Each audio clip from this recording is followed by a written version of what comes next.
good gracious, everybody, if it isn't episode 157 of the Warhammer 40,000 podcast, known across the internet and potentially lands beyond as the Lookout Sir Warhammer 40,000 podcast, or as our thumbnail says, the 40k podcast. What are we, Phil? Do we even know? Also, Phil's here. I sort of did a terrible job of introducing him. But you know how it works. I'm always here. You can't get rid of me, even though you try through a court order.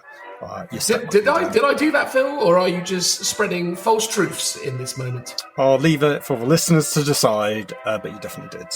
My goodness. We're lying about the title. We're lying about court orders.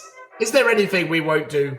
Well, we might completely rebrand ourselves. I think we do discuss it at some point in this podcast. We might just become a generic Warhammer podcast, a generic tabletop podcast. Who knows what we'll end up becoming? Never, but not Phil. today. Never. Today. We're 40k through and through, like Deathwing Sternguard, not Deathwing, Deathwatch Sternguard, coming down from a drop pod with lethal hits on twos or whatever it is they do now, although they don't do that because they already fixed it. We are here to talk about Warhammer 40,000, specifically 10th edition, but what specifically? Well, we are going to be talking about our... that was it. I've just remembered. My brain's kicked in. We played 2 games of Warhammer 40k, 10th edition already. So having that under our belt, we're doing some first reactions and hot takes of what we think about 10th edition. Is it good? Is it bad?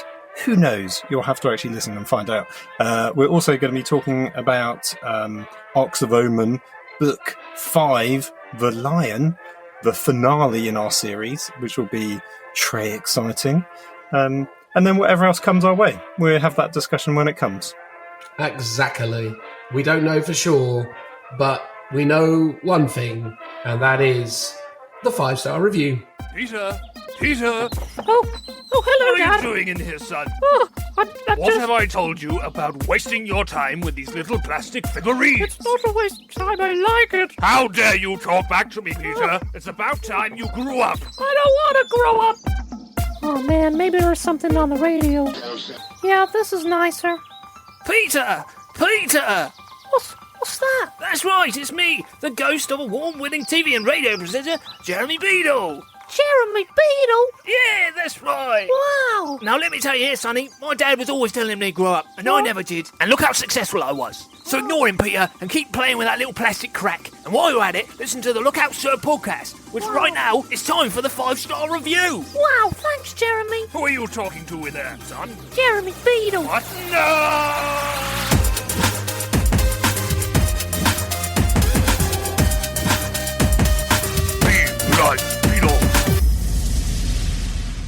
This week's 5-star review comes from where, Phil? I always get it wrong, so I don't know why I even bother guessing. But if I keep sticking with the same one, I'll maybe be right. So I'll say Apple Podcasts of Britain, the UK. I mean, what's so funny about that is that isn't the same one. If you had actually done the same one, you would have been correct. Was it Sweden or something? I said No, random it was last time. Denmark is what you said last time. And that's what it is this time. Apple Podcast, Phil, of Denmark. We do well, Phil, in the Nordics, specifically Denmark in this instance. Exactly. How well, you ask? Well, Losing Focus has given us 5 glorious stars. Thank you very much for Losing Focus. We'll get to your review in a moment, but as is customary, I have to do this bit where I say, if you would like to be like Losing Focus and give us a 5-star review, you should, because we thrive on them. They are the source of our power. Isn't that right, Phil? Well, that and our Patreons. The two combined are, I don't know, the kind of like sandwich that we are squished in between as we're eaten. There you go. A poo-poo sandwich that is not the usual vernacular for such a phrase, but you know what I mean. I do not, and I don't want to know. I was just asserting that maybe we could be like the bad bit in the middle is what I'm saying. The jam, the filling. Yes, the filling, but not a pleasant filling is what I was trying to suggest. A rather disgusting one. Anyway, the point is, Phil, is yes, 5-star reviews are our lifeblood, our energy, but, you know, the very essence of our being the thing that gives us function, our reason for being, which I was going to say the fancy version of, but I forgot the pronunciation of it. Is it raison d'etre? Yes, there we go. Our raison d'etre is, of course, our patrons. And if you would like to be a patron, we would love you for it, at least metaphysically, not, really. We are not exchanging money for love here, but appreciation. That's as much as we can give. Right? I mean, I think it's meant to be metaphorical, but I think metaphysical is even better. It's like one step up. We are loving them through the universe, the space, and some kind of mind thing. I like that. Exactly. We're tapping into the ether of all reality in order to manifest our greater appreciation. And there's also merchandise. Links are below. You know the drill by now, much like Losing Focus, who was kind enough to leave us a 5-star review, which is, of course, a prerequisite of appearing here in the 5-star review segment. Thank you to every one of you who has left us a 5-star review in the past, and thank you for all of those who have done so and we haven't gotten around to talking about them. And obviously, thank you for just listening. It's lovely enough that you do that. But regardless of all those words, let's get into these words, the 5-star review words from Losing Focus. More Krieg, more Phil. Clearly, this individual is losing their marbles as opposed to their focus. What kind of crazy person would decree that they would want both more Krieg and more Phil? A man with fine tastes. A poor, troubled human will send the people round with the jacket with the long armed. What are they called? The straight jacket. That's the word. Straight jacket, yeah. Yeah, we'll get one of those on the way to you. Anyway, without doubt, the best 40K podcast. The dynamic between Dan and Phil is amazing, and the perspective on the game and the community is great. More rambling and crazy episodes and fewer Codex reviews would be great. I enjoy the podcast when I paint, and I really love the casual approach to the game and the ironic distance towards the try-hard competitive environment. Keep up the good work. Best regards, Trells. Losing Focus. What a lovely 5-star review, but a very, misguided, ill-informed title. I think that's one of the nicer 5-star reviews we've read in a little while. So thank you very much, Losing Focus. Deeply appreciate it. And to elaborate on that, of course, it can only be more Phil. Well, thank you. Yes, thank you, Losing Focus. I really appreciate it. Very humbled, obviously. You've done very well. So humble. Pick the lesser of the two hosts to choose to back in my corner. Thank you very much. Obviously, Dan will hate this forever now, and I'll rub it in his face. I'll get it printed on a T-shirt. Well, we're glad you like the show for the start. Glad you don't like the Codex episodes because we don't have any in a while, I guess. Obviously, there are indexes. We might do something at some point to cover them. But yeah, I think there won't be another Codex review for a few months at the very least. So enjoy it while it lasts. And, it might not ever come back because we do always think we need to change the format of the Codex reviews. And yeah, glad you're enjoying the rest of the show. The rambles, I'm sure there'll be plenty of that to go. So, yeah, thank you very much. And glad you're a fan of the Krieg. Absolutely. Cheers very much, Losing Focus. Transitional noise.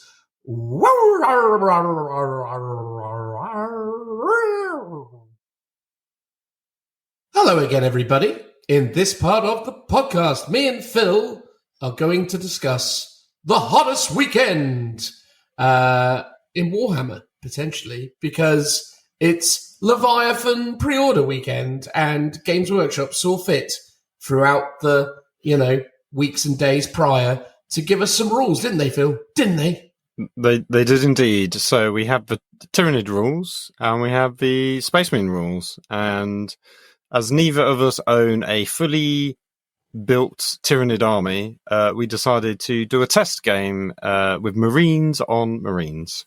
The classic, generic, old school, Horus Heresy-esque, I suppose, style of gameplay. I guess. Marine on Marine mashup. Yes, your Ultramarines, or sort of unnumbered suns with Ultramarines attached to them, leading the way, and then I had my Minotaurs. With white scars. Yes, I took my captain as Corso Khan, the worst of all the named characters, arguably in the new rules. As a hot take, I will say. It doesn't seem that good, it's fair to say. Whereas you took arguably the best. Do you feel like Marnius Calgar is... well, we can get into that, I suppose. I've already watched at least one YouTube video where it was Play on Tabletop, and they were saying he's a standout character. And in hindsight, I agree. I mean, it's hard not to agree when you see what he's capable of. He definitely has a lot of great tricks up his sleeve. Although he is let down slightly, I feel, by the fact that he comes with Victrix Honor Guard, and they're only toughness 4. Oh, so yes, because of I guess all the toughness rolls are against them initially. Initially, yeah, because technically you need to resolve it against the majority. But we can get we can get into all of this. This isn't us reviewing Space Marine rules. This is us giving our first impressions of proper games played in a more proper set of circumstances. Yeah, so we did 2 games using the Only War mission from the core rules. We obviously use the core rules that Games Workshop have provided, plus the data sheets. As for points, obviously they're not out yet, so we just took the power levels of the 9th edition Space Marines and built our army lists using that. So hopefully they will be ballpark, correct. And I think they sort of were in terms of the power levels of the missions. I won the first game. Dan won the second game. It was quite close, I think, both times, until the last turn where it sort of swung quite heavily in favour of the other person. I think overall. So I think how we did the power level, I think that worked out quite well.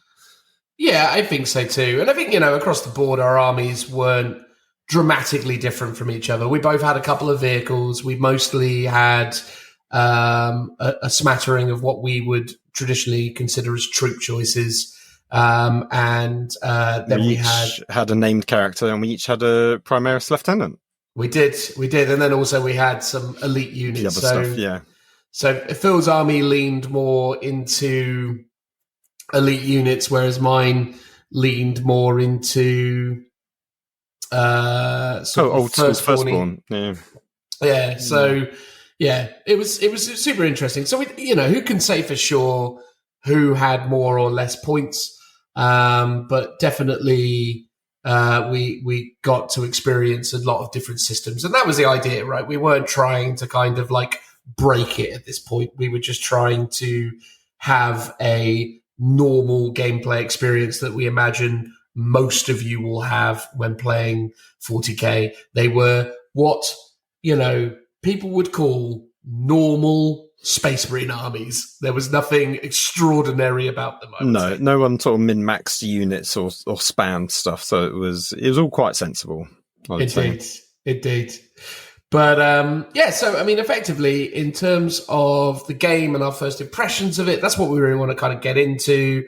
Our initial concerns, what we liked, what we didn't like, and ultimately where we feel like this is and where it's going. Another caveat, just to say, when we played the game, we played it on a Games Workshop tournament regulation, if that could even be used as the correct terminology, but we played using the Warhammer World Grand Tournament terrain layouts. So we had the Perspex with the authentic Citadel Sector Imperialis terrain features. We didn't do any shenanigans. We didn't do any of the bottom floor blocks line of sight. We didn't fill in any windows anywhere. We essentially played the terrain exactly as it is intended to be used as per the core rules, using a layout that Games Workshop have given their blessing to, at least in the past. So we assert that this will still be a reasonable expectation from a kind of terrain layout perspective. Yeah, because they use it at Warhammer World, but it's also the layout they use at the US Opens as well. So Yes. it's kind of quite widely used.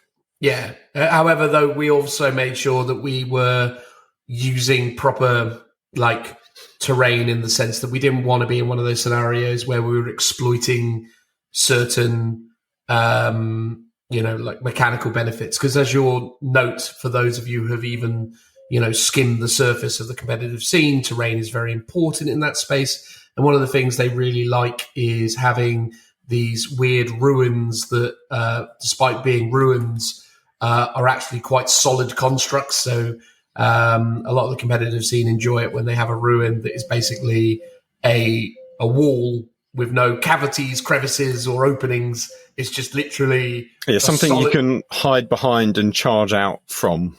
Yes, exactly. Which, always felt a little bit like having your cake and eating it too to me. I think I've always said my frustration with the old ruin system is not so much the idea that they've written a rule set where ruins have a kind of ambiguous nature, and as such, it's asserted that infantry can, break through the walls of ruins, because the aspiration is, or the expectation is that a ruin will have a number of, areas where it's logical that an infantry miniature could, or an infantry person could, traverse through. I think where I always got really annoyed with the big L shapes was always that it's not the fact that rule exists. It's more the way that we're exploiting it to the extent that it kind of breaks some of the immersion, and I'm big on the immersion still as a war gamer. I like the kind of tactile nature of things, and it definitely is important to me that stuff works the way you think it should.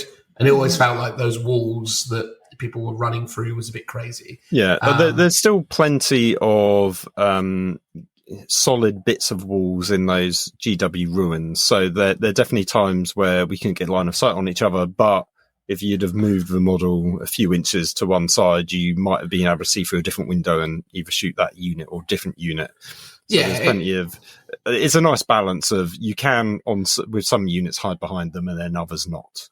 Yeah, but I think, and the reason we did that, and the reason we didn't house rule it and do all the rest of it, is we're just trying to play the game as it's written, right? Like, we're not trying to sit here and tell you how it's supposed to be played. I think one of the things that's been really interesting before we get into our impressions has been listening to a lot of the community kind of spokespeople, if you will, the self-elected kind of leaders of the gaming community, who kind of start to assert how things should be. And we are observing a lot of those individuals speaking to problems that need to be fixed, and clearly this is a mistake, and they can't obviously want it to be like this. We're not approaching it with that logic. We are assuming that the team at Games Workshop have done everything they can to showcase and create a rule set as they want it to be shown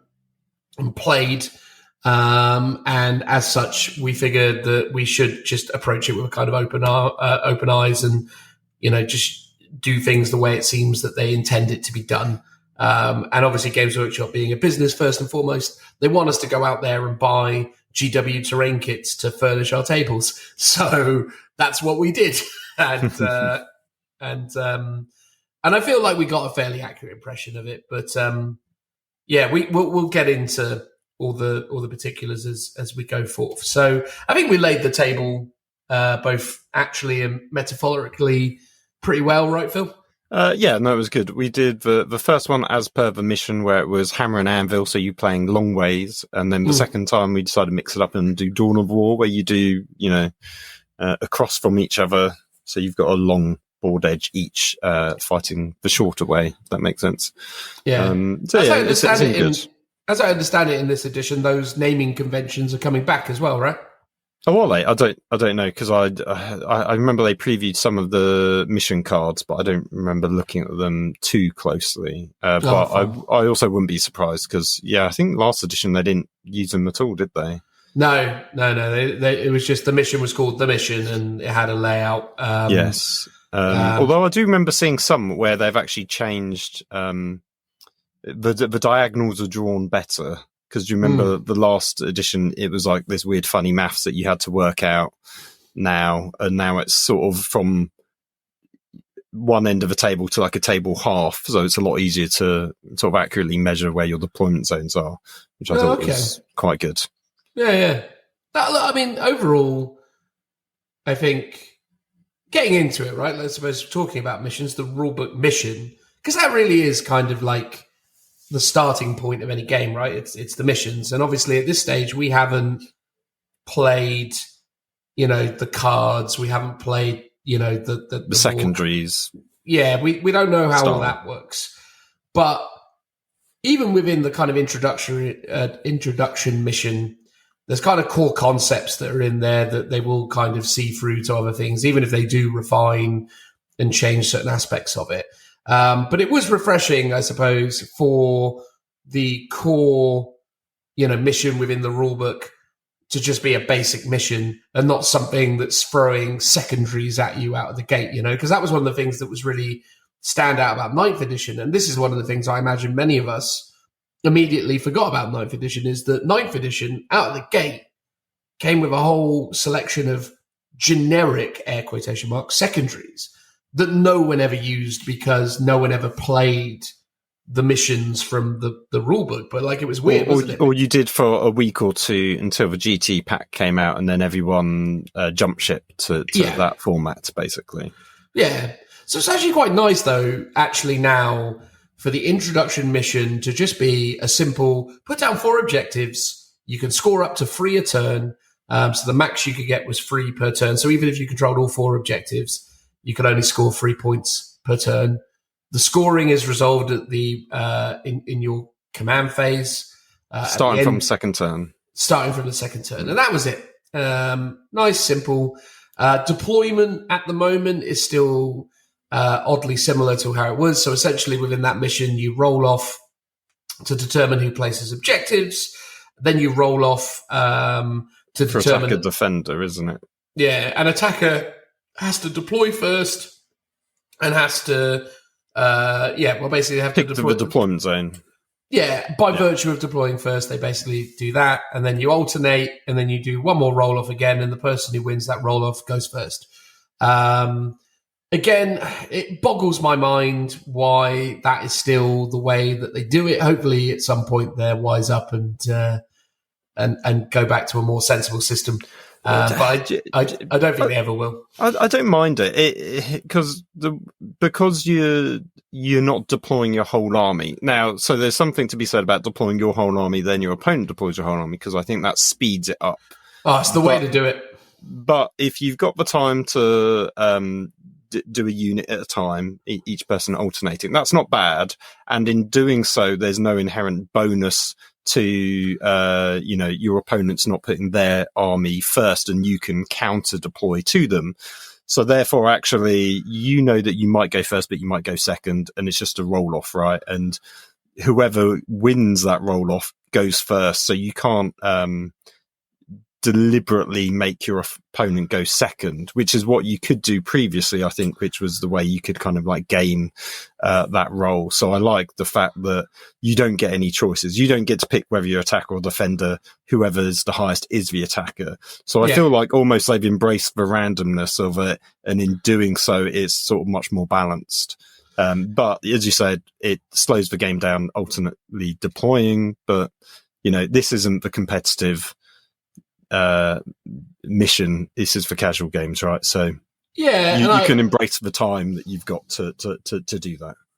And I agree with that. I think ultimately, if that's the way that we're going, that is probably the best way of handling that, which is that there is no manipulation of that outcome. You just basically have to roll, and whoever rolls highest has to, proceed accordingly. I go first or deploy first, etc. And that's fine. I still think, though, again, just to say it one last time for people who maybe never heard me say it before, I still think, though, deploying your entire army is better. And I think the sequence of events that is determined by one dice roll is the way forwards. I think basically you should turn up to your table, have a deployment map by all accounts. If it is that certain objective markers need to be in certain locations, lovely. Put that all down. And then you and I, Phil, would roll off, and then you get the choice. Do you want to be the attacker or do you want to be the defender? If you're the defender, you choose your board edge. or you choose your deployment zone. If you're the attacker, you deploy and go first. If you're the defender, you deploy after the attacker and go second. But the logic of that is as the defender, I've chosen my, defensible position. As the defender, I've deployed in response to your aggression. And as the attacker, you know that you have the advantage of a first turn.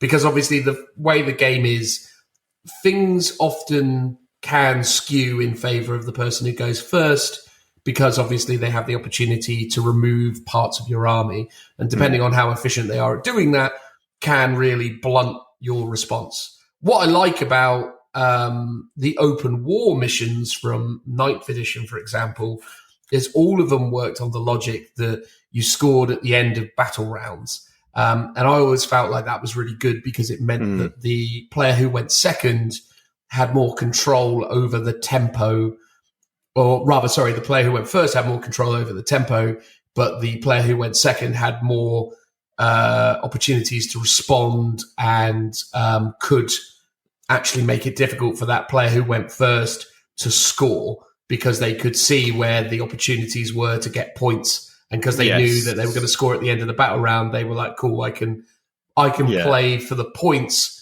Whereas my opponent who went first is trying to bloody my nose, so to speak. But, in your example, my one caveat I would probably change is one thing I would change is you don't let them choose if they're attacker or defender, because what you could do basically is you would build an army designed to go second, because most people want to go first. So they would always pick the attacker if they win the roll-off. And if you win the roll-off, you would always elect to be the defender. So you could theme your army to do better in those situations. Whereas if it's a 50-50 and you don't know if you're going first or not, you can't build your army to win the mission before the game, if that makes sense. So I agree with that. Yeah, I agree with that, actually. Yeah, the winner has to be the attacker, has to go first, basically. And then, because then you could build strategies into your armies, where it's like in those scenarios where I'm defending, these are my options. In the options where I'm attacking, these are my options. And, it can really kind of mix up what you do. And I like that, but that's not what we've got yet. I don't think we'll ever see it again. It's been a long time since Games Workshop have adopted that style of deployment. So, not even Horus Heresy does it quite like that. Theirs is still weird in some regards, although closely to what I'm talking about, but not quite the same. Anyway, so the mission we play was that, right? And I think, again, there's not really much more we can say about the missions, because obviously we haven't played the proper missions, but what we played was fine. And, that kind of bleeds into the game, right? So the big changes from 9th to 10th are as follows.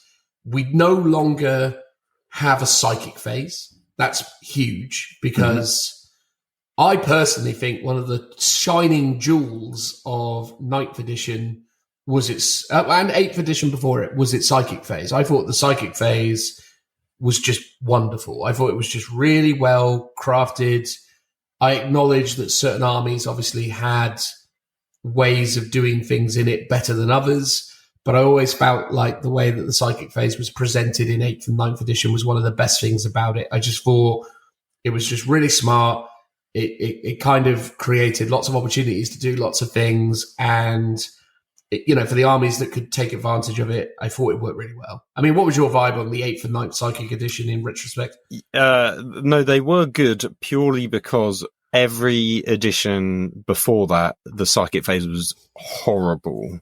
It was, I think it was either 6th or 7th had the weird one where you had a pool of dice, and if you didn't have any psychers, you got given one dice to try and deny someone else's rolls. It was pretty crazy. You used to roll, it wasn't the winds of magic, that was what it was in fantasy, but effectively you rolled something like that.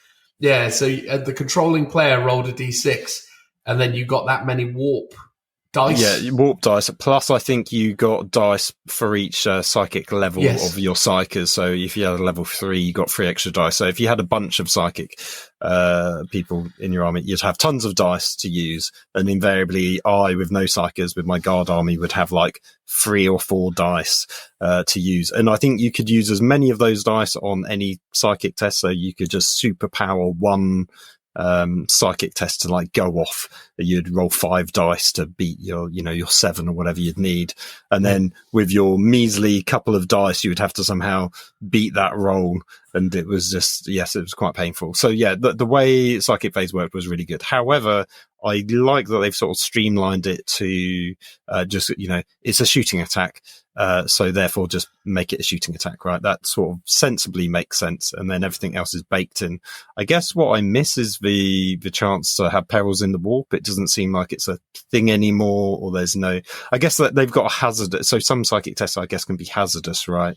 Yeah. So you make a hazardous roll instead, which represents that, which I don't mind. And the way hazardous now works is I like the way they've made those improvements to that rule. Yeah, as well.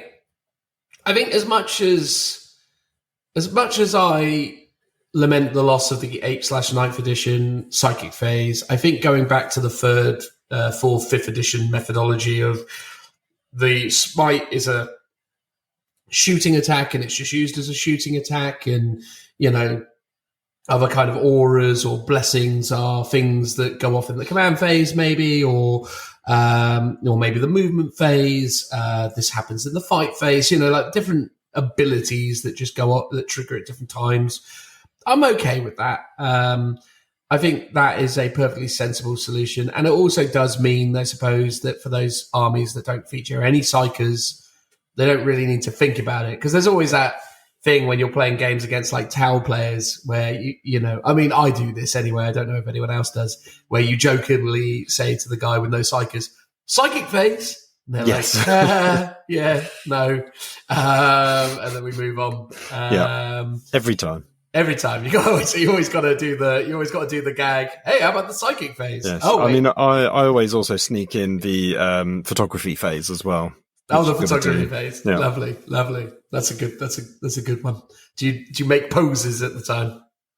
Not personally, because I'm obviously photographing the models, not myself. But maybe that is something I should add in. Yeah. We need to get a series of 3D printed, like sexy Phil figures that we can, litter around the armies while they're doing photos. In my so lean poses. Yes, exactly. In your tiny whities, just kind of led out in front. It'd be paint me like one of your French girls. Yeah. Yes, I'm sure people would love that. I would. I mean, to be fair, you should add that to. the merch did, offering. So here's the thing: we did actually talk about we need some proper objective markers. So maybe. Well, can it be just you in peril? Yes, just me in tighty whitey stretched out, and yes, you can come and capture me whenever you want, everyone. That's true. Maybe that's what we should. The stuff of nightmares. That's what we should do, Phil. We should find someone with 3D modeling skills, and we should get them to design us a set of 6 objective markers for 10th edition, and it's all just based on different contributors to the Lookout Sir podcast. So it would be obviously you, me, Richie, Tim, Joe, and then we'll chuck Sean in the mix, even though no one knows who he is. It's just the patrons will, because he featured quite heavily on our Warhammer Fest. That's true. So he's there. He's hidden away, locked behind a paywall. Everyone. That's it. the Sean the Great. Anyway, there you go. That's just a completely random thing to talk about. So look, anyway, no psychic phase, so that's big. There's also no morale phase anymore either, because basically now everything has been heavily tilted into the command phase. So the command phase functions somewhat similar to how it does in Age of Sigmar, but at the same time, totally different.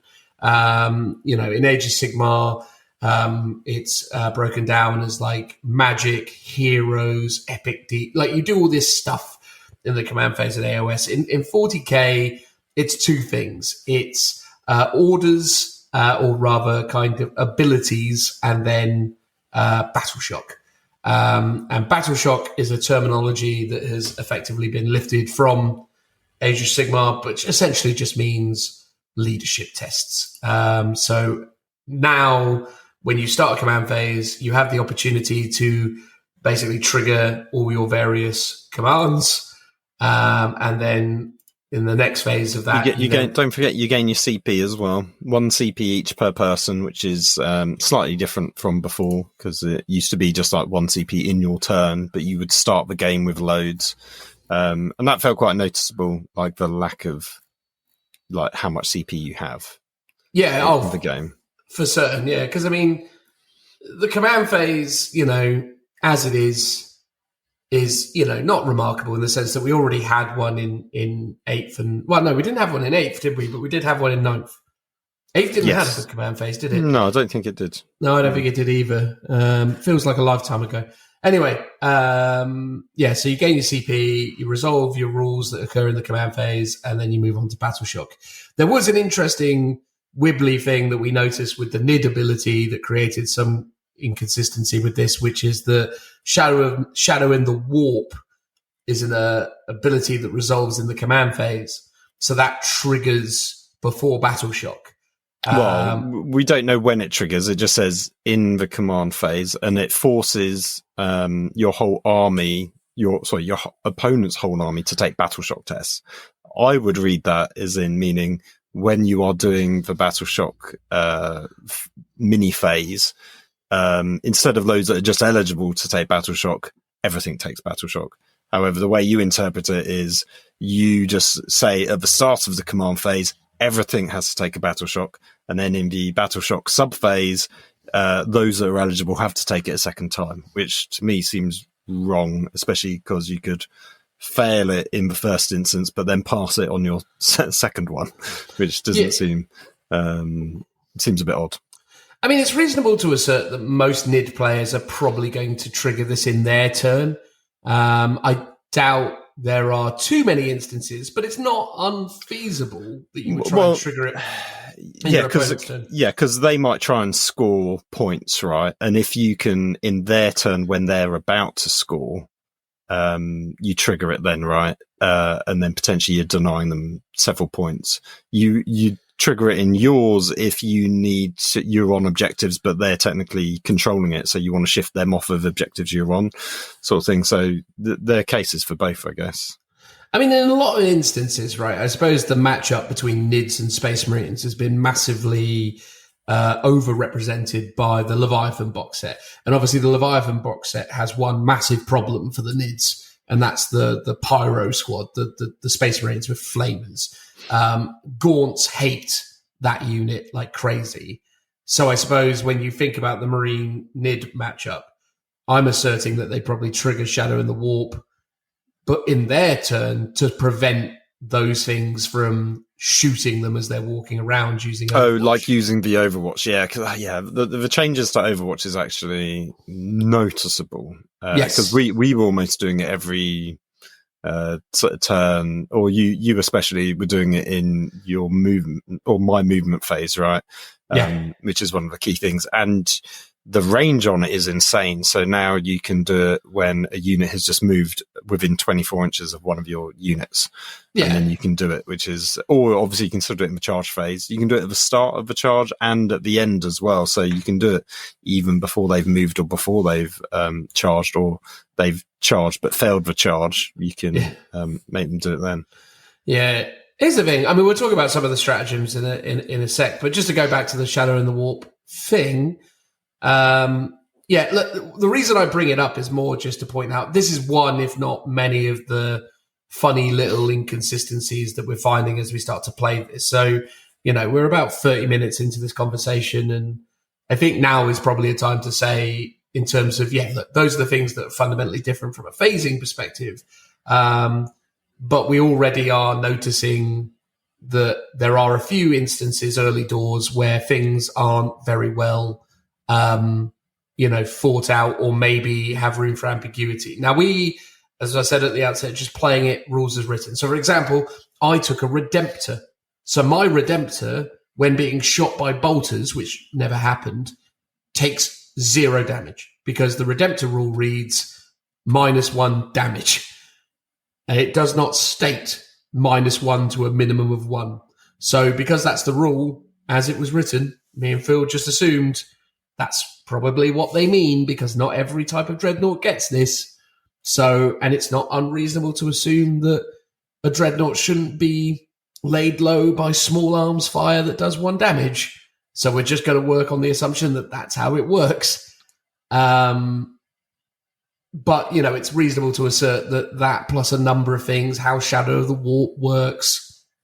A number of funny little instances. It's reasonable to assert that that some FAQs are due, I think, for this edition already. Yeah, like there was definitely some nuances around terrain as well. Oh, and God, yeah. I think there's it's almost like the precedent has been set from previous editions, and with that as a mindset as a player, you're like, oh, surely the game must play in this way because that's how it used to play. And you almost need a designer FAQ to be like, actually, no, this is what our intent is for this edition. So it's like, yes, historically, -1 damage was always capped to a minimum of 1, but actually now this time it isn't. And that is actually how it's meant to be played. But they might just FAQ it to say, all -1 damage is always to a minimum of 1, but we just wanted to save some space on the data card and we didn't want to write that down on every single instance. Or it was just a genuine mistake that they've somehow overlooked, which is also possible because Games Workshop has had, precedence of making mistakes in print and typos and stuff. So I wouldn't be too surprised if it was just that. But yeah, there was things like, how does fighting on the other side of a wall work between ruins? Is it do you just go on an engagement range, or in previous editions you might go, oh well, if you're within an inch of a wall, you can fight someone who's within an inch on the other side, because that's what we had for a time in 9th edition. So there's no clarity around those sorts of things. So there's still some weird issues. Even Battle Shock is interesting though, right? So if you force a unit to take Battle Shock, the only set of conditions whereby that unit then takes a Battle Shock test is if it's below half strength, right? So that's the remit for Battle Shock test, right? Take a Battle Shock test for each unit from your army on the battlefield that is below half strength. However, you've been forced to take a Battle Shock test, but you're not below half strength.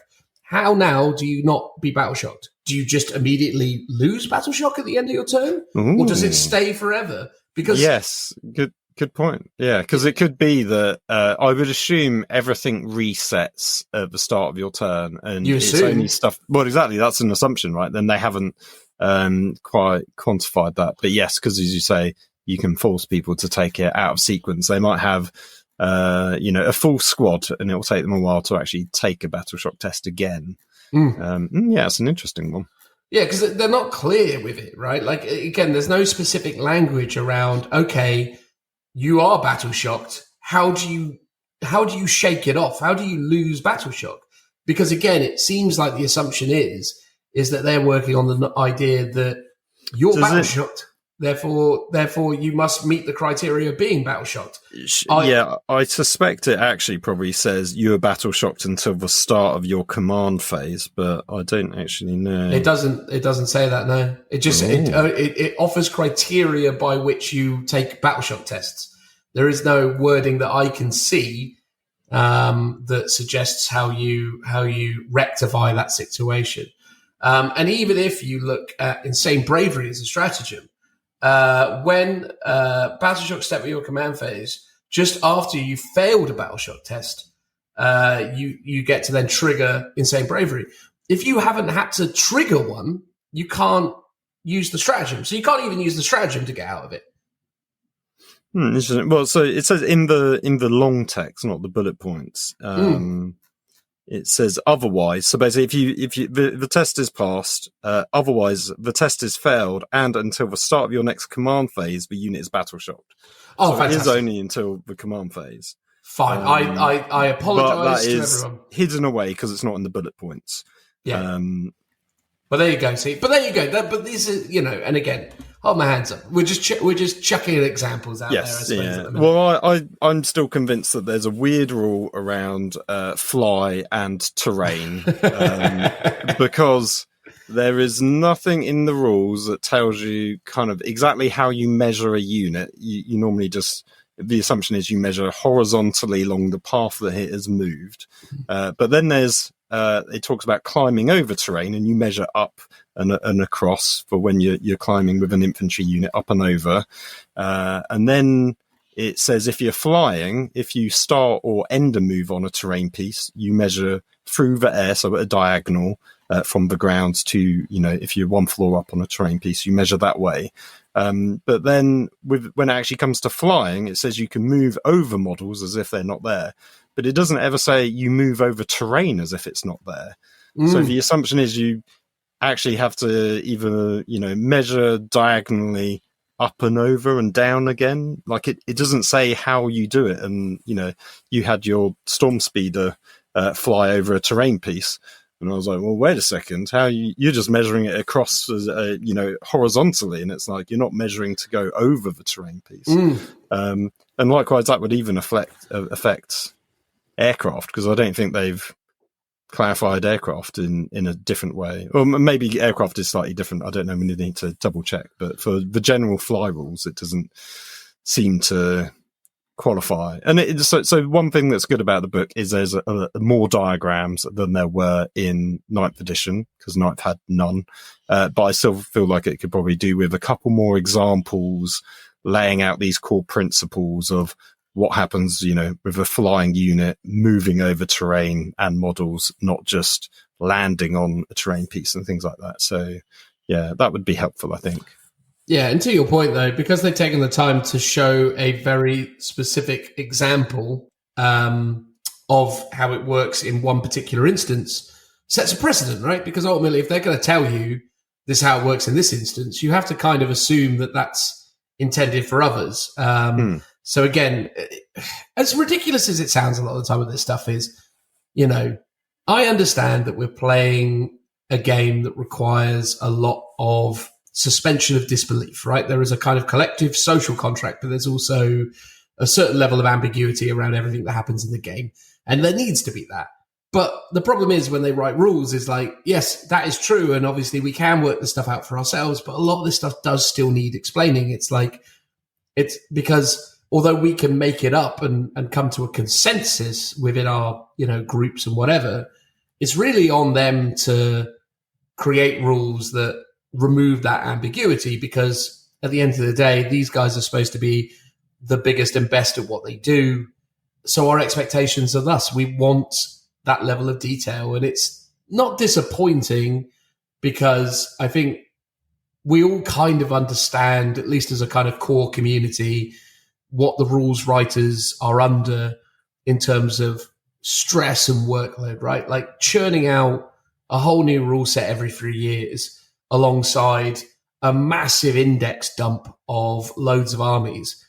It was only inevitable that mistakes would happen, but no one's forcing you to release a game every 3 years, and no one is, forcing you to take what was done before and throw it out, right? These are decisions that you have made as a business, and we as a kind of consumer base have expectations of you accordingly. And ultimately, if you're going to do this, you should do it right. It's a shame to be in a situation where a new edition is launching and we are all collectively as a community now kind of picking at the bones of it, trying to work out all the weird little things that aren't quite clear, because the expectation really should be and is that a lot of this stuff should be better than it is out the gate. Not to say it's awful, but it's... No, I get what you mean, because I think there will be people just generally nitpicking, or as they read through it, finding things where you're like, is it meant to be like this? And I remember when I was reading through, there was definitely some things about some of the stratagems where you're like, what's the intention of this?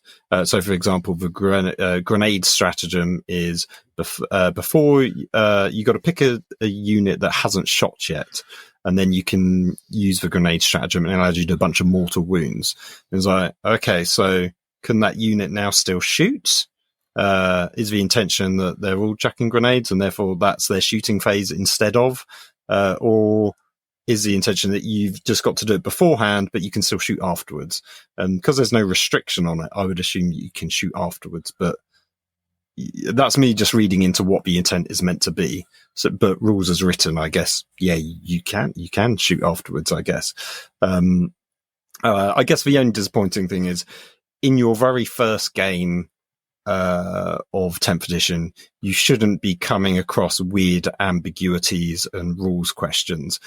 It should be like, there should be some really niche, I don't mind having some weird mechanics that you discover 10 games in where you're like, oh, I'm on this weird matchup against another type of army. Oh, what's this weird rules interaction? I sort of expect you to find some stuff like that. But off the bat, game one, around how stuff moves, you shouldn't be having any questions. It should be pretty clear, like cut and dry how it's done. But maybe it is clear, but we're thinking with our, Night Fed hat on how things should work. Yeah. And, putting that out there on them instead. You say that though, right? Because I think one of the things that's uniquely interesting about our circumstances this year is 6 months ago, you and I got into Age of Sigmar, right? Like, so we started playing Age of Sigmar for the first time ever in January of this year, right? We'd never played it before. We picked up the rules. We started reading it. Admittedly, we got into Age of Sigmar free a year or so into its life cycle. We also majoritively read the rules from the latest General's Handbook that had come out in January. I think that was most of our... I read mine from the core rulebook because I picked one up. But I then got the General's Handbook because I only bought the General's Handbook for the event on the day of the event. Okay. Or the day before the event. Yeah. But this is the thing, right? Age of Sigmar has a lot of similarities to 40K from a kind of core kind of engine, like game engine perspective. But it's fair to say when we got into Age of Sigmar, like, I don't think I've experienced any weird quirks with core rules in Age of Sigmar. Like, everything is super clear. I don't actually really think, outside of like weird interactions with like certain army rules, I've ever had an issue playing AOS from a kind of core rules perspective. Like, it just sort of works. There's been a couple. So I think early doors when we did the doubles event, there was a few questions around the priority roll off, and that's because the general's handbook actually differs from the core rule book, and we were constantly looking in the core rule book and couldn't find the rule in the general's handbook. So that was one thing which was quite minor. That's true. That was more on us than the game, though. Yes, really. True. And then there was another. I had a rules interaction in one of my last games, which was the doubles at Warhammer Fest with Sean, and that was specifically around fighting through terrain, as in because there was a wall that you could fight on the other side of. And I think at one time I had one of my characters up on a wall. And it was like, oh, how does he, the engagement range work for verticality, which was the first time I had that instance. And that is in part because those kind of ruined terrain pieces haven't been in any of our other games. Terrain doesn't have as much of an impact in the way it does in 40K, because 40K, there's tons of terrain everywhere. So it's that ambiguity might have come up on our very first game had we had both that kind of terrain and the density of that terrain, I guess. But yeah, that was, I don't know, let's think, at least 15 to 20 games into Age of Sigmar, I came across that weird rules quirk, right? And like I said, that's when you want to come across it, when it's very sort of niche mechanic where you're like, oh, how does this work? Yeah.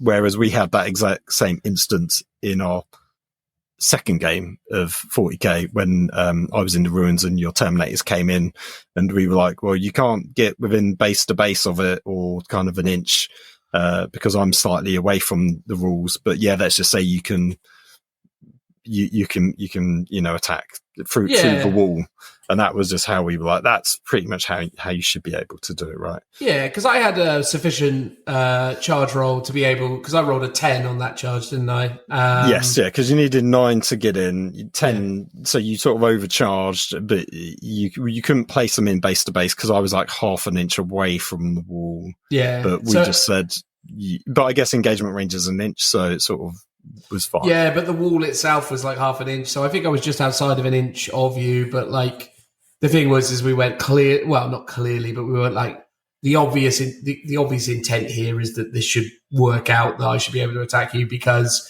otherwise it would be a bit crazy that you can basically block people out that easily. Yes, but that has been a valid strategy in 8th and 9th edition, and then they tried to change it to absolutely. In 9th. And let's be honest, Phil, if you were the other side of a wall, I'd have a very hard time punching you. So true, but yes, I like the idea, but then at the same time, you can magically pass through those walls, right? Yes, of course. So I think that's the difference. And there is obviously a precedent within the rulebook, because they specifically offer that rule up against barricades. They just don't against ruins. So it was like, yeah.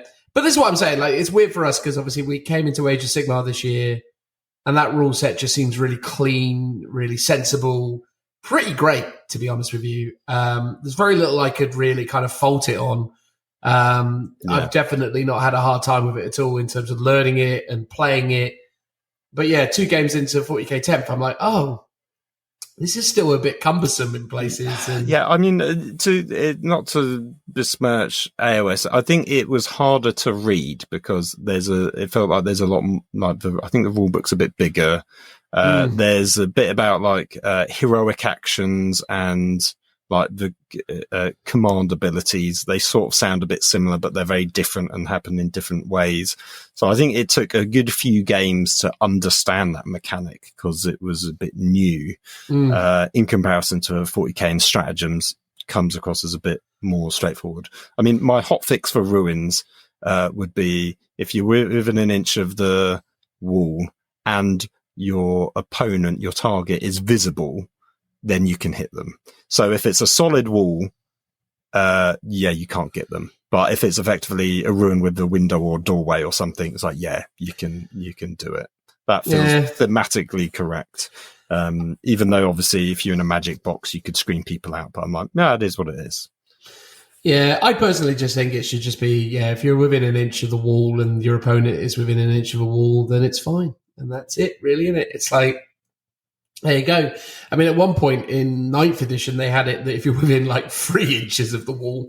Yes, they made it really mad. But they did that specifically to stop you from being able to screen people out, because they were like, well, what's the most reasonable infantry base that should be able to fit in there? Oh, it's about 2.5 inches across. Fine. Then we'll just say 3 inches, because realistically then Terminators could still fit in there if they need to. Yeah. Again, I think that was an overcorrection to try and deal with some of the gaminess of what people were trying to do. But yeah, so there's that in terms of weird little quirks. We've talked about stratagems a lot, actually, and one thing I will say, actually, to their credit, is I really like the new stratagem layout.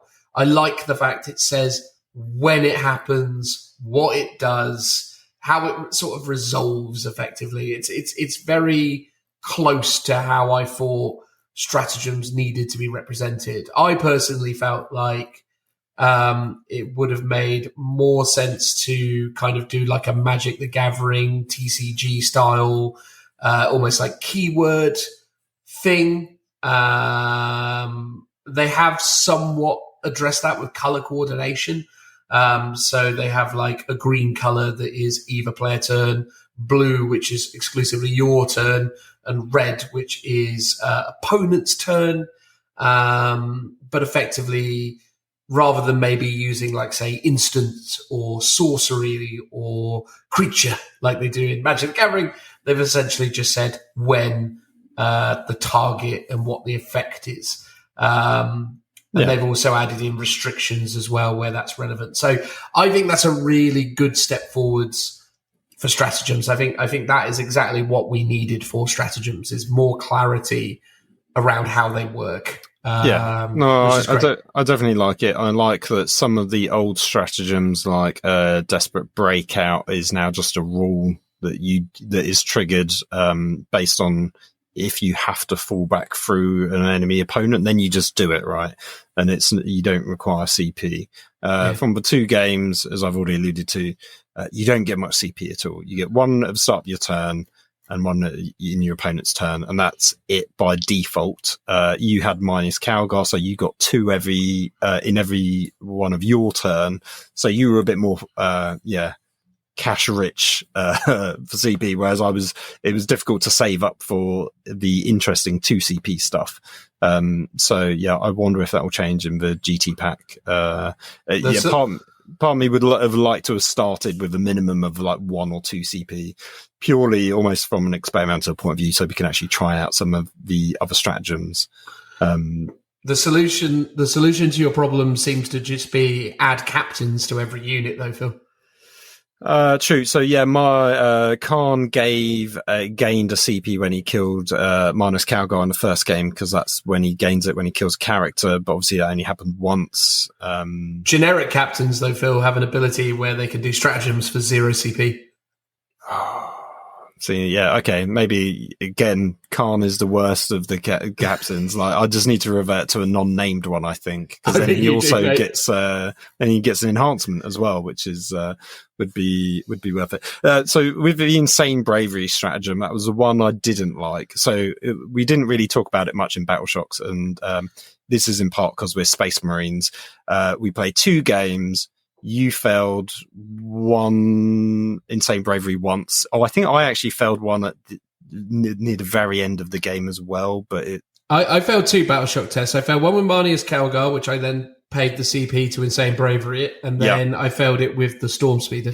Yes, yeah, that was it. Oh, and I failed at one with the Contempt, but that didn't, I didn't need to use any stratagems on it, and it wasn't holding the objective anyway, so it was sort of pointless. So they make such a big deal about Battle Shock, but it's like, we had no abilities to give you a negative to the test, so we literally just passed them all. We were taking quite a lot, but we were just rolling reasonably well for the most part of in the games. So it felt like in one of your 2 instances of failing it, that you could just pass it because you've got minus Calgar who's giving you a CP anyway. That was just like, oh dear God, because that would have really that would have been a clutch moment. And it feels like, because obviously you got the command reroll. So what I like about what I don't like about the command reroll has always been, it takes away those cinematic moments, because you can just auto pass something, or you can, I've exploded, I'm going to reroll that so I can't explode anymore, stuff like that. I like the fact that now you just explode by default. That's brilliant. So the Insane Bravery one, for the one time, or out of the 2, you could just pass it. That was a bit gut wrenching, but I feel like that's a Marine specific issue. Whereas if you're a Guard player, you're probably going to be failing your morale every single turn. So having them do Insane Bravery is quite helpful for them. So yeah, I think just from the initial instance of our 2 games, I'd have liked it if we don't have Insane Bravery, but I'm sure that will change as I play more games. Yeah, I think, I don't mind Insane Bravery being what it is. I think the fact that you do it as a reaction to failing a test is unnecessarily generous. I think one of the things about the old 9th edition version of the strat was that you had to do it before you rolled. Pay it up front. Yeah. Well, what's interesting is, so the Fight on Death one, which is that a Marine specific one, or is it a generic one? I think it's a Marine specific one, because I think it's only in Death Does Duty End. It's 2 CP. Your catchphrase from the games yesterday. Yes, for the. I mean, it might not be that name. It might be something else. No, it is. It's only in Death Does Duty End. only in death does duty end. Says my Contemptor as they get back up on the 2-up with a D6 wounds, which was brilliant. But yeah. So I was only less death of a does duty fan, end. but That's you true. know. But they did die eventually. But They did, yeah. 2 CP, you select it when a unit has been targeted for an attack in combat, right? So if you were doing it on a character, you've got to spend 2 CP up front, and if they don't die, you've just wasted 2 CP. You've got to hedge your bets on either a unit with lots of models dying, so they can then attack. That feels a bit too penalizing to me. It's like, just let you spend 2 CP afterwards. That seems to make sense. If it was 1 CP, make it a hedge your bet. You've got to do it up front. That'd be fair enough. But 2 CPs just seems like it never got used because it's too expensive. Yeah, absolutely. And again, I think that's the weird thing with like the Insane Bravery specifically is like 1 CP seems a totally reasonable cost, but it seems actually extraordinarily good when you can find out whether you need to spend it or not. Yeah. I think if it was a scenario where you don't know, but you're doing it because that's important and you don't even want to risk it, I think that's the way that should that's go. like the trade-off, I guess. Yeah, that's what I would say. Or it could be 1 CP after the roll, 2 CP. 1 CP up front or 2 CP afterwards. Yeah. Then you've got you could have had it cheaper if you just auto passed, but it would have cost you more. Yeah. I will say as well, I mean, obviously Games Workshop's Warhammer community and their promotional material were so bold as to call this, because you talked about command rerolls. They talked about the reduction in rerolls. They are talking a lot of poo-poo over there, because there have never been more rerolls than now. Like, it is, at least as a Marine player, my God, everything rerolled all the time. That was through Over the Moment, right? So yeah. And I feel like this is in part positive bias. So I would use Over the Moment. I would target, you had a big unit. It was Blade Guard combined with Calgar with his Victrix on guard and a lieutenant, because they can both join the squad at the same time, which is kind of mad. So you had a super unit, right? So I would do Over the Moments on that, and it would take me my entire army several turns of shooting and even combat to kill that unit. But it did happen eventually for the most part. Not in the second game, though. Not the second game. Calgar survived. Goddamn Calgar. He survived right to the very end. That was frustrating for sure. But it meant my whole army got rerolls, and it's like full rerolls to hit, full rerolls to wound. Yeah. Everything. And that was maddening. But even then, you had units that were like your Inceptors. Yeah, so my Inceptors have twin linked, which I always thought twin linked when I first read the rule was just reroll 1s to wound, but it's not. It's reroll all wound rolls. So again, that's really strong. I had Eradicators, which against monsters and vehicles get full rerolls to hit, full rerolls to wound, and the damage roll. Yeah. Admittedly, they were good, but they weren't like great, because they died quite easily after they had maybe a turn of shooting or 2 turns of shooting, so they never stuck around long. Yeah, well, I made a point to get rid of them. Well, yeah, that's true, but also I think even with full rerolls, I still somehow managed to always like double fluff like one of those rolls, so it would often be just 3 attacks. Sorry, it would end up being like 2 on the damage roll by the end or something. But yeah, there is a lot of rerolls in the army, so I think what you have less of is you have less of the aura rerolls, but instead it's more every unit has a rule baked into it that probably gives it a reroll. And I kind of like it about the data sheets is every single unit has a gimmick ability that is unique to them that makes them stand out. So every unit feels kind of cool that it's doing something, right? Yeah, of course. I mean, that's the one thing, obviously, having poured through and continuing, because I mean, there's 250 odd pages of the thing, pouring through the Space Marine data sheets is amazingly entertaining, because so much stuff is cool again. Like, you're just like, oh, maybe I should get a unit of Reavers. Maybe I should get, an assault squad. maybe I should get Yeah. X, Y, Z. Yeah, well, Hellblasters in my army were great yesterday. They were like MVP because they do 2 shots each. You can overcharge. The hazardous isn't as super dangerous as it was anymore because you roll per model, well, per weapon technically. So that's 1 shot, even though you've done 2 shots. So it's not tied in with the hit roll anymore. Which I think is good because then you can't re-roll it, right? And there's nothing that can re-roll the hazardous wound roll. So I did like that ability. And yeah, they just seem pretty good. And when they die on a free up, they can shoot again, which was their kind of little gimmick. So that was cool as well. Yeah.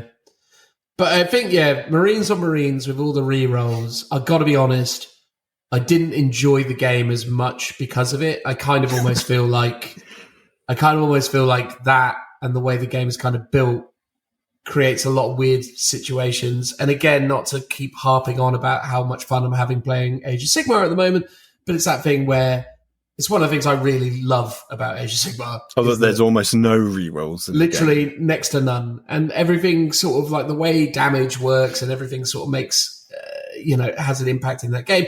I always sort of feel like in that one, I'm like, it just feels cleaner somehow. Whereas in like 40k, I'm just like, it gets to a point where like when it's your turn, Phil, and literally, I'm just like, why are we even rolling? Like, just tell me that everything's wounded. It's fine. It's like, it's just I mean, it would mostly be rolling a bucket of dice, re-rolling against. This is again Oaths of Moment specifically, and there will be detachments that don't have this, which will be interesting because it feels so good. The other detachments were going to have to be something special to make you not want to take this. Because you basically make one thing definitely die. Yeah, I would do all hit rolls, all wound rolls. Maybe 1 or 2 don't go through, but pretty much everything does. And then it's down to whether you can save it or not. Yeah, so there's some interesting, like the game, despite all of those rerolls, it feels relatively quick. You still get the slowdown of the chug when, because damage doesn't spill over, sometimes you're like, okay, I've got to make these 2 rolls, one at a time or 2 at a time on one model to see if that dies before it passes over to another one. And that's in part because you've got bodyguard and characters, but then it's also because you've got damage that won't spill over. Whereas if they just said, oh yeah, all damage spills over, you could make those rolls all at the same time, I guess. And then in top of that, sometimes you've got feel no pain, which again slows that mechanic down. So that's the only time I think the rolls chugged along a bit and weren't as fluid as they can do. But yeah, I mean, but part of me, I enjoyed all the re-rolls, right? It's fun. It's fun to roll lots of dice. But yeah, it does get a bit insane. Like it's almost a meme, like the sheer amount of re-rolls that we were doing in that game. But again, that's because I was just firing everything with the Oaths of Moment target, right?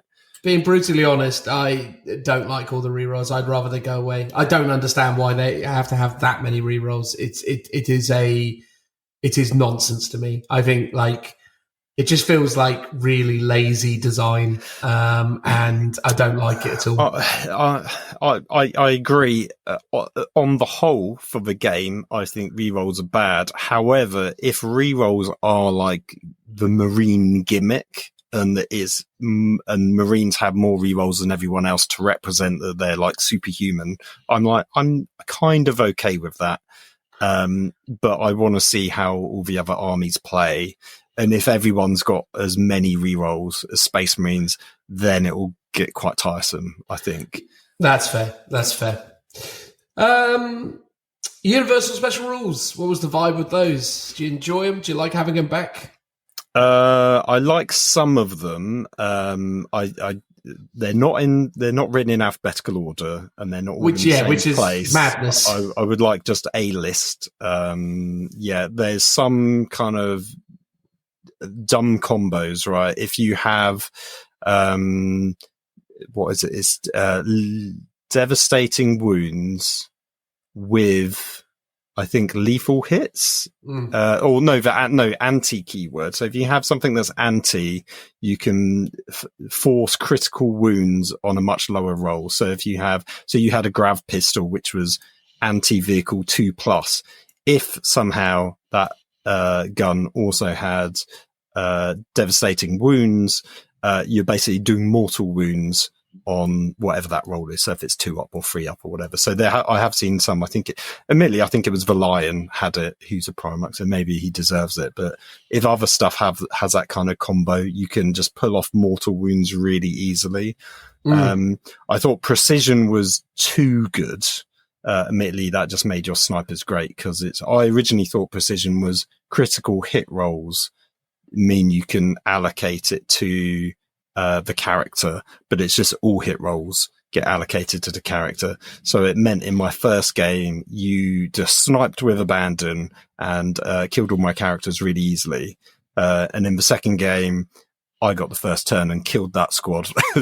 my first mission was like, that's my overs of moment. I'm killing them with everything I've got to keep my characters alive. But overall, I like the keyword mechanic of the universal special rules. Most of them seem pretty good in terms of what they do. What's your vibe on them? Yeah, look, I like them. I think my sincere hope is that we are in a situation where the universal special rules are used majoritively, and we don't end up in a scenario where too many new kind of special rules are added for specific factions. I know one of the weird nuances of 9th edition is that they started changing weapons to do all sorts of new stuff. So they added beams and they added Daka, and they added all sorts of new stuff. Hopefully they can stay within their lanes now and just be like, right, this is the sort of stuff you have now. I especially love how this keyword for weapons system works for combi weapons. I was reading the rules for like Stern Guard with like combi melters. I really like those rules in terms of how it's functionally a bolter gun, but it's now got the melter keyword. It's just nice. Yeah, that's cool. What was really interesting actually is rapid fire is in a Marine army, most stuff isn't rapid fire anymore. It's sort of just baked into the profile. So storm bolters are still rapid fire, but regular bolt rifles are just now 2 shots. The plasmas, again, 2 shots, stuff like that. So they've actually weirdly taken away rapid fire from a lot of stuff. And maybe that's going to be Marine specific only thing, but I quite liked it actually, because I like the fact that the bolt rifle is assault and heavy. So if you don't move, you get +1 to hit. But if you advance, you can still shoot. So it's a really good all-rounder weapon. It's got -1 damage. And it does 2 shots because it effectively always rapid fires. I thought that was great. Yeah. And I like how the heavy keyword is now a carrot rather than a stick. So it's, because it used to be if you moved, you were -1 to hit. And if you were, stationary, you just shot at your normal profile. But now if you're stationary, you're +1. Although, to be honest, most heavy weapons, with the exception of maybe things like, the bolt rifle, they're actually, the -1 is like baked into the profile. So a lot of things you'll be hitting on 4s as a Space Marine player, but it's heavy. So if you don't move, you're then hitting on 3s like normal. Yeah, absolutely. Which again is, I think, a really nice way of doing it. Because as you say, Phil, it's more the carrot than the stick, which is a cool thing to see. And I think, look, across the board with the universal special rules, I'm in favour of them. But again, universal special rules existed in the older editions as a kind of core construct for all kind of other rules. So very, very few things got special rules on top of these for weapon profiles or, other kind of like core mechanics. Obviously, we're seeing now within the game that every unit has their own unique abilities. But it's going to be interesting to see if they start coming up with new kind of like army specific universal special rules. Because to me, that kind of spits in the face of what the point of them are. Yes. But we'll see. A lot of the time, the thing is, right, as we've just been through this on 9th edition, Games Workshop's rules writing team's biggest issues is they never seemingly have ever been able, throughout the course of an edition, to stick to a core design principle. This is something that they've kind of stated from the start of 10th. They're like, we're going to stick with this kind of concept. We're going to keep doing this going forwards. this is us now. We've laid out our stall. This is what we're doing. If they do that, they are managing to achieve something they've never historically been able to do. But yeah, I'm hopeful that that they're not too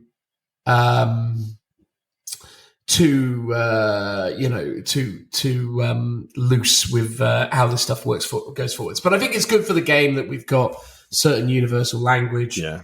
I like that there's not too many as well. So old 7th edition and Horus Heresy has like 4 or 5 pages worth. And, probably like, up to 30 plus universal specials. We've got 10 to 15, if that. Like, there's not many. So while it takes a bit of learning because I was like, lethal hits, devastating wounds. There's this concept of critical hits. There's all these words that sound very similar, but they all do different things. And I think it takes a good few games just to get your head around how all of those work. What's smart though is with the way they've changed the way weapon profiles work, though, like they've eradicated the necessity for certain, rules. So like Relentless was you could move and fire heavy weapons with no penalty. Whereas now it's like, well, if a unit could do that, we'll just give them that on their profile. It's like, there you go. That's they just sort of bake in the to hit roll being like for Marines, it's just a free up and it's not a heavy weapon sort of thing. Like every weapon is almost unique to the profile. Because before I think weapons were much more universal, like a bolter weapon was consistent across every single data sheet and every faction. Whereas now your tactical bolt gun is different from the intercessors bolt rifles. And I mean, to be honest, they always were, but a bolt gun is now unique to each data sheet, not across the whole faction. And that is, I think, that's one of the biggest learning curves actually, is the weapon profiles are so vastly different from the previous edition. Like we were constantly referencing every turn, every phase, what stuff did. And it will take a while to just learn those and sort of bake them into your mind. And actually, I think the PDFs are not very friendly for playing the game whatsoever. Oh, they're terrible. So I in Adobe Acrobat Pro, you can combine a PDF. So I picked and chose the data sheets of our 2 armies and output that as one PDF that was like 20 pages. I removed the back pages of the data sheets because you only need the front ones, right, for the stats. And that made it a lot easier for quickly scrolling along to find stuff. And if I really needed to, like in the core rules on my phone, I could search it because it's a PDF. So you can search for like the keywords to find stuff, which made it a lot easier than just scrolling up and down a 200-page Space Marine PDF. So I think the game in its current state is difficult to play. Admittedly, we were trying to play it before launch. So if you've got the cards, that would be a lot easier. If you've got the app, if and when that comes, and that's got great search functionality, that will make the game way easier to play as well. So I think I'm looking forward to that day because it was a bit tiresome having to constantly scroll up and down a PDF to try and work out what the stats were. Yeah, I agree with that. I think ultimately, the more we play it, obviously, the more familiar we'll get with those things. But yeah, I desperately want to pick up either the cards or print my own. I think one of the things I will say, though, is it is pretty evident from the cards or the PDF there are a lot of mistakes on data sheets or things that will need clarification, some typos, some other bits and pieces. We don't know for sure. There's the great one with the dreadnought keyword. Yes. Was it the Storm Raven or the Storm? Yeah, Storm Raven, can transport dreadnoughts.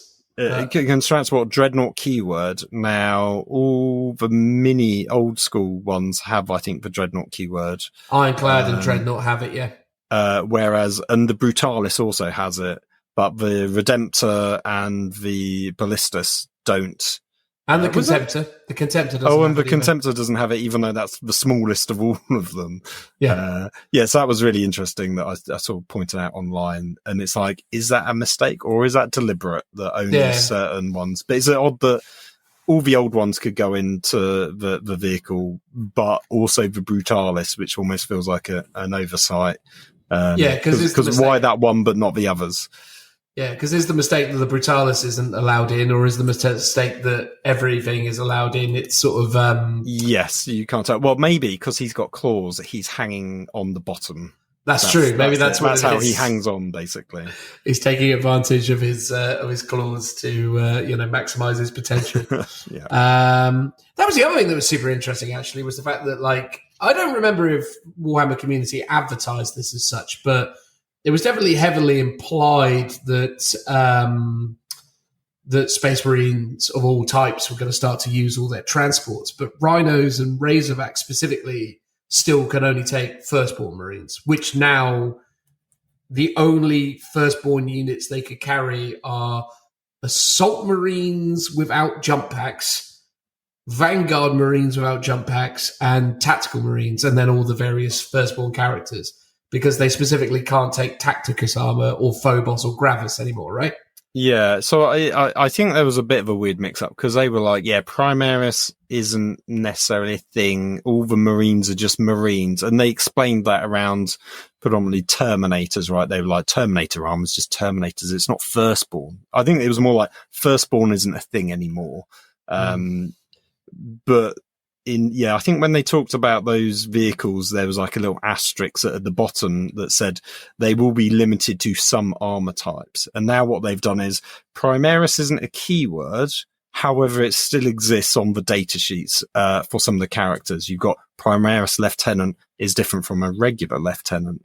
But that's just a naming convention for the actual just unit. a naming convention, and then it exists because every name is also a keyword, but there's no Primaris keyword, there's no Firstborn keyword, but everything has its armor. So an Intercessor is now Tacticus, because that's the mark of armor that it's got. Yeah. So Hellblasters will fall under that as well. I don't know what Blade Guard, what they would be if they'd be still Tacticus. Oh, are they? Okay. Yeah, because I guess it's just the generic armor for everything except obviously Gravis and Phobos, right? So, so that's how they're now making that distinction. But yeah, I think everyone assumed, and maybe that was incorrect on us or, content creators out there that were saying it's all, Primaris is going away, that we assume that all Space Marines now can go in all transports, sort of willy-nilly, carte blanche, and that's not the case. Yeah. What's really interesting is that the Impulsor can only transport Tacticus and Phobos, because I would have thought maybe the Impulsor would have been available to some Firstborn. Yeah, units. You would have thought like Tactical would make sense, because the Repulsor can take anything. It can take absolutely anything. Oh, okay. Well, I assume because it's the equivalent of a Land Raider, right? Which I think also can take everything. Yeah. So Land Raiders can now take anything, which is crazy actually as well, because you can put jump pack Marines in Land Raiders now. Oh, interesting. You can put jump pack Marines in anything except for Rhinos and. Was that not always the case? Did they not like? No, it used to be that you couldn't put them in. Oh. So you can put jump pack Marines into Land Raiders now, which is pretty mad. Yeah, I'm not sure you necessarily would, but you could just park them up and then jump them out. Well, yeah, you can disembark them, move them, then charge. Yeah, which is pretty wild. Or alternatively, you can, with the Land Raider, move, disembark, and then charge, because they've got the assault ramp rule now, don't they? Oh, right, yeah. Which could be interesting. So anyway, look, long story short, though, it was just interesting that those... Yeah. I like that drop pods can take pretty much anything as well. Yeah. So I think them with Blade Guard would be quite tasty. Yeah. I think, I think Stern Guard or Devi Marines, or more likely people probably looking at the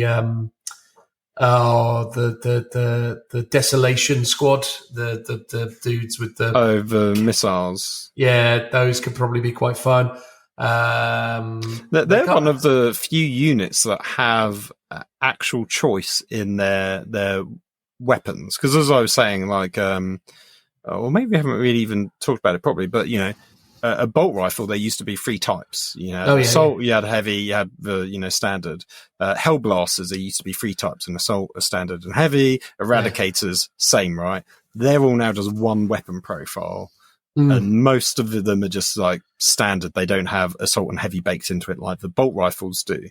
The Desolation Marines actually have the frag and crack as specific, like super frag and super crack. The Vengor that you can take. Yeah. So it's got all of those options still baked into the profile. And I don't know if that's just because it's new, that they want to still keep that distinction, or because it's like missiles and rockets. I don't know. That was interesting to see that they've kept their unique build, whereas actually even like a lot of weapon options, I think, is it Vanguard now just have like heirloom weapons. Tyranid Warriors is a great one, where they used to have whiplash and bone swords and scythes and talons and stuff, and it's now just like bioweapons. It's really generic, so it feels like there's a lot of customization in your unit types is now gone. I think that's great though I think that's great for people though, because it means now that just model them however you want. And I think that is nice. It sort of frees up that paralysis of, I want to select the best weapon type. Because I remember I actually really liked the assault bolters when they first came out. I liked the look of them. But I think early 8th edition, they were pretty terrible. And in part because I got the Dark Imperium box set. I just had the standard ones, but I'd have loved to have had a squad of the assault bolters. And so I was making some veterans, which are the veteran intercessors that are no longer a thing in the rules, but I've got them with the assault bolters because I wanted a squad with them. But now you can just mix and match your units however you want, which will be a kicker if they ever undo that. And people have made these weird smorgasbord mishmashes of units with all these different weapon types, and then come 11th edition, these are suddenly illegal builds or something. Maybe. I don't know. I feel like this is one of those kind of concepts that they've created to deal with those problems going forwards. I mean, I noticed it with the Plague Marine data sheets, because Plague Marines were weird in the sense that Plague Marines had so many different types of weapons in the squad. You could have the cleavers and the swords and the flails and then they're all plague weapons. Move on. So here's the thing. Well, you sort of lose out on a bit of theming, and in a way, it is just better for the game because it streamlines it so much more. You're not trying to roll 5 different things. It's like I remember looking at the not Redemptor, Repulsor, right? It had tons of little turret weapons all around it, right? That were either storm bolters or frag storms. And now it's just like a defensive array. It's one weapon with like 8 shots or something like that. And I was like, oh wow, that's so much easier than like these multiple different options that I could select that I would then be doing loads of different roles for. It feels like, because that was always one of the things about that unit. It was horrible to try and shoot it because you had all these different stuff, and it's sort of been much more streamlined. So that I think is actually really good. Good times. All right. Last thing I think we need to talk about before we do our general summary, thoughts and feelings, terrain. So one of the things I actually really loved about terrain in this game, because it's weird, right? Because you feel like, oh, wow, it's been so long since I've had to think about this. But in this game now, cover saves happen a lot more because it's no longer about being on a terrain feature. It's now much more about the context of, are you obscured? Are you, on the terrain feature, et cetera, et cetera. So with the sort of densely packed boards that we play with these days, though line of sight happened a lot more because of the nature of the tables that we were using, the terrain, et cetera. Cover saves happened a lot more as well, which I really appreciated. And last thing as well, one of the things I really loved about playing the game with proper Games Workshop terrain and not trying to kind of overly kind of like optimize our forces, I suppose, or get super tournamenty with it. That was the first game of 40k I've played in a while where verticality became a factor again, because being on top of terrain increases your AP. So being higher was actually valuable. And because we were using Games Workshop style terrain, we had line of sight. So there was my sniper squad was super fun because it had lots of options. It had lines of sight all over the place. I put them on a highly elevated area. And they had a benefit for being there. And Yeah, I really enjoyed that because I put my Hellblasters up on a rooftop as well, and I did it in the second game, another squad as well. And yeah, you don't bother deploying up there, and yes, it's a pain that it's basically a 5-inch move down, and then you get effectively 1 inch to move across. So if you want to get off the terrain piece, it's really difficult. Or if you want to get up onto one, it's quite difficult, actually. That's the downside of the new style terrain. I sort of kind of miss the old ones where they were sort of elevated sort of 3 inches. So it was, you could get a bit more movement and you're just going up on a little mini level. But I get the point with models being so much bigger now. You need like these jumbo sort of floor sizes. But yeah, the fact that elevation's now a thing and you actually deploy up there, I think was fantastic. And as you say, terrain cover saves really generous.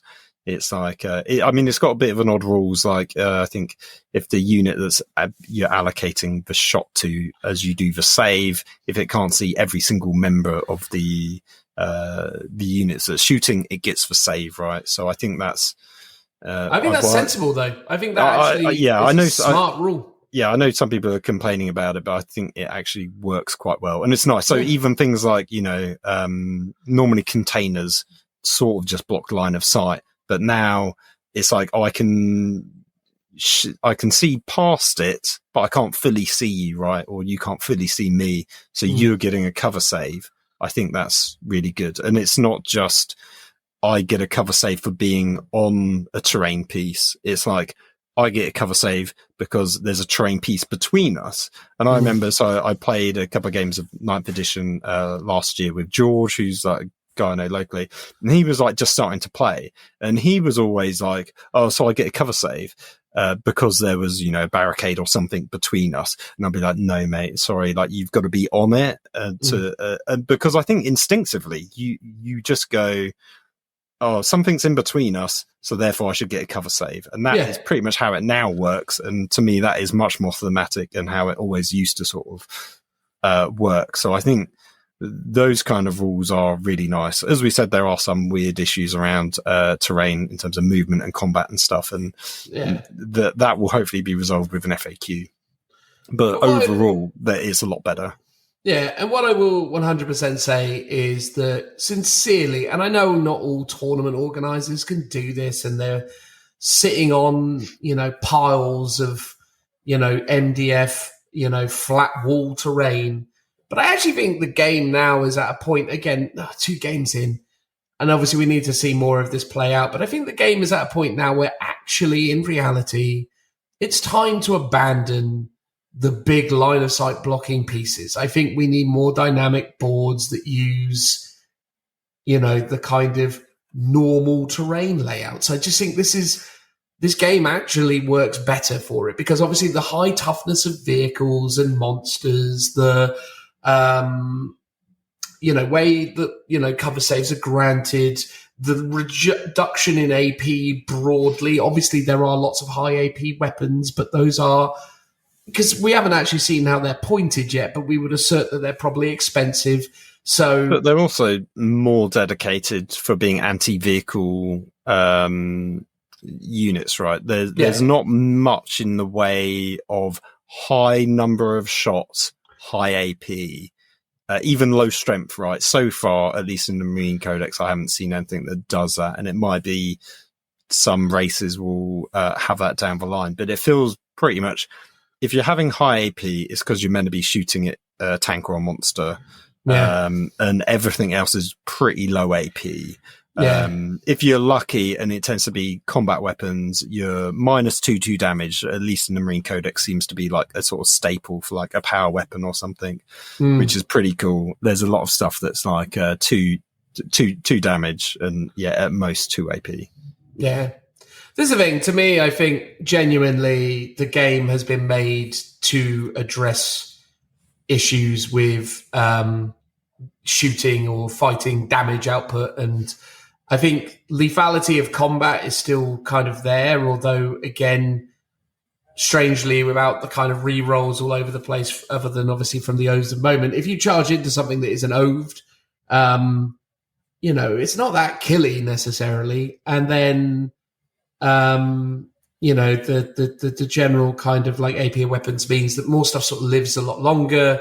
So I don't know. I think this is the thing. I genuinely think we're moving into a time where, yes, you need terrain, but I don't know if you need that tournament layout anymore. Yeah, you don't need it to stop your army being blown off the table turn one. I think we can tone that down now completely. Yeah, potentially. But again, the problem is, right, a lot of that community are so entrenched in how that is, because it's now become like a religious doctrine, right? Like it's like, this is how it is played. So maybe, yeah, it'll be interesting to see if people will change their minds. I guess people do like that line of sight blocking, because they're like, I like to have my super killy infantry hidden behind that wall that I can charge out from and grab an objective off of my opponent and stuff. Yeah. Hopefully, yeah. I mean, the way we played it, I really enjoyed it. It was a lot more of a breath of fresh air than 9th edition and stuff like that. So that was really good.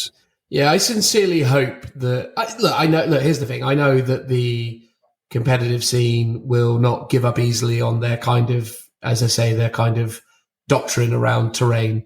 So it's not like we're going to see it change overnight. But I think more and more, it's going to be interesting, right? Because we'll see out of the gate once the competitive scene get like going and they hold on to their kind of terrain layouts. We're going to see from the outset that certain armies will just massively overperform from the outset, because out of line of sight shooting will probably do well for itself. And then also, certain combat armies and things will do well for themselves. So there's going to be some interesting things going on with it. But bizarrely, actually, weirdly, I think there's some weird stuff that you can do now with this that kind of contradicts that kind of approach that I think a lot of some of these competitive players would struggle to understand why, and also how they deal with it. Like I was looking at, within the Marine Codex, I was looking at Vindicators going, I think they would be hilarious. I feel like 3 Vindicators would be a funny thing to take. Is it just because the number of shots and like the high damage and stuff, or is it, have they got a special rule that's a bit crazy? Well, they're toughness 11, so they're tough, right? Real tough. They got 3 up armor, a 2 up armor save. Yep, that's good. So that's really strong.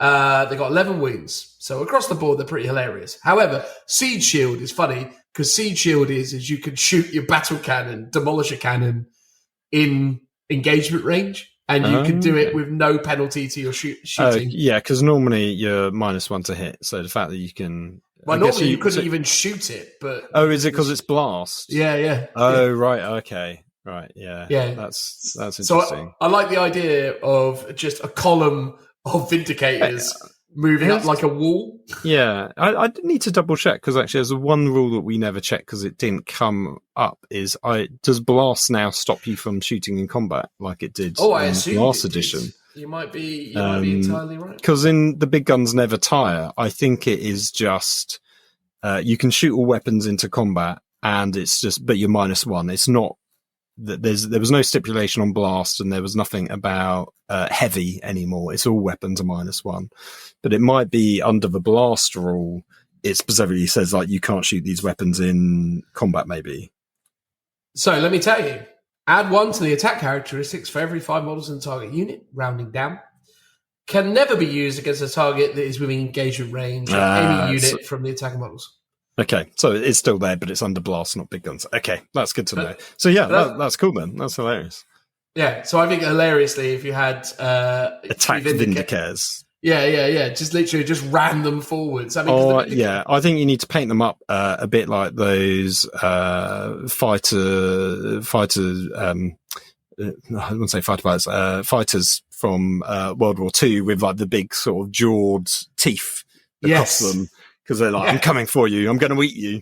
Yeah. I'm going to shoot you in close combat. Also, they're OC3, which isn't terrible. That's actually quite good. I think a lot, because your was it Storm Speeder yesterday? That was OC3, and I was like, that's pretty good. Nick some objectives with that. Actually, and one thing I will say as well, just as a last thing, is not being able to stand on objective markers is huge in terms of what it means for positioning units. The amount of times where we were like, oh God, I've got to how do I actually work around this? So now you can place objectives in ruins, on ruins. The caveat is they've got to be flat; they can't overhang the edge. But they also say that you should keep them at least an inch away from a wall and stuff. So when you have them in a ruin, even the big sort of GW ones, there's not a lot of space to maneuver around them, especially if you've got two different squads trying to clash into combat. So it does make positioning quite key and stuff, and especially how now you charge and you've got to try and get within base contact. It does make, that sort of system a lot more interesting, I think, in terms of how you've got to position and move around those objective markers. No, totally. Anyway, there you go. That was us talking about 10th edition. Let's go into final thoughts and feelings. Let's start with Phil. What's the vibe, mate? Where's your head at? I enjoyed my two games very much. In part because I briefly, for all of 5 hours, had a 100% win record of 10th edition until you snatched it away from me, and it's now down to 50%. But no, I enjoyed it. It was, I think the frustrations I had was a couple of ambiguous rules where we're like, how is this meant to be played? And the scrolling to learn the rules, right? And that's just a problem trying to get into this game, constantly having to refer to the data sheets for the stat lines and stuff like that. And we also pretty much double checked every rule when it came up just to 100% make sure we were doing it correctly. So the first game was very slow. Second game was a bit quicker. I think third and fourth game will get even more quicker once we've got a couple more games under our belt. Yeah. But overall, pretty positive. Again, with Marines, it felt like tons of re-rolls, in part because of Overs of Moment, and with Overs of Moment, it lasts until your command phase. So it's like, I get to shoot at you, I get a charge at you. It's like, in your turn, I can overwatch and get full re-rolls. You can charge me and I'll get to attack you in your fight phase as well. So there's tons of opportunity for re-rolls with Overs of Moment. But despite that, hopefully the game will have a bit less, but it doesn't seem like it so far. So I feel like we were just missold on that. They didn't need to say there's going to be less rerolls. They could have just said Aura abilities isn't going to have rerolls, which is kind of true, but the rerolls are everywhere else, right? But overall, I'm looking forward to it. I think the key thing is, obviously, we say the core rules of the ninth was always pretty good. It was, I wasn't a huge fan of secondaries and the GT mission pack. And I think it'll be interesting to get some games playing the new GT mission pack, or the deck of cards, or how those two things align with each other. Because there's the Leviathan cards, there's the GT stuff coming out. I'll be keen to see how those two, are they two separate things, or do they, does the GT bolt onto the mission deck? Because that will actually change how the game plays very fundamentally. So, and likewise, I can't wait for the rest of the indexes to come out. Can't wait for the points to come out. And then obviously it's like what happens when the codexes eventually do arrive. But I'm looking forward to, the Wild West era, as everyone's been describing it, as when people just get to play the indexes. Yeah, for sure. From my side of things, I mean, overall, I had two great games of Warhammer yesterday. Not the best I've ever played because, one, I had a terrible opponent that was just a misery the whole time. No, obviously that isn't the case at all. I'm very... Well, if you stopped rolling 5s and 6s for all your minus Calgar saves, I would have been a bit more upbeat. That's true. That's true. That was the only thing where I was like, God damn it. I mean, honestly, I shot at him with my entire army for 2 solid turns. He only had 2 wounds left, and he literally refused to die, basically. Yeah, there was that time where I rolled 7 4-up impuns, and you were like, I'm sorry, what? it's a little bit silly. There was, I think in hindsight, do you know what I should have done? So, because at the end of that game, sorry to interrupt, you had like 1 Terminator, you had a Storm Speeder, and you had Minus Calgar all clumped up together.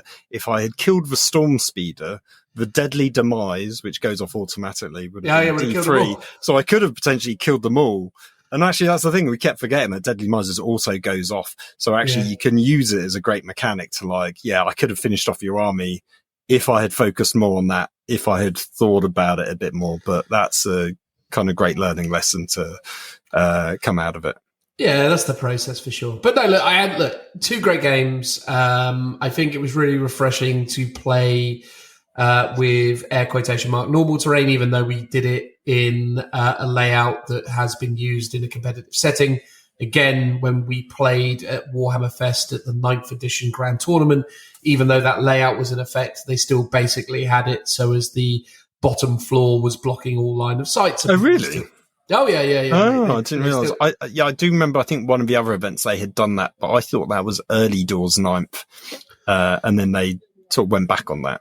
No, they did it so as basically, bottom floor was blocking. And in most instances, they actually had the terrain that it actually did physically block it as well. But irrespective, right? It was nice to do that, and that was cool. And here's the thing, it was frustrating because I pride myself on being very competent with rules. Like, I spend a lot of time learning, I spend a lot of time playing, and I'm someone who is, very proud of the fact that I'm very knowledgeable about the game. So to be back at the beginning again, where so much of it's familiar, yet so much of it is different, is frustrating for me. I'm not going to lie.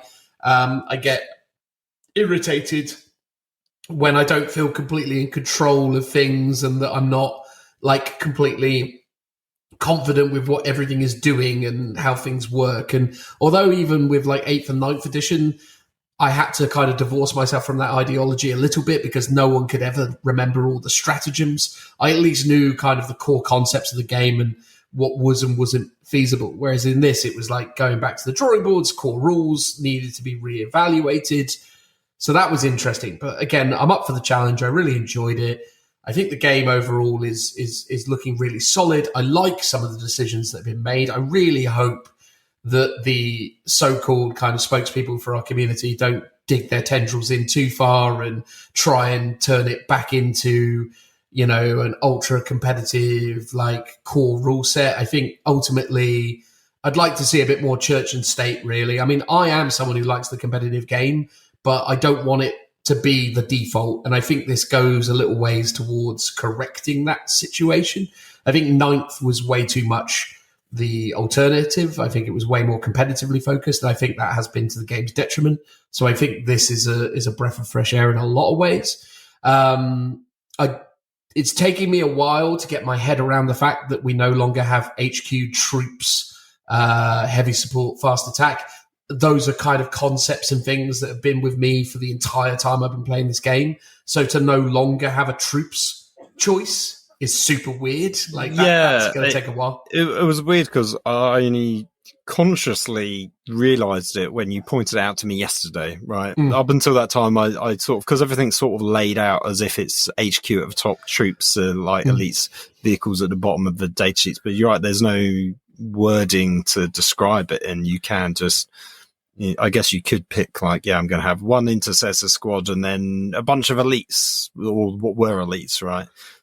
Which will be mad. But then I sort of felt like that's the direction they were going in with the Arks of Omen detachments. They're just freeing people up to pick and choose an army however they want. So, that's a good positive. And there might be restrictions, right, in detachments going forwards, potentially. And the other thing I noticed is actually vehicles now aren't really ever in squadrons.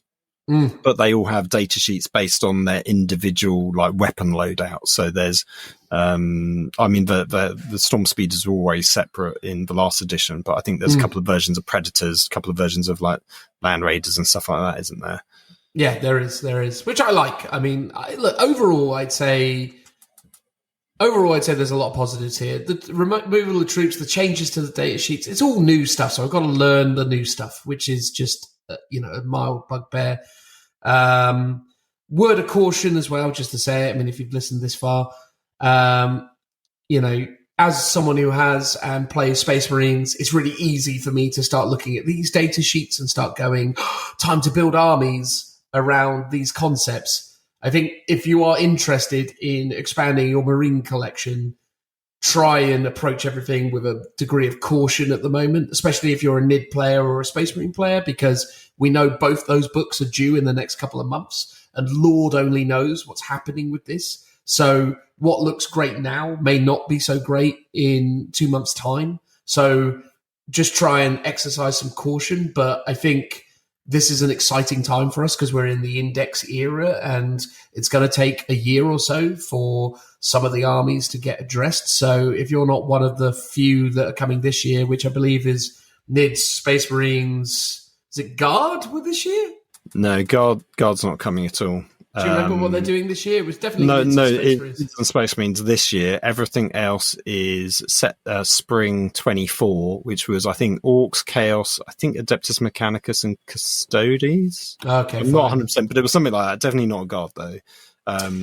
So basically, yeah, if you're a Space Marine player or a NID player, maybe exercise caution with what you're going out and buying right now, because there's still every chance that they could remove tactical Marines. This, like they could just go, oh well, they're gone now. We don't know what's going to come in that book. So I would just say, well, what's interesting is there's the Primaris Company Champion. Even though I'm pretty sure they've already announced that was going to Legends. So it was interesting they even made it into the data sheets, which I thought was quite cool. Yeah, I mean, I love the fact he's in there. But exactly that, right? Will he be there when the book launches? Because who can say, right? And that's the thing I'm saying at the moment for like the Marine people is like, try and be cautiously optimistic about what you're picking up at the moment, because there's no guarantees of what is going to make the move over there. And it's also interesting as well that within this generic Space Marine data sheet, unless I am massively wrong, and I'll accept this if you immediately point out that I'm wrong, but there's absolutely none of the Forge World units in this index. No, but the closest thing is the Contemptor, but it's the old plastic one, as we suspected, with the multi-melter and Keris pattern assault cannon. There's no actual Forge World unit, so I guess that's coming at a later date. Yeah, and maybe that's maybe that's the thing, because obviously I think the only Marine thing that stuck around was it in the list was like some of the, well, it was like the is it the Atreus or whatever it's called, the Astreus? The Astreus, the giant Primaris Forge World unit. So that's one of the few Forge World units that's not Legends. But it's interesting. I think there's it's not in here. Because it's Forge World, right? Yeah. I think there are some Forge World stuff that will make it across, but I think a lot of the Forge World stuff is Horus Heresy, so therefore it's going. And obviously they got rid of all the characters from the Badab War and stuff like that. So that should appear. There might be a couple of others. I can't think what off the top of my head though. Yeah. Anyway, look, this wasn't supposed to be a Space Marine Index review. It's just that's what we played, and it's sort of, it's kind of a core aspect of our appraisal of the systems and so on. But look, I think, is 10th edition perfect out of the gate? No. Will it be better very soon? Probably yes. Does it have the potential to be a good 40k game? I think so. I think there's a lot of good things here. So I am broadly optimistic about it. It has rejuvenated my enthusiasm for the system. I think there's some cool stuff going on with it. I think overall I'm positive about it, but I do acknowledge and accept that we are probably 3 months away from it being really good. But where we are at the minute, I'm pretty happy with it. So yeah, I hope whoever you are and wherever you are, when you get playing this thing, that you have an enjoyable experience with it, because that's certainly been our initial take. But it's really going to be interesting to start to see what starts happening when people start trying to, take this and adapt it to the competitive ideologies, because I think that's really when things are going to start to look interesting from the outside looking in anyway. But overall for me, pretty happy with it. Solid. It's no 5th edition, but it'll do. Well, fair enough. It gets a solid 2 thumbs up for me at the moment. I'm quite happy and positive about it, so that's good.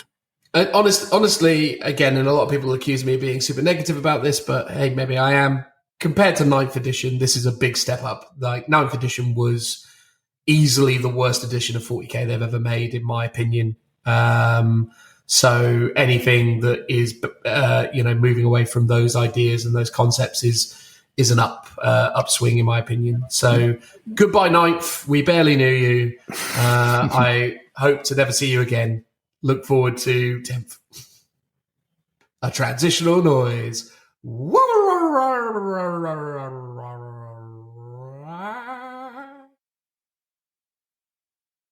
Welcome back, everybody. In this part of the podcast, me and Phil. Of course, it's me and Phil. It's always me and Phil. Why must it always be me and Phil? Anyway, we're going to talk about The Lion, the last of the Arks of Omen storybooks, the final narrative moment that takes us up to, presumably, the events of 10th edition, although in all probability, it has no real consequences, and anything that happens here is essentially unimportant in terms of everything that is about to come in 10th. But who knows for sure? I know his name's Phil. How you doing, bro? Yeah, no, I'm good, thank you. Good. And Should we do ready a quick, to talk about it? I am. Should we do a quick recap on the other books? So, Abaddon was the first book that was introducing Vastor. They made an alliance. Vastor's like, I've got this thing, you can have it in exchange for some stuff. But anyway, they create the Arks of Omen, which are these giant giant ships made from Space Hulks. That's it. That's the word. They kit them up with weapons. They put warp drives on them. They send them out into space looking for the key fragments, which, when combined, will help them get some big weapon that will help Abaddon win his war against the Imperium of Man. We saw a couple of battles in space and on some planets to get the first key fragments. That was book 1. Book 2 was Angron, where we see Angron basically go to a single planet, which has like this kind of mini Mini's Emperor's Beacon, sort of guiding light, which was helping a Indomitus Crusade fleet win the war in that area. He basically comes along, smashes it up, and creates this murder curse, which gets beamed out into space, and everyone starts killing each other. Even Sisters of Battle fall to chaos. Who could believe it? That was book 2. Book 3 was Vastor, yes, not Farsight. No. Book 4 was Farsight, mate. Come on now. No, I know. Vastor, he goes to the rock because there's a key, a big important thing. He hits stuff with his hammer. Don't forget about that. He hits stuff with the hammer. He basically goes to the rock to try to get it. And then old matey boy, the big old demon prince, what's his name? The Prince of Darkness, Be'lakor, comes along and stops him. Basically ruins his plans because he's like, I don't like you very much.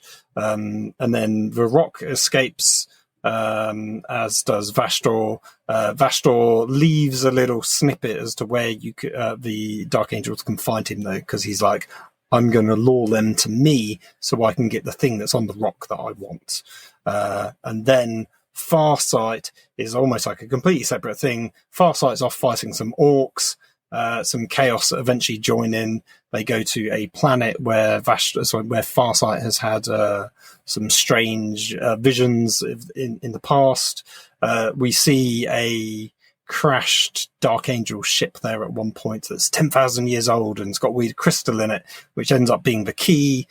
Some Alpha Legion guys come and steal that away during the big fight that's happening on the planet. Farsight unleashes some demons from a warp portal that starts killing all the orcs. The orcs eventually banish them with their weird boys, and Farsight escapes off into the sunset. The Chaos just eventually leave because they have no interest in being there now. They've got their key fragment, and the orcs go off in search of the Chaos because they're a much more fun fight to have. So that's where we leave Farsight. So it's all going great for everyone involved. Pretty much, yeah. We start off with the Lion. What we have is, so there's a little preface, which was either on the back or I think it was in the very first page. I think it's the first page where they always do like a little setup. So with that, they actually give away more information than we've ever known in the previous book. So it says Vastor knows about a truly mighty weapon sealed away during the primordial age. The key would unlock the vault, but 3 potent artifacts were also needed to bring the weapon to life. And Vastor assembles the key in the Somnium Stars, which is where he runs away to after the Vastral book, and where he tells the Dark Angels where he is. So, which was interesting, because in this one little snippet, they actually give a bit more of a concise what's going on. There's a weapon that's locked away in a vault. The key fragments form the key, but also we need these 3 potent devices to actually power it, basically. Now we start the actual, the main story. So a report is sent to Lord Dante, informing him that they have detected their target's psychic spore during the attack on the Ark of Omen, the Night Terror, where their crew were dead. So they found these weird psychic spores. The crew were dead, but withered plant life was found. The Librarius from the Blood Angels has tracked this person down, appearing on many planets, each one giving them names like the Cowed Giant or the Unforgiving Knight. So they know this person's coming to these planets, killing lots of people, but also plant life is appearing. Described as larger than a Space Marine, but clad in ornate power armor with a mighty sword and a glowing golden shield. Who could this be? He's always stepping out from an unreal forest, killing monsters and chaos alike, sometimes fighting alone, other times alongside black armored Adeptus Astartes. They believe that they can intercept this being, and they provide coordinates, which is the Librarian doing this. They also believe that key fragments are being sent to the Somnium stars and should proceed there after their first mission, which is to try and find this person. They believe the 2 things are somehow interlinked. So that's basically a message that Lord Dante's received from his Blood Angels. We then meet Bors, who was a Fallen, an ancient Space Marine clad in black power armor. He remembers the fall of Caliban because he's that old. Now he's on board of the Blood Angels strike cruiser Absolution's Ire, and he recently was pardoned by Lionel Johnson and offered a chance of redemption. The 2 are sparring on board the ship alongside 2 other Fallen brothers, Bruin and Rufael. These pronunciations probably awful. And at one point, Rufael's power sword strikes the Emperor's shield, triggering its conversion field, which blasts Rufael back with a shockwave of light. This is an ability that we see quite a lot in the book, so I think they're doing a setup here for sort of how it actually works. So as they're fighting on board the ship, much back and forth is happening, and eventually the Lion commands the room be cleared, because at this point all the Blood Angels, because it's a Blood Angel ship, and the serfs are just standing around watching them. So he orders that everyone else leaves them while they can have a little chat. We learn that the Lion has little memory past the destruction of Caliban, other than his first memory, which is of him walking through his forest, strange and half real, believed by Bors, the other guy, to pass through the warp and bring the Lion to where he is needed the most. So obviously he's got some weird, I think the ability in 9th edition is Forest Walk for the Lion. Since being forgiven by the Lion, Bors now finds himself not only wanting to serve the Lion, but also the Emperor, which is something he never really did for a long time. His own memory of the past so faded that he doesn't even remember serving the Emperor before, because he's that old. It's revealed that since awakening the Lion, he doesn't refer to the Imperium by that name. Instead, he calls it his father's realm, having a deep contempt for the bureaucrats and dignitaries, I guess much like old Gilliman does as well. Bors expresses doubt that the Unforgiven will believe that they're no longer part of the Fallen, but the Lion explains that he has forgiven him, so too all his other sons. They refer to themselves now as the Risen rather than the Fallen. Do you get it, Dan? I mean, there's a few bits that I feel compelled to emphasize. First of all, I really hate the literal nature of the forest walking thing. Like, I think I talked about this when we reviewed the rules of Lionel Johnson way back when, but it's such a really, like, dumb thing in the sense that it's so, like, utterly literal, in the sense that they were like, so yeah, he grew up on the forests of Caliban, so he's like a kind of like forest walking dude now. It's like, but why? Like, it's what? Like, I understand that, like, Primarchs are a merger of like the warp and of, technology, etc., but like that stuff I find a bit ridiculous. Yeah, I mean, I feel like it's more to do with like either like the Green Knight or Arthurian legend. It's more of like a modern take on like a fable of some kind, like the lone warrior that appears where he's most needed. It's that kind of thing, I guess. I have to say, throughout the entire story, they never really explain it or go into much more detail than this. That, around him, shadows sort of appear, and these forests are sort of there, but they're not quite real. And I guess that's, how he somehow transports himself through the warp, or maybe it's because it wouldn't be a webway gate. So but who knows how it works or why it works. Yeah, I get it. Ooh, spooky, but like, come on, guys, like, come up with something better. Equally, this idea of like the risen.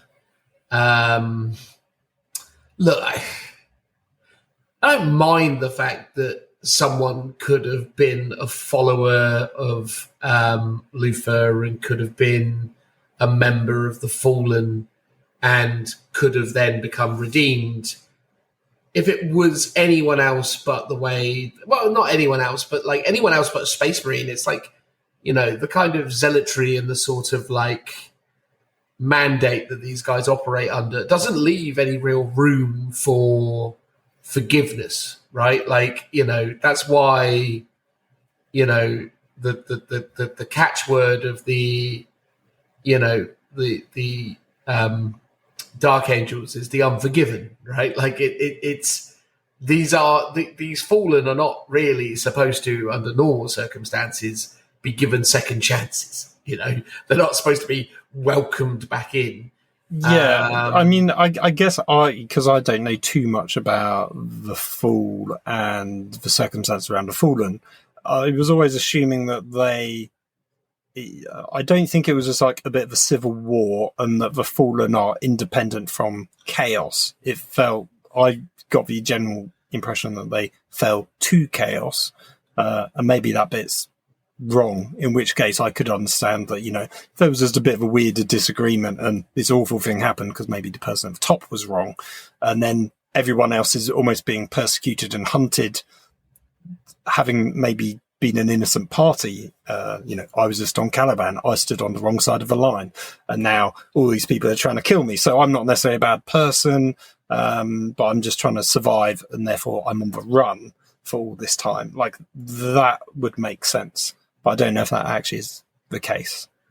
Yeah, I mean, ultimately, the forces of the Fallen became known to the Dark Angels after the events on Terra. So essentially, Lionel Johnson returns to Caliban and effectively realizes that under the guidance of Luther, effectively the entire kind of inhabitants of Caliban, or the remaining inhabitants of the Legion that was stationed there, have effectively gone completely against the rules and become something separate from what the Dark Angels were. Now, the Dark Angels in the realm of Horus Heresy is an incredibly secretive legion. And in a way, the events that happen with Luther falling and becoming, an agent of chaos effectively mirrors or echoes what happened with Horus and the Emperor of Mankind, in so much as Lionel Johnson was away doing all of these like wars and orchestrating all of these secret campaigns on behalf of the Emperor. He was away for so long and left Luther in charge that Luther obviously felt a bit scorned, a bit sort of let down by this, and effectively, Chaos were able to kind of needle their way in and effectively created this this new kind of like secret society within a secret society. So effectively, the Fallen were born out of this, and forgive me, I've completely forgotten the name of the order that was created before they became more commonly known as the Fallen. It may even have been the Order, now that I think about it, but they basically created this new thing. And it's funny because even in the events of the latest Siege of Terror book, there's a lot of interactions with those that will go on to become the Fallen, because the captain of the Dark Angels in the Horus Heresy, Corswain, is essentially trying to fight back against the forces of the Death Guard. And effectively, he is partnered with people who will, well, to the reader, are known to be, what will become the Fallen. And they're working under sort of Luther's orders to go out there and, start to kind of get out into space and do all this stuff. So it's always really interesting in terms of how that works. But with the way that they've always been set up in 40K, there shouldn't really be any opportunity for these guys to come back, right? Like, the doctrine is very particular. They are absolutely the worst possible thing. And this has been my frustration over the last 6 years with Dark Angels specifically. First of all, the Primara storyline definitely eroded some of their character, because all of a sudden we're supposed to believe that the Dark Angels would accept all of these soldiers off of Gilliman from Mars. It's like, no, like, that wouldn't happen if they were staying true to kind of narrative themes of the Dark Angels. And now I'm basically being told that, Lionel Johnson's back and he's forgiving the Fallen. And it's like, maybe Lionel Johnson's character would do that. He's had a long time to think about it, I guess. Well, he doesn't remember anything. Well, maybe that's why he's forgiving them, because he doesn't remember. But that is the thing, though, with the Heresy era, right? Like, the Heresy always seems like one of the most horrific times in the 40K lore, but the characters from the Heresy, people of that era are much more rational and much more open to reason than modern 40K narrative. Like, modern 40K narrative is much more blunt and much more indoctrinated. There's not very much room for nuance with, Space Marines in 40K, whereas Space Marines in Heresy have a bit more nuance. So it's possible that within the confines of the Horus Heresy, and with the way that those kind of morals play out in those kind of factions, I could see someone being forgiven. But within a 40K context, it's a bit much. What's interesting about in Horus Heresy is even within the traitor legions, you still had loyalist elements of it. And now maybe within the Fallen, you also have some relative loyalist elements. And maybe these are the people that are more being forgiven. People that just more lost their way rather than the outright instigators of, turning their backs. Yeah, which is fair enough. But 40K's setting doesn't allow that nuance, really. Like, it's a lot more tribalistic in terms of its approach to things. Like, yes, it's totally feasible that during the events of the Heresy, members of the Emperor's the Emperor's Children, members of the Lunar Wolves, members of the Sons of Horus, and so on, could definitely have remained loyal to the Emperor, and did, and were well documented as doing such within the events of the Horus Heresy novels. But yeah, I think the way 40K as a setting has been kind of dictated, it just doesn't really facilitate that. The characters in 40K are just a little bit too blunt normally. But maybe this is a change. Maybe they are trying to get back to a softer kind of approach to storytelling. Or maybe just the people writing this stuff are completely disregarding everything that's been built beforehand and just telling stories the way they want to, which is essentially, wouldn't it be fun if Fallen weren't Fallen no mores? It's like, all right, fair enough, I guess. It sort of seems a bit ridiculous, but whatever. Like, do whatever you want. Okay, I can sense there's a bit of shock in your voice, Dan. Anyway, well, no, it's more just a case of, like, the problem is it's that thing, right? Like, I don't mean to be overly precious about this stuff. It's just that thing where it's like, one of the things that really irks me about the Arks of Omen, the Psychic Awakening, less so the Gathering Storm, because there was a bit of gravitas around that. I just feel like we've moved the story on, but it never feels like anything's being very well realized with it all the time. It's just lots of stuff happening for the sake of it. And it's really difficult all the time to gauge the scale of the conflict, as it were. Like, one of the things that was really nice about the world as it was before the events of the Gathering Storm was the fact that, you had a good sense of the universe, you knew the major conflicts, you knew where things were happening in the galaxy. Things had a certain order to them, even though obviously it was utterly chaotic and things were going on all over the place.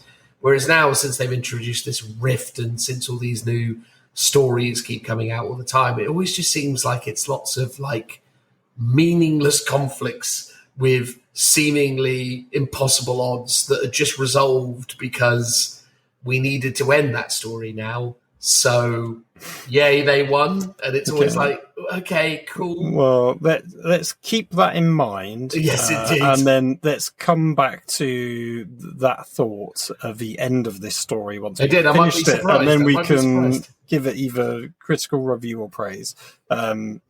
So yeah, let's carry on. So basically, the spar finishes, and as that happens, a klaxon blasts through the hall, signaling the first translation through the warp, and they'll soon be at their new destination. We then get some cool artwork and a poem for each of the risen. We've got Lohor, Bors, Zabriel, Aspiel, Rufael, and Apkar. Probably pronounced all of those incorrectly. And the artwork's actually really cool. One of them's got like an eye patch. I love him. It did make me go, oh, these would be cool to kit bash as like little minis. Maybe we'll see them one day. Who knows? The next section's called Valor. So the rock is still undergoing heavy repairs after Vastral's attacks. Months have passed, but some damage will still take months, if not years, to repair, because obviously it's a huge place. Within the command sanctum in the inner circle stands Azrael, alongside all the key Death Watch members. Death Watch? Yeah. Death Wing. Death Wing, sorry, that is a typo. It's not Death Watch. Death Wing members and even chapter masters and captains from the Unforgiven chapters, so effectively their successor chapters. A few appearing via hololithic projectors. From interrogations, they knew that Vastral's location is not just within the Somnium stars, but within the Idolatros system, which is part of it.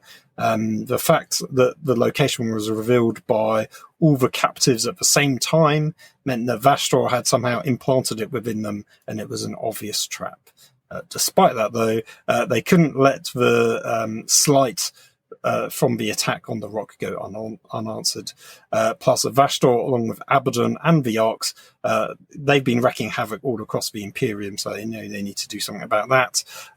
Azrael had called forth the might of his successor chapters, 3/4 of which have now assembled, forming a massive fleet around the rock. Along with the recalled Dark Angels from all their various Indomitus crusades, vanishing without explanation. So obviously you're on an Indomitus crusade and your contingent of Dark Angels just disappears on you, probably during the middle of a fight. You will be a bit miffed, but that is obviously the spooky, secretive ways of the Dark Angels. Indeed. So the rock is headed to the Somnium stars. It's got to make short warp jumps to minimize any risk from the translocations in the warp. The second company, the Raven Wing, alongside its counterparts in the Unforgiven chapters, are leading a recon party through the system to gather intel on the enemy while trying to remain undetected. Chief Librarian Ezekiel suggests they perform the risky task of intromancy, which is divining the future to discover what traps lay ahead. The plan was simple. Once they had warped into the system, the fleet would then spread out so that they couldn't be ensnared in any kind of ambush before attempting to locate Vastral. A very simple and easy plan. By the time the fleet arrived near the Idolatros system, many ships, though, had been scattered or lost and damaged in the warp, even though they were making these like short warp jumps. Azrael berates himself for not having used the T'Chalka engine, which is very interesting. T'Chalka is like a sort of, in actual real world, is kind of demon. The T'Chalka engine is an ancient Xenos relic, a strange puppet which could pilot any ship safely through the warp. However, he didn't want to take the risk of a chaos taint, as the last time he had used it, a great chaos warlord had almost damned all of the Unforgiven. So that hints at a story. I've got no idea if it is a story or it's just a, little lore snippet that they might expand upon in the future.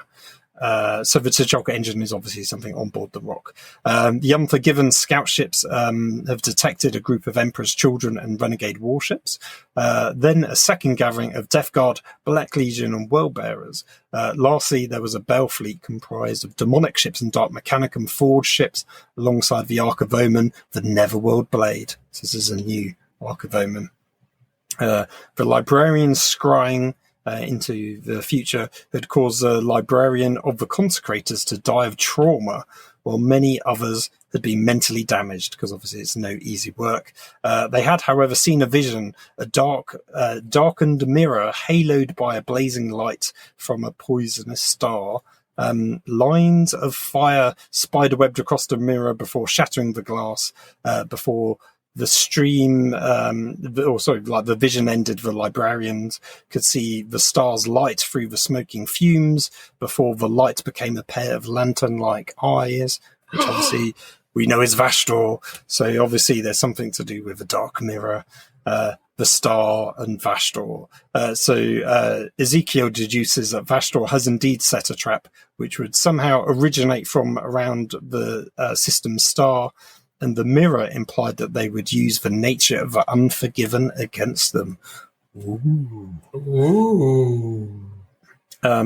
So then we have fleets of the Cowled Wardens, Blades of Vengeance, and Guardians of the Covenant, which are all success chapters, and others would form a strike team to hit those that they thought were meant to be ambushers. Librarians and chaplains were spread across the fleet to also mitigate any unnatural influences, and the Rock would hang back away from the main fleet to act as a command and control center. The fleet now made its final warp jump and off to battle. So they're all set. When the Rock and the fleet finally emerges from the warp, sensors pick up an unusual anomaly. Clearly this was Vashtor's and Abaddon's final work, whatever that may be. Azrael orders the fleet to move to it. However, a Bell fleet lay in between, and soon enough escort fighters on torpedoes are all moving to intercept their fleet. So then this is where the big battle sort of starts. Even the small fighters of the Unforgiven had firepower to rival some of the larger ships of the Chaos Fleet, while Vashtor's forces were able to defy the laws of physics and grew increasingly powerful due to the proximity of the Simian stars and the rifts that's there. A Dark Mechanicum ship fires crimson lightning at the Boundless Resolve strike cruiser, which melts the hull and manifests electrogeists, spooky ghosts from Age of Sigmar, which blasted the victims' souls away from their very body. I highlighted that just because it sounded super cool. Meanwhile, another ship fires a grav beamer, and it causes the two ships to slam together because it's obviously magnified the gravity of the two ships. Meanwhile, demonic ships fire explosive skulls the size of drop pods, or fire prismatic beams from shining sails, which I guess alludes to Tzeentch ships. Meanwhile, in the opening minutes, the Ark of Omen had already destroyed 2 strike cruisers and several squadrons of frigates. So it's all going a bit crazy. It's all kicking off by the sounds of it. Yeah, it's all going a bit mad. So in response, the Unforgiven redouble their efforts and close formations, destroying ships in crossfires and launching boarding actions against the demonic ships. Finally, some boarding actions. That's the name of the game. Exactly. Yeah. Meanwhile, Azrael ordered the fleet to launch an all-out attack on the Ark of Omen, the Netherworld Blade. Master Samiel's flagship, Implacable Justice, landed a blow on the Ark's underside, allowing boarding craft to swarm into the ship through the opening. For another game of boarding actions. Exactly. Yes. Meanwhile, the engines get knocked out one by one, and soon its shields and turrets are destroyed, and the ship is dead in the water. This is the Ark of Omen, not Samael's ship. Yes, this is the Ark of Omen that's been stripped. The Unforgiven fleet form up and head towards the main target, which is the star. As they approach, they notice that a weird warp resonance appears on the Rock. it began to interfere with mechanical systems and unsettle the most battle-hardened of the Space Marines. It's clear that this was emanating from Vastror's device. Then it comes into vision, which is a planet-sized mass silhouetted against the star. It's part hellscape, part fire-veined bedrock is how it's described, and part colossal machine. Deep within the rock, alarms and notifications rang out as long-lost identification systems declare the identity of this now corrupt planet. Ooh. Dan, it's Caliban. Da, da, da. Da, da, da. Missing a bit, though, obviously. I guess. Well, so yes, what it alludes to is that it's like a reformed demonic version of it, not necessarily a one-for-one, the original, basically. I got you. So they've got their own rock within Caliban now. Well, maybe not the rock, but maybe that bit. Because the rock was made from the remains of Caliban. So yes. It is fine. Meant to be Caliban, but completely chaosified, and we get a bit more into the detail of how it looks. So why is it Caliban but demonified? Because it's effectively a demon world now. Oh, I see. Because it got destroyed, and this is I don't want to give away exactly. We'll get to it when we get. We'll get to it. All right, fine. I won't question it any further. Fine. Okay. But yes, they recognise that it is Caliban, basically. They recognise it on account of the fact that it is, because we say so. Yes. So Azrael is he's paralysed with shock while he ponders if it's some kind of trap or some illusion. Does Azrael know what Caliban looks like? Well, he's been told it's Caliban, so he's like... Oh, I see. He's been reliably informed. He's never been... Yes, by the long-lost identification systems. The Rock knows its own. It's like, is that what it is? Game meets game. The Rock is like, I know this is Caliban, and I'm telling you. Oh, okay. And Azrael is like, oh my God, really? Really? Yes. Oh, okay. But somehow, deep down inside him, he knows it's real, basically. Oh, he does. It's a mockery of all the Dark Angels stood for, but also a manifestation of their greatest shame. It's that very presence could spell doom for all of the unforgiven. He knows that this planet must be purged and utterly destroyed, because obviously he doesn't want the secret of the fallen to come out, but this is like a living manifestation of that secret, basically. I mean, it seems like a very badly kept secret up to this point, but sure, why not? Go for it. Exactly. This is the mirror from the vision, I believe. Exactly. Noting again, right, that the only thing that seemingly knows it's Caliban is the Dark Angels and the Rock. So, just don't tell people. Well, yes, the secret's out. There's going to be leaks. Who knows? Well, I suppose maybe Bobby G would know. So maybe, yeah. So Azrael launches an all-out attack while ships from within the planet's orbit rise up to meet them, and a whole new heretical fleet appeared from nowhere within the heart of the idolatrous' star. So from the star itself. So this fleet basically combines Vastror's own and Abaddon's forces. You okay, Dan? I'm not enjoying this story so far, but fine. It's more hats upon hats. This is the problem, though, right? Like, here's the thing, right? Sincerely, if I can have a mild rant. In the past, these campaign narratives felt like they were linked to actual conflicts that lasted spans of time with lots of, logistical complexity. Like, there was always supply lines and ammunition and a number of other kind of conflict factors that played into all of this, right? Like, there was always especially the Forge World books, maybe less over 40k ones, but the ones that always had, like you said, they're fixed points in time. You've got, your Cadia, you've got your Armageddon. Like, those things always did have those issues because that was part and parcel of the story. Yeah. If you even looking at things like the events on Hell's Reach, the conflict becomes more desperate as it goes on because they have less stuff. And although the Orc forces are becoming depleted, so too are the Imperiums, and the Imperium took a kicking at the start. So it was difficult for them to kind of edge it back. And by the end of the conflict, it's just a bunch of Black Templars and Salamanders going around with combat knives, just, stabbing everything because they're literally like completely absent of any kind of gear because they've shot everything there is to shoot. But the thing I always find with this stuff is like, it's when you start telling me that stuff just starts magically appearing again. It's so like, of course it does. The stakes are riding high. It just sort of, it's, you know, well, I'm interested to see what the conclusion is. Please carry on, Phil. Okay. I mean, maybe they'll pay it off. We'll talk about it more to the end, but there is, I guess, I don't want to say pacing issues, but they're giving you lots of quick stories, whereas older stuff was a bit more grounded and but a bit more drawn out in terms of timescale. So the fleet that appears from nowhere is Vastor's and Abaddon's own forces, aware that their ambushing forces that they had might have been destroyed. Vastor had hidden his fleet in a sub-realm of warp space within the system star.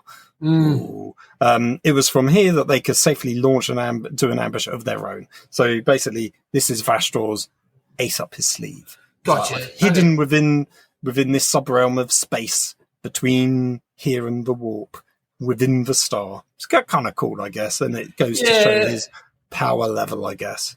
And I suppose that is the Vastor gimmick, I suppose. He is the machine god guy, so I guess why wouldn't he be able to conjure vehicles, etc., and hide this stuff and bring it in? So I suppose that's the problem. It's almost like it's a ridiculous character in and of itself. It's almost like he's probably, for the kind of narrative restrictions that were established in past instances, a guy that can basically do what he does is maybe just a bit too good.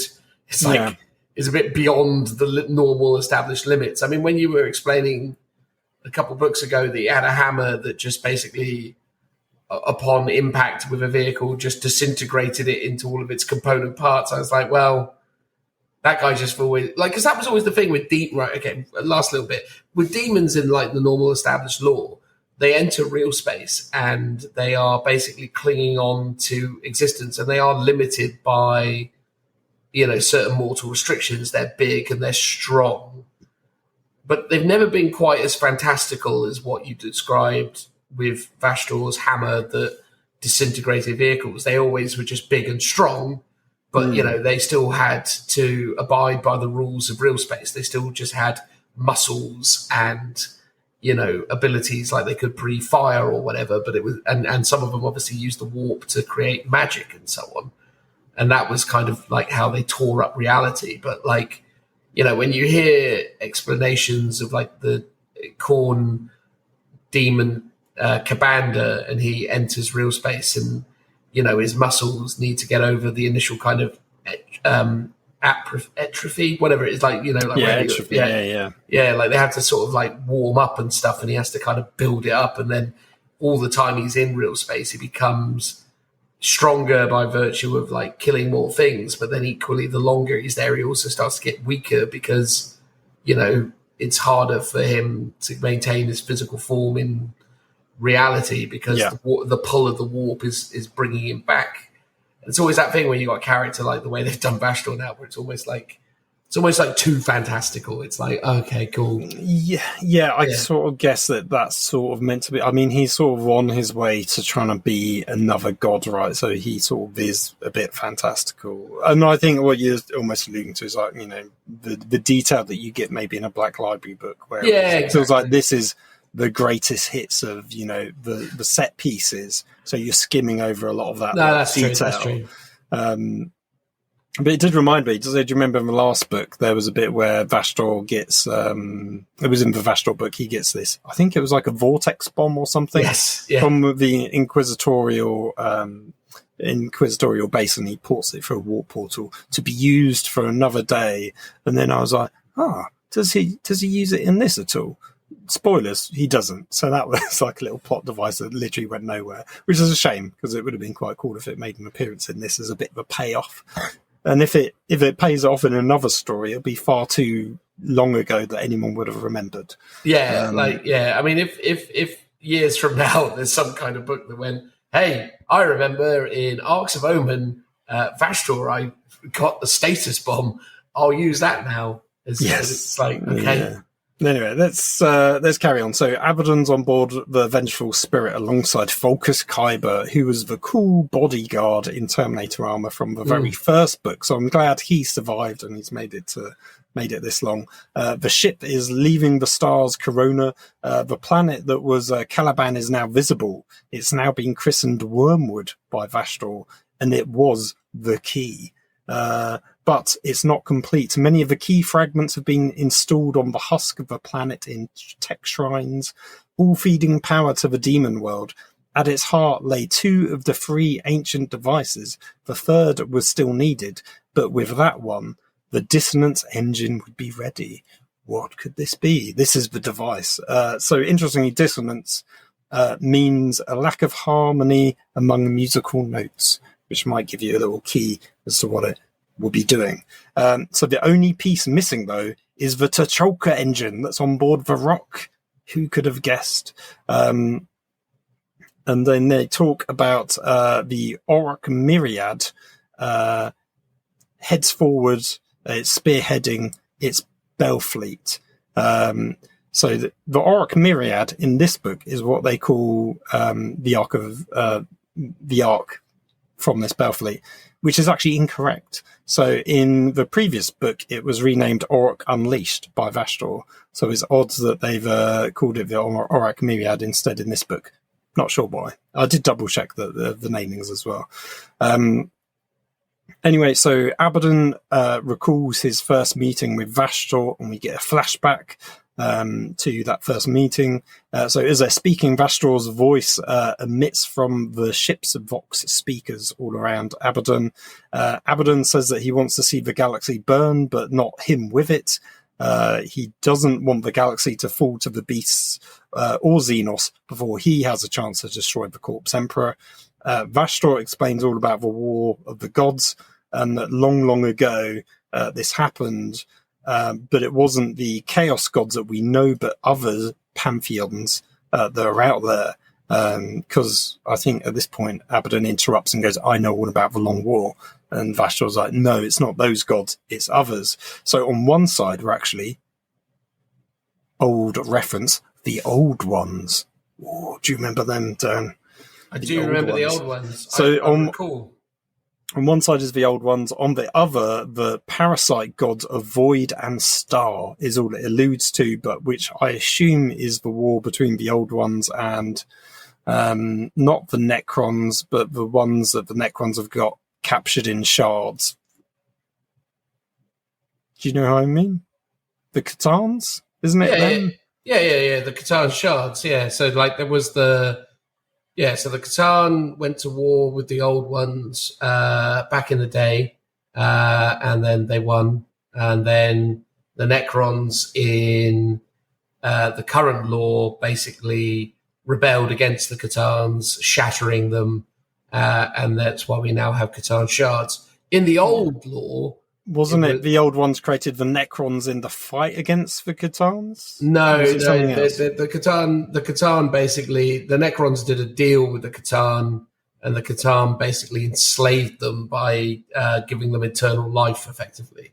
So the Necron tier were what they were called before, and they were basically cursed with extraordinarily short lives, which in Warhammer years would have been like 6 million year lifespan or something. It's like, oh, you live for such a short time.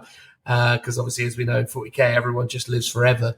But like they would have had like 30, 20-year lifespans. And they were also like riddled with like sickness and stuff. And then they basically did a deal with the Catans to grant them eternal life. But obviously, they were turned into the Necrons, the robots.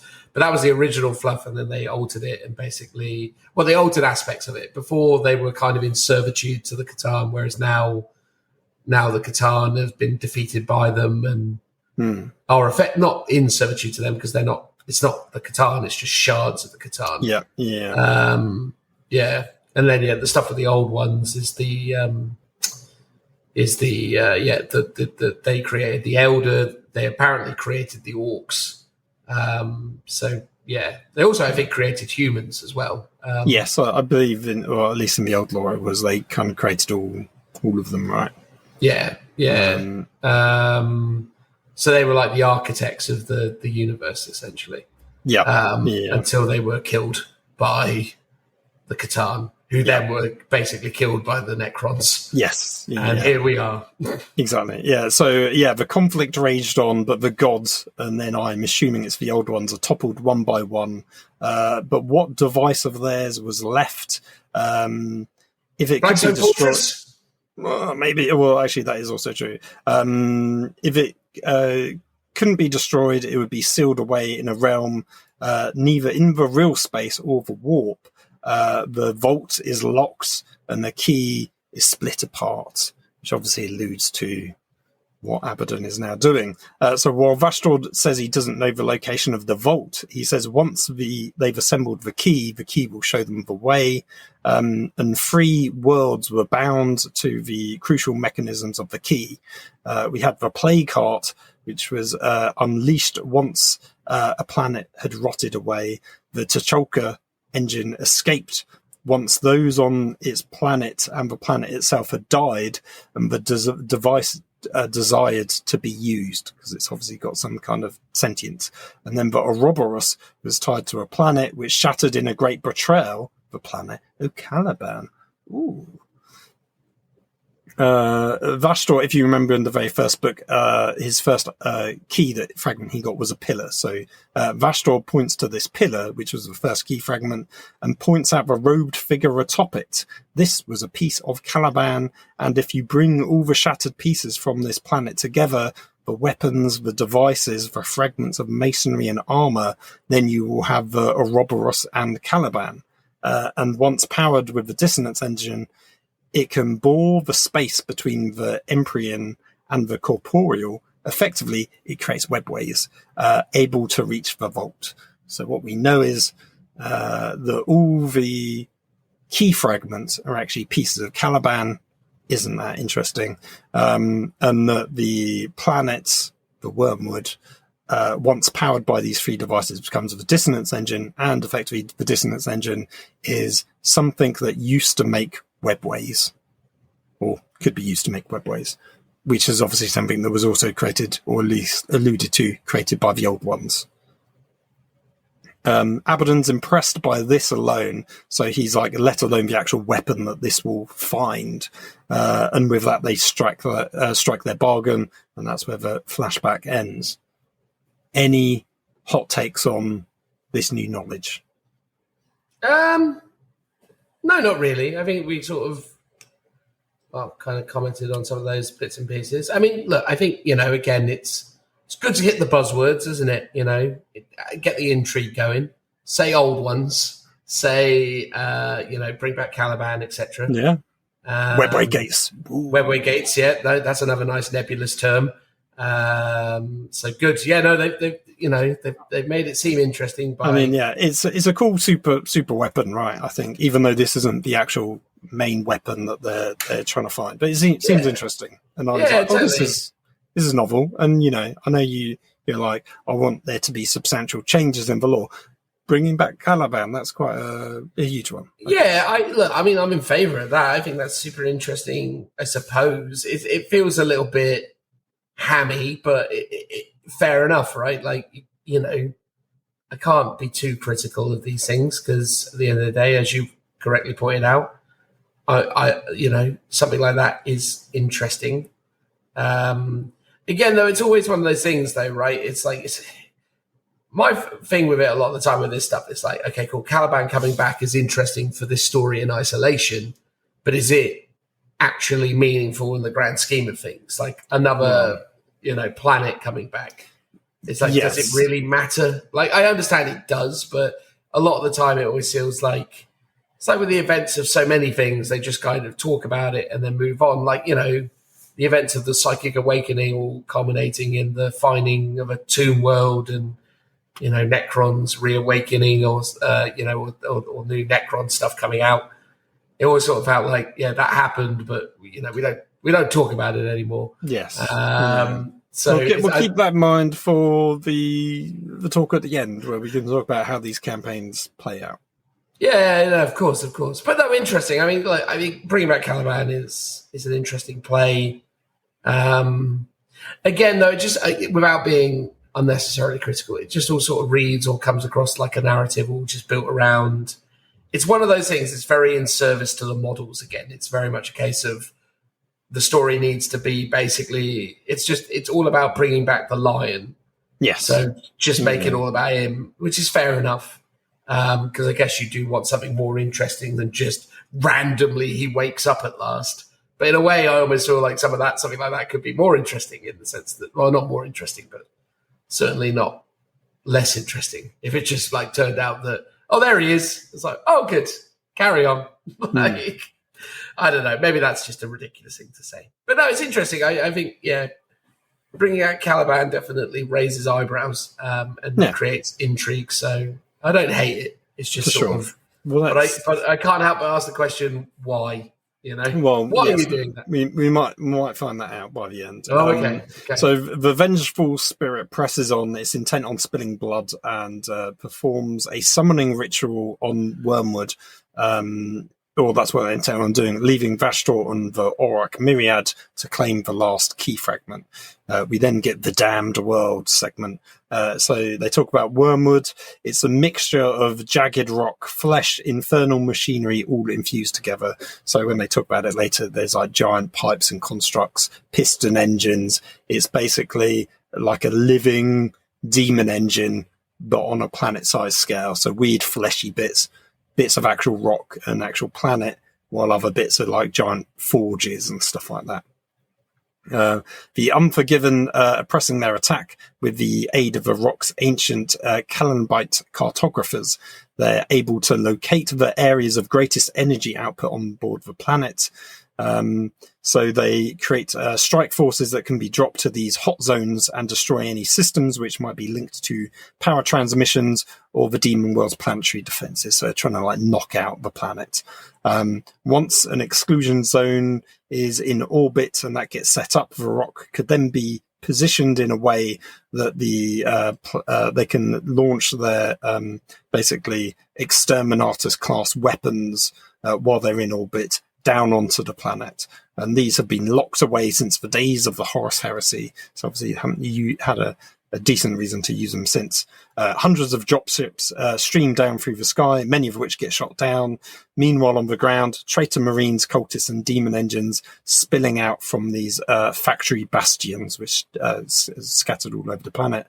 While in the sky, interceptors are engaged by Helldrakes and other flying demon engines in aerial combat. They obviously don't get named because they don't have a data sheet.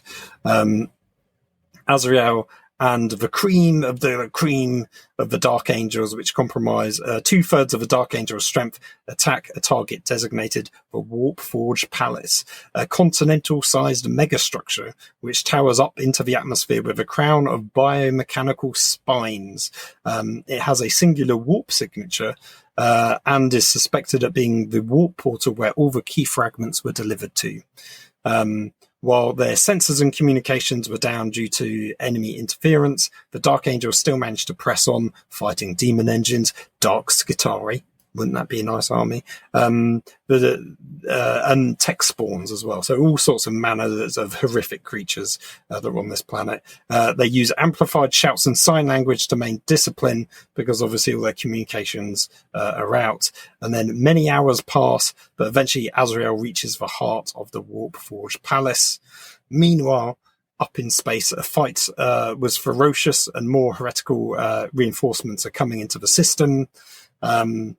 Which is happening. That was a complete summary of a bigger story.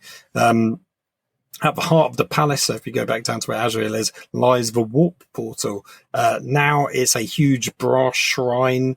It's studded with skulls and cornate icons. World Eaters and Corn Cultists and even knights from House Bazkar are all chanting some dark ritual. Many stand over heaps of headless corpses. Pretty grim. Azrael had hoped that this would be where Vashtor's would be one of Vashtor's important locations, but instead it's just a massive summoning circle. Clearly nothing to do with Vashtor, though. Before he could attack, a huge blast comes from the portal. A titanic flame rushes upwards, out of which steps the man himself, Angron. He flies up and launches an attack against the Dark Angels, and Azrael's resolve has turned to dread. So now we're going to get a big showdown of Azrael, and Agrium, because he's finally made an appearance after he was killed in the Angron book. Up in space, meanwhile, Abaddon uses his thousands of years' experience to outmaneuver the Dark Angels' battle plans, because obviously he knows how they operate. And he launches his own boarding actions and lance strikes against many of the Loyalist ships. Abaddon personally leads an attack alongside Folcus Kyber against the Ravenwing flagship Implacable Justice, and he ends up scuttling the vessel, and he sends it into the Unforgiven fleet, where its warp drive then detonates, destroying several more ships. So he's doing some, his cool, spectacular boarding action missions of his own. Meanwhile, Grand Master Nakir of the Consecrators, he's leading the orbital attack and saw yet more ships arrive from warp. However, this time they appear to be loyalists. So he's like, where have these come from? Unsure how this could be, as their attack was done in secret. But it appears that the Blood Angels and Navit Imperialis have arrived to save the day. Yay! So we're now on board the strike cruiser Absolution's Ire with Commander Dante. After assessing the information before him, he launches his attack. The Lion hasn't been seen since they went into the warp, presumably departing through his weird shadow tree path to perform his own task at hand, because he will not be told by Dante what to do. The Imperial Navy and Astra Militarum troops were sent to aid in the defences of the Rock, as they would be no use on the Demon World, which is something quite cool that they basically instigate the Demon World so mind-bogglingly horrific that only the will of the Space Marines can actually cope to deal with it. So they're like, we can't send those normal human people there. Their brains will just melt. So the Blood Angel forces head towards the orbital battle as well. And he communicates with the Dark Angels. He tries to, at least, but is met with little excitement, because they're like, what are you doing here? But when he tells them that their Primarch has returned, there was silence. Grandmaster Nakir eventually responds, offering a life debt to the Blood Angels if the rumours are true, because obviously this is like Christmas has come early for the Dark Angels. They're like, questions will have to wait, though, because the battle is hard and it won't wait. So they're too busy to ask, how did he come back? We then go back to Angron. He's decimating the Death Wing, and he's slain many of the librarians. Master Belial was whisked away, barely breathing, having been struck by Angron's axe spine grinder. Something we don't actually see, is just something that happens off screen. So, which was something you mentioned when we had an off-screen death of one of the 8 in Farsight. So it's like, yeah, this has happened. Wouldn't have this been a cool cinematic moment to have described it in a bit more detail? But there's no time for that, because we've got other battles to do. Azrael was in constant retreat, though, falling back through an industrial ruins, because Angron's attack is just so relentless. So with the Blood Angel fleet approaching, Abaddon moves the Vengeful Spirit to a more strategic location to prevent it from being encircled. It is not... he's not running away. It's a tactic. But in doing so, he knows that basically the Blood Angels will then be in a position to drop down to the planet, because he's in the most opportune place. So he sort of pulls back a bit, gives them the sort of orbital space around these drop zones. He didn't mind this, though, as less Marines in orbit meant that the true prize, there'd be less Marines around the true prize, which is in orbit. Sorry, not in orbit. And it's obviously the last of the key fragments. So he's like, the Blood Angels can go down on the planet. That's actually not where the real action is actually taking place. So streaking down from the sky, the Blood Angels come down on Azrael's position. While he wanted to keep secret what's actually transpired here in terms of, Caliban and everything else, the Fallen. He's also thankful for the fact that they've actually just come, because they're having a bit of a tough time. And so he coincides with them coming down. He launches a counter-attack, hoping to catch the World Eaters in the middle between the Blood Angels and the Dark Angels. Angron, meanwhile, is knee-deep in the fight with Blood Angels. He splits a Thunderhawk gunship in two, with like a sort of a mighty axe swing. And the contents of two Bile Predators come plummeting down out of the Thunderhawk. He bursts up through the tower to where the summoning altar was to meet Dante, who just dropped down on that position.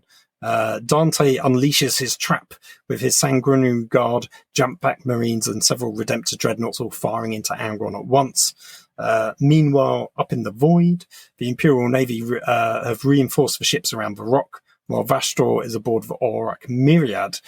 Gave the order for his fleet to form a tight formation so they could blast their way through them to try and get to the rock. So Vastor uses his incalculably large processing powers, is how it's described, to draw all the data from the last invasion of the rock. So from this, he creates like a mental map. And from this, he can guide his consciousness out into the void through the rock. So if you remember in the last one, he had some device that he created that he could shoot at the rock, which destroyed the shields. It like overloaded the Aegis, which is a super fancy like MacGuffin shield that the rock has. And Abaddon pointed out that he wouldn't be able to do this again. This is Vastor's trick to get past the Aegis this time. So he basically guides his mind out into the void to the rock, and he manages to pass through the Aegis as it flickers, sort of as it's resonating and flickers. He can kind of sneak through the gaps through down into the planet where he knows his prize is. So deep within the rock is a mass of massive machinery attached to a cadaver, which is the puppet of T'Chaka.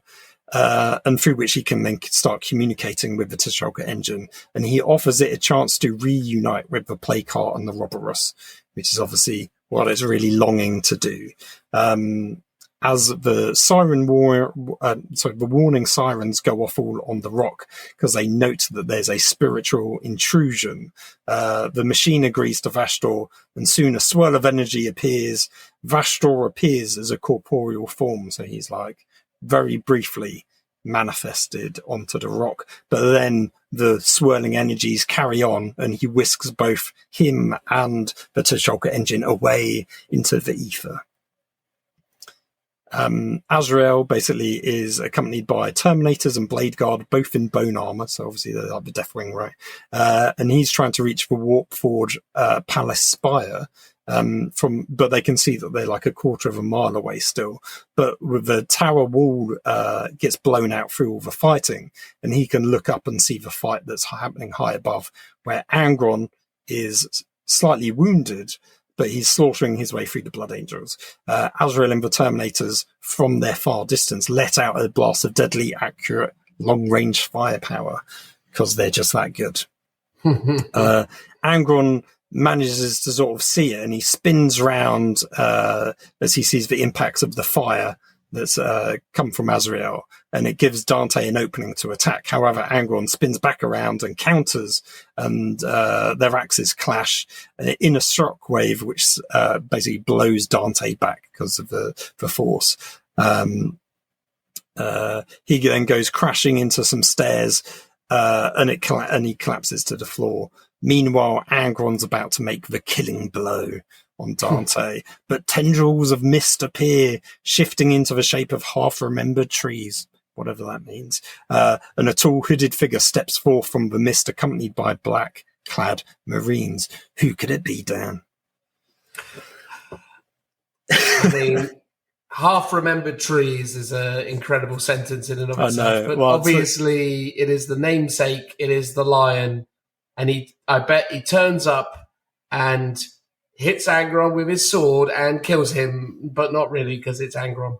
Well, we shall see. But you are right. It was the mystery unravels. Oh my god! Yeah. So obviously, I'm summarising this, but sometimes I'll put in snippets of actual words like half-remembered trees because I want to accurately portray it as much as possible. So Azrael, down from a quarter of a mile away with his supervision, basically, without a moment of doubt, knows that this thing is the lion. And he took to one knee in awe of the return of his Gene Father. He's like, oh my god. Angron glares at his brother before launching an attack, while the black-clad Marines try to join the fight. The Lion orders them away, off down the tower to another fight that's happening down below. So the two are fighting toe-to-toe with huge shockwaves bursting out each time the attack is Angron's attack is deflected on the Lion's shield, which is actually that Emperor's shield. But the Lion backs away, and he looks down, and his eyes lock with Azrael, quarter of a mile away, with their very good eyesight. And in that moment, Azrael knows what he must do, so he sort of does a little like communication via this long distance eyesight. And basically Azrael knows that he's got to return a life debt to the Blood Angels and protect Dante and the other wounded Blood Angels that are at the top of the tower. And with that, the Lion leaps from the tower with Angron in hot pursuit. Azrael, meanwhile, draws his sword once more to meet an onrush of the new enemies, as he's now got to head up to the tower, rescue Dante and the other Blood Angels. This next section is Gods and Demons. So Vastor combines the three devices, the Roborus, the Plague Cart, and the T'Chalka near the core of the planet on Wormwood. And with that, the dissonant engine is now formed. The world starts to thrum with energy, and from the bridge of the Vengeful Spirit, Abaddon could see the planet come alive with activity, and he knew that the key was now complete. I think they talk about it later, like the giant piston engines of the size of tower blocks start moving up and down and stuff like that. So smoke and stuff starts bubbling up from all these furnaces and stuff. So it's all kicking into high gear. Meanwhile, the Lion and Angron are fighting on. The Lion's disgusted at Angron's gross appearance, because obviously this is the first time he's seen him in a very long time.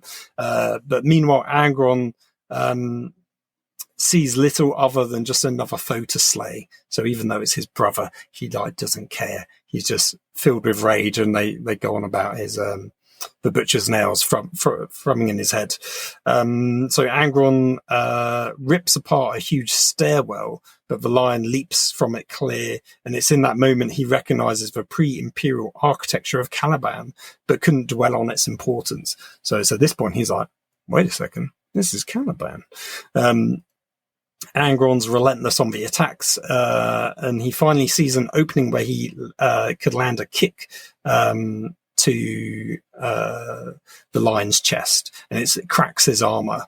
And then the Lion rolls over just as Angron's axe comes clashing down and just misses it, basically.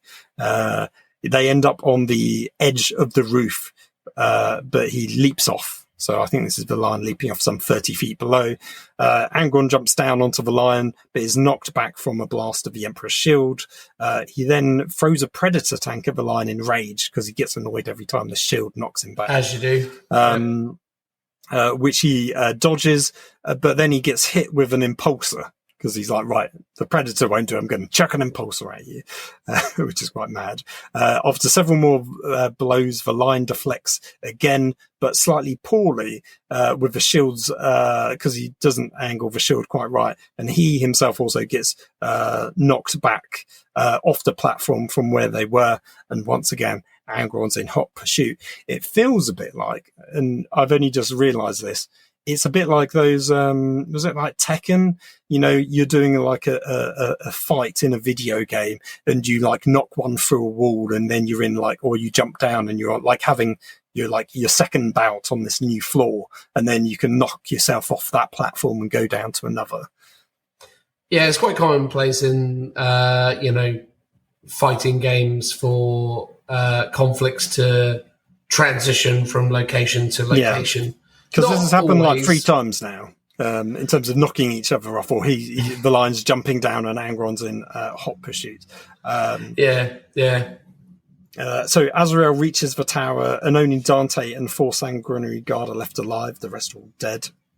And they decide that there's no more that can be done here, and a path was now clear for the Rock to unleash its ordnance, at the planet, basically, especially now the planet's machinery is all now alive.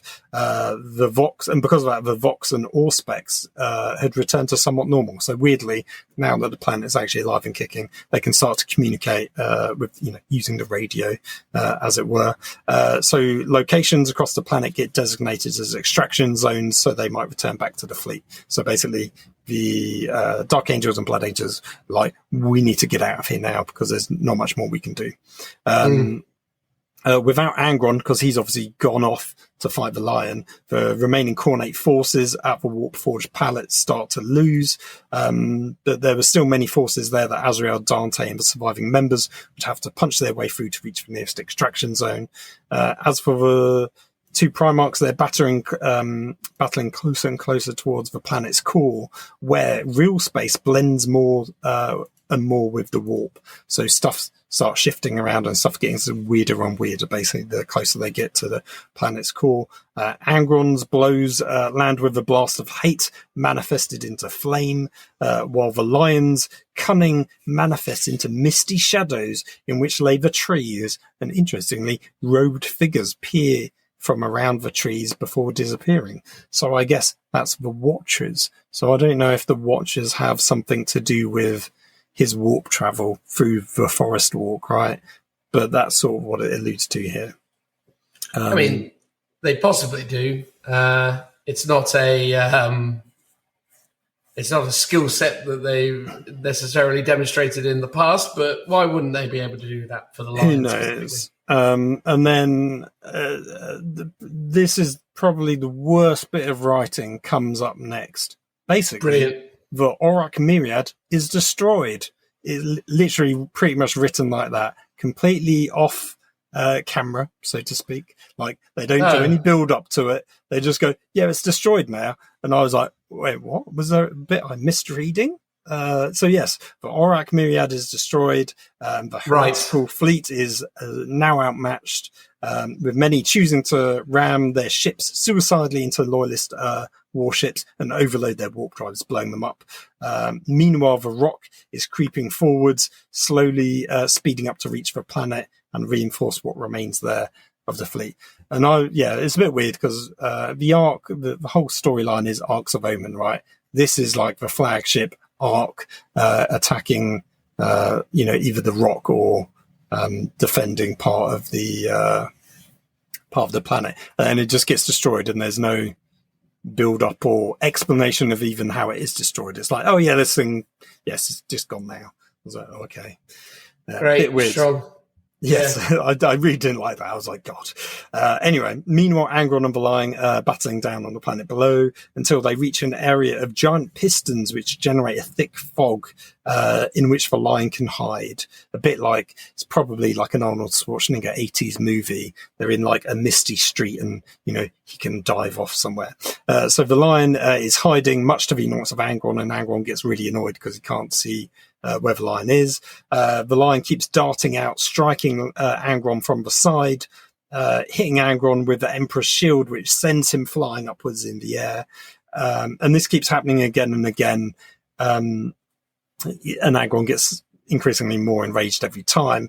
And then all of a sudden, he catches a glimpse of the Lion in the fog and dashes after him, ready to strike, because I've got you now, Sonny Jim.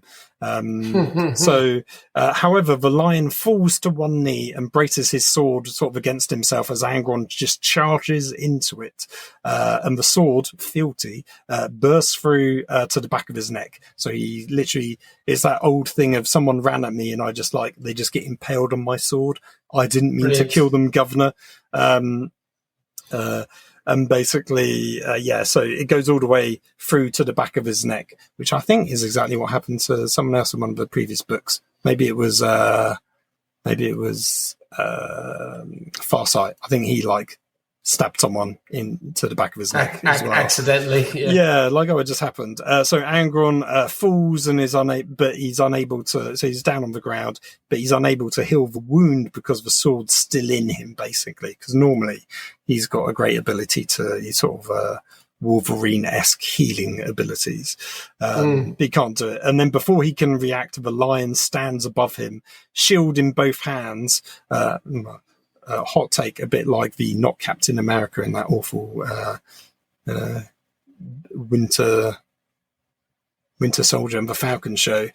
Basically, he takes the shield in both hands and drives it down onto his face, embedding itself in the metal that lies beneath his nose.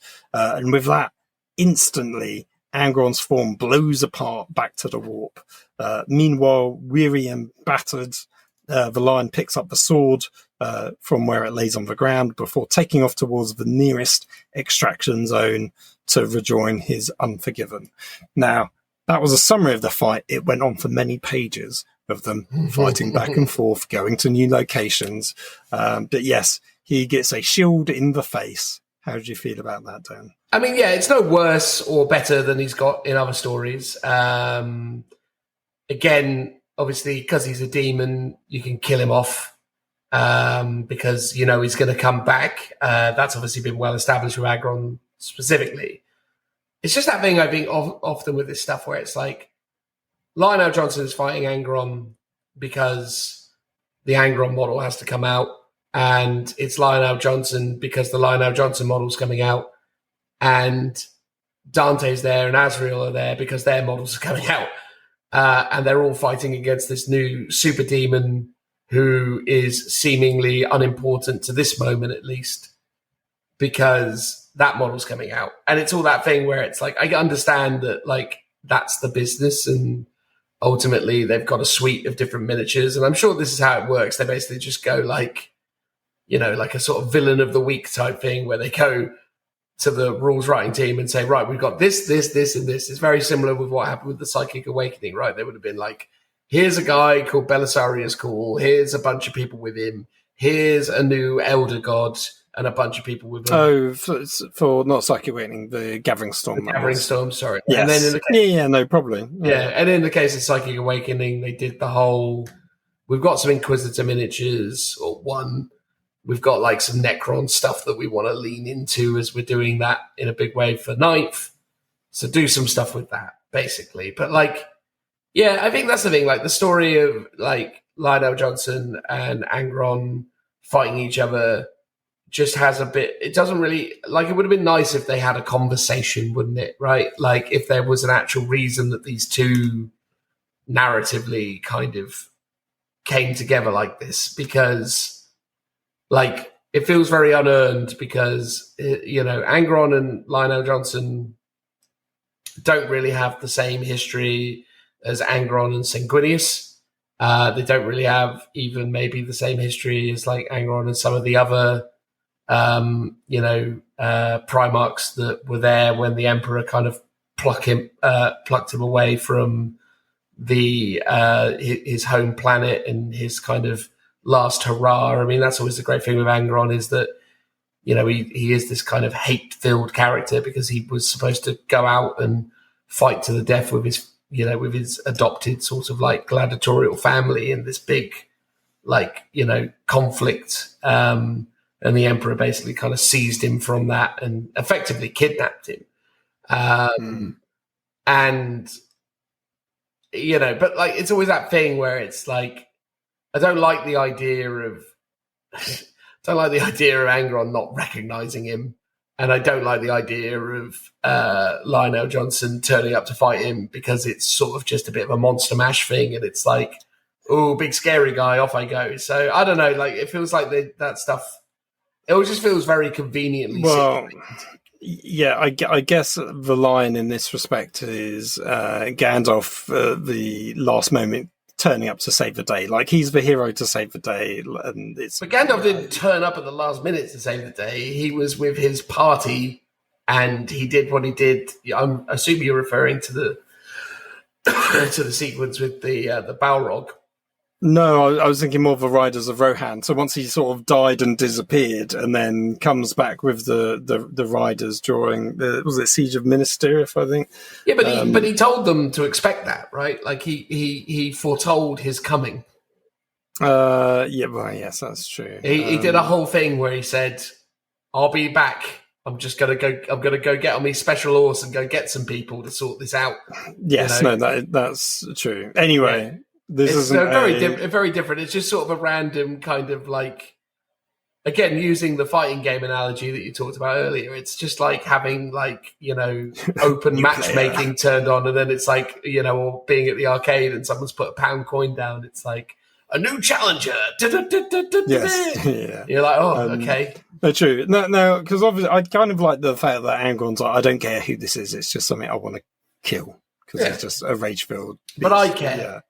No, that's true. But yeah, I think that it would have been nice if either the lion had a bit more than just like, it's just my old brother and he's a disgusting freak. Or Dante had a bit more of a, relating to the history of Angron versus the Blood Angels. But it feels like it's sort of done as a story. It's done as a story level, but on a sort of just, they did this and this happened. Whereas sometimes they switch to sort of like Black Library story mode. So every few pages, there's like it's written as if you're reading what would be a normal novel, and there's dialogue happening. So it's normally like between Abaddon and Vashtor having a chat, and it's sort of told more in that sort of form as opposed to a bit more like a third person thing happening. So those bits of the story are always better and easier to read. I will just say, I think, that's the thing. I just sort of think, look, I understand I am absolutely guilty of romanticizing old lore and old stuff that Games Workshop do. But again, the story of Armageddon was really interesting because it was multiple conflicts fought across the planet. But within that, they really developed the story of Gazkol and Yarick. The narrative between those two characters in those campaign books in that world became very apparent to everyone because that relationship developed through, the conflict that they fought and the respect that was kind of forged with Gazkol, with Yarick. I mean, Yarick's obviously really not a fan of Gazkol's. That's his character. But the fact that, Gazkol kind of respects him and honors him and likes him because he puts up a good fight is a really interesting kind of narrative development. That the idea that this orc war boss, this incredible entity, has a degree of like admiration for a human commissar is a really interesting narrative twist developed in a really nice way to become quite a fun sort of, narrative device.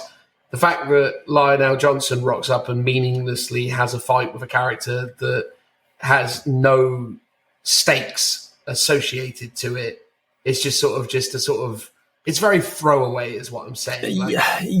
Now maybe this is building up like a grudge match for future stories, or because part of me is like they basically use the line very sparingly in this book because obviously I presume it's because they want to have an air of mystery about him still. So they had him briefly talking to like his sort of the Risen people, but other than that, it's like mostly told through the perspective of other people. So maybe that's the reason why. But in doing so, he's just this mysterious person that shows up to save the day at the last minute. Fair. All right. What else we got, Phil? There's got to be more of this still. Yeah. So Azrael and Dante are attempting to reach the extraction site where they get ambushed by plague demons who appear from massive bunkers which rise up from the ground as they travel through these woods. So the woods are made of like metal, and the trees almost rise up, and it turns out there's these like fortresses from which they're spilling out of. Many of the demons now, however, realize that they've been damned and they're deemed expendable by Vashtor now that this planet's active. So some embrace this while others are attempting to escape off-world. So they're trying to actually hijack the Space Marines landing craft to get off because they don't want to die. With no reinforcements available, Master Samael, however, uses what is left of the Raven Wing to attempt to break out of where they are to reach the extraction zone. But they end up face to face with the Great Unclean One, Urhablax, accompanied by a tide of demons. So they all get stuck in fighting. Azrael's fighting as well. But as he's doing that, he's fighting like one opponent in particular, but his opponent suddenly gets felled, basically gets punched, basically, by a black armored power fist. Ooh. Comes from nowhere. The man has an eye patch studded to his face and is clearly one of the fallen that has accompanied the lion. Behind him is a whole warband of black power armored marines joining the fight. The man urges Azrael to go to the extraction site, while the risen, as they say, will hold off the demons. Soon enough, they reach the landing site, and Azrael hopes that the rock is able to land a killing blow on the planet as they escape. As they enter up into the void, they hear the lion's voice across the Vox network telling everyone to form a withdrawal around the rock, as it's now impossible to destroy what has been awakened, i.e. the planet. Abaddon feels a sense of bittersweet victory as he watches the Loyalist fleet flee. He knows that he's inflicted heavy casualties on the Unforgiven chapters, but also wondered how a second Loyalist Primarch, who's now returned, will shape the war to come, especially now it's the Lion as well. Meanwhile, Vastor's voice comes over the Vox network of the Vengeful Spirit, informing them to get to a safe distance as the key is about to awaken and the dissonance engine is now ready. They need to now seek the lock, and from the lock, the weapon itself. And then this is now sometime later, Interrogator Mace. So this is the very final summary. Interrogator Mace hands Lord Inquisitor Cotiez a missive tube. So obviously we're in a completely different place, which then gets played on a projector where Agent Dalgray, a Mordian, embedded on the bridge crew on board the Paladin, which was one of the naval ships which ended up joining the Blood Angels fleet. So he's like his informant. He informs Cotiez that the heretics have won and that the Imperials are now in retreat, and that Cotiez's readings of the tarot were indeed correct, and that the Lion has returned and is now on board the rock. Again, I'm actually just realizing, do you remember they did all the tarot cards as the build-up? So I guess that was actually Inquisitor Cotiez reading the cards, which is kind of cool, I guess. Yeah. It wasn't just actually like, quite it cool actually to do ties it in with the story. Not that we realised that at the time. He then talks about the planet from the Dark Angel's past and its technological abomination that it's become, and it includes a vid capture of it unleashing its power, where we see bright geometric lights streak across the demon world surface. Reality distorts around the demon world, I guess much like how a black hole would. While thousands of miles of smoke plumes appear to erupt in the tears of the space all around the planet. And like falling through a whirlpool, the planet, followed by the Vengeful Spirit and the remains of the heretical fleet, disappear.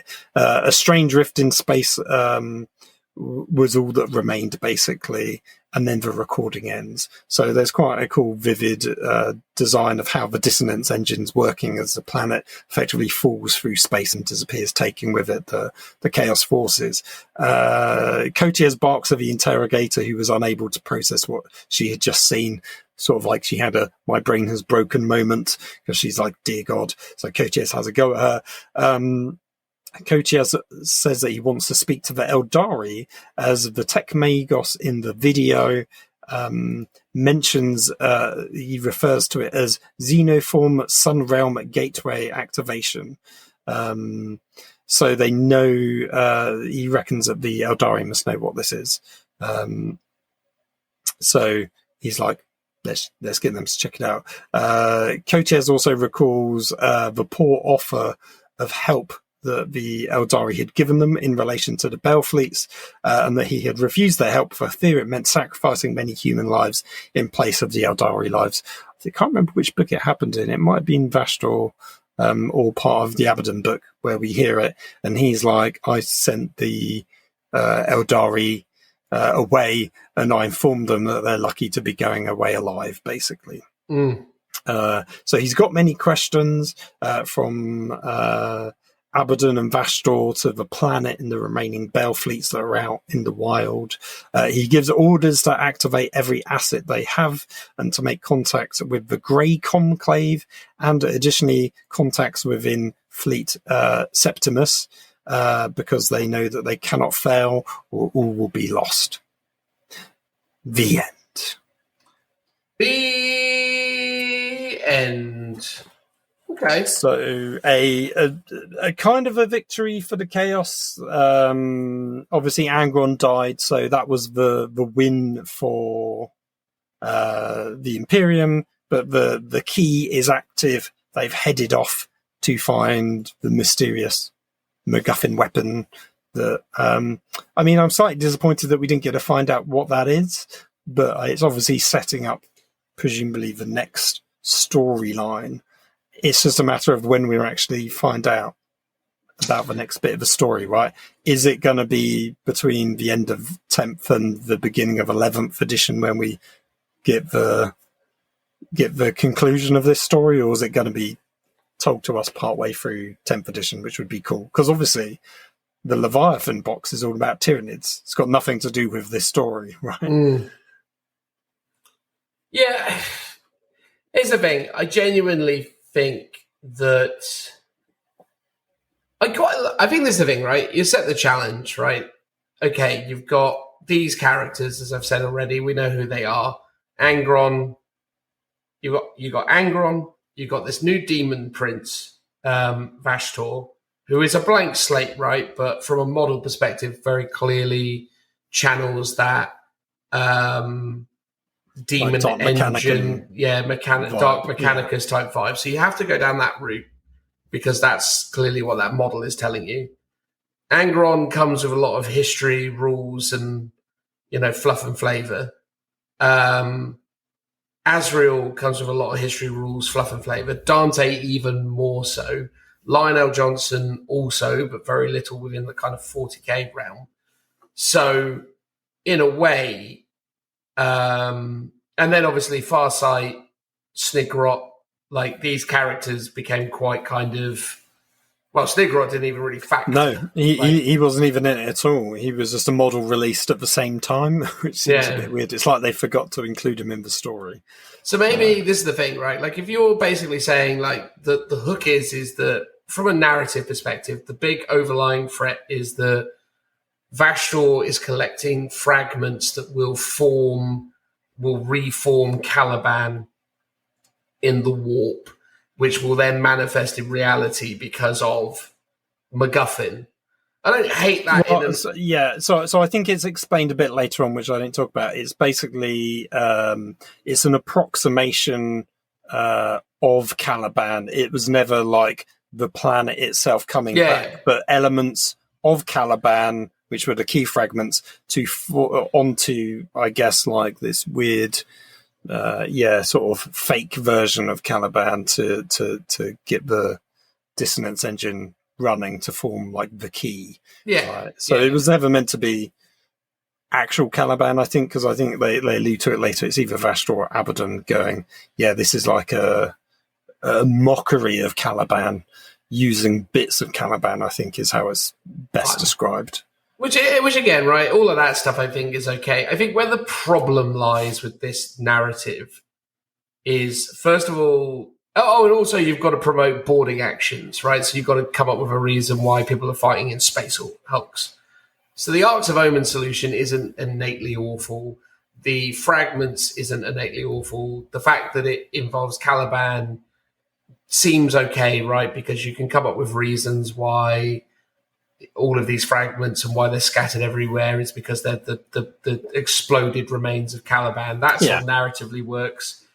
The idea that Vashtor is essentially now this new demon who is not interested in necessarily ascending to godhood, but is scheming to kind of make a play and get more I involved. got the impression he is trying to ascend to God. Oh, sorry, he wasn't he? Yeah, Yeah, but he I think wasn't scheming. He was just outright saying Yes, it. he isn't duplicitous in the same way, because I think Abaddon knows any other Chaos God will trick Abaddon in some way, Yeah. whereas I think Vastor is almost like the honest thief. He's like, I know I want to work with you and do this thing, but there's no secret thing that I'm going to pull the rug from out underneath you.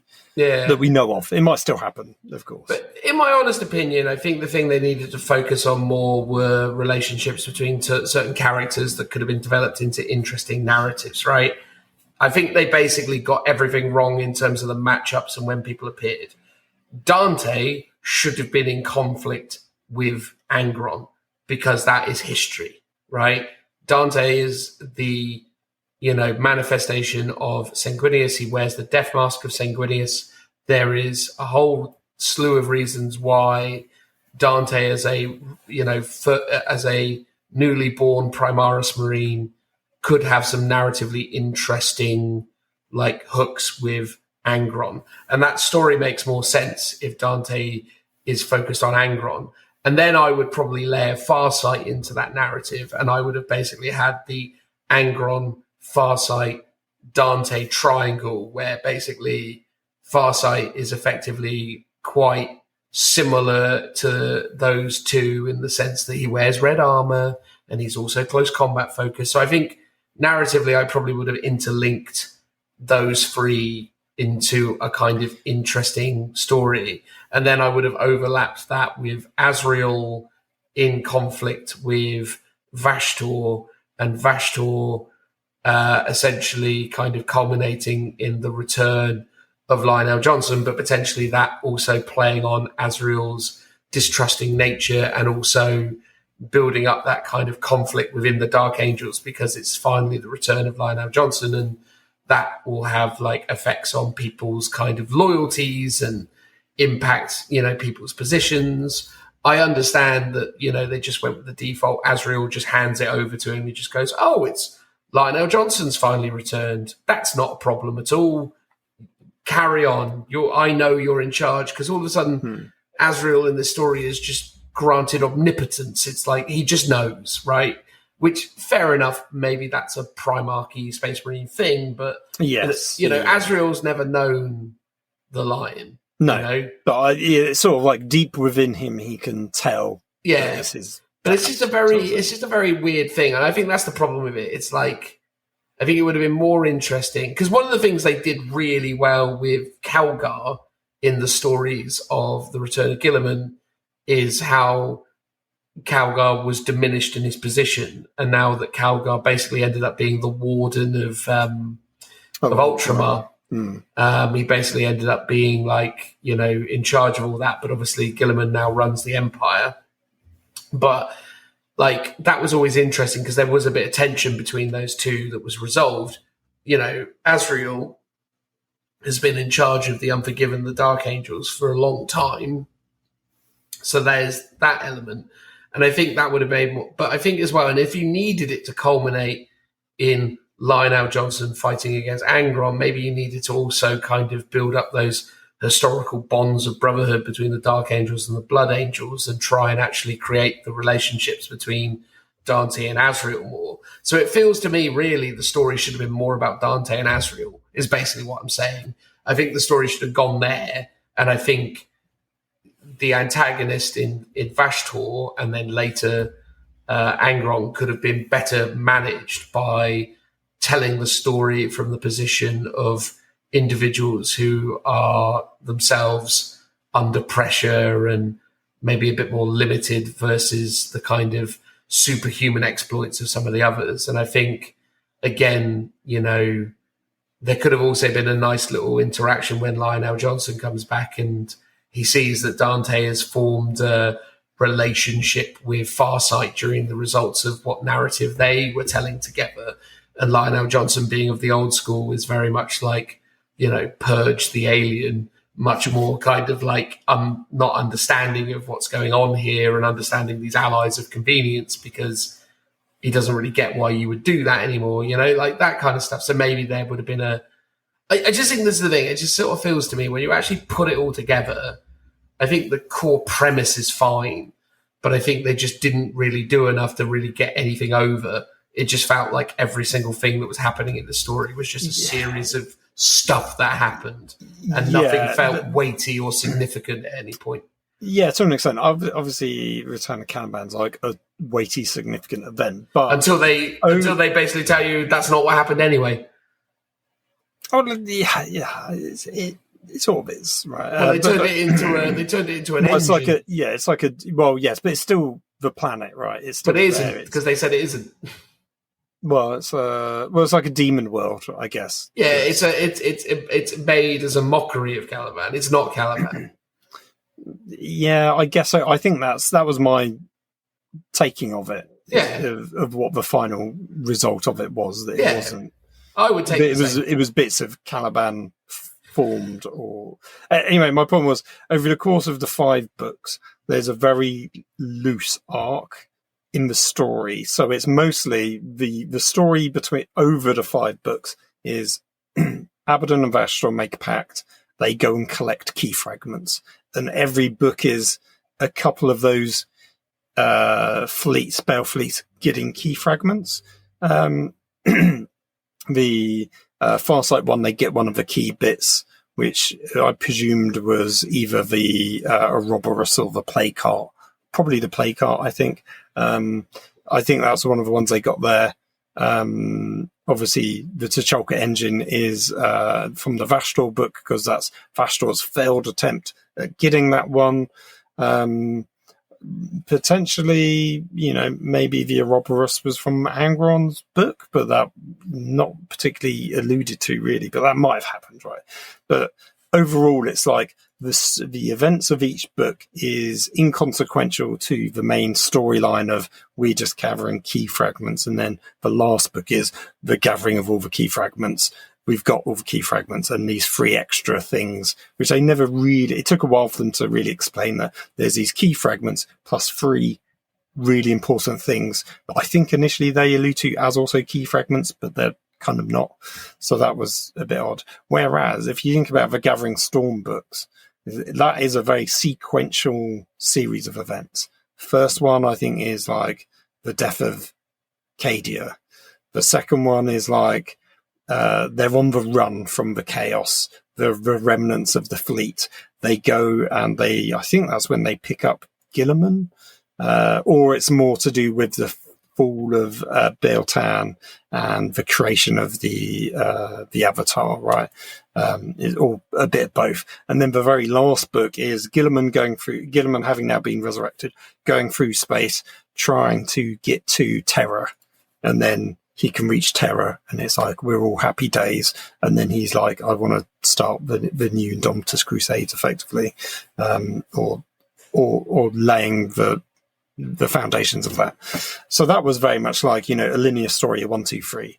Whereas Gathering of the Keys isn't in and of itself a story arc per se, I don't think, or just not as well.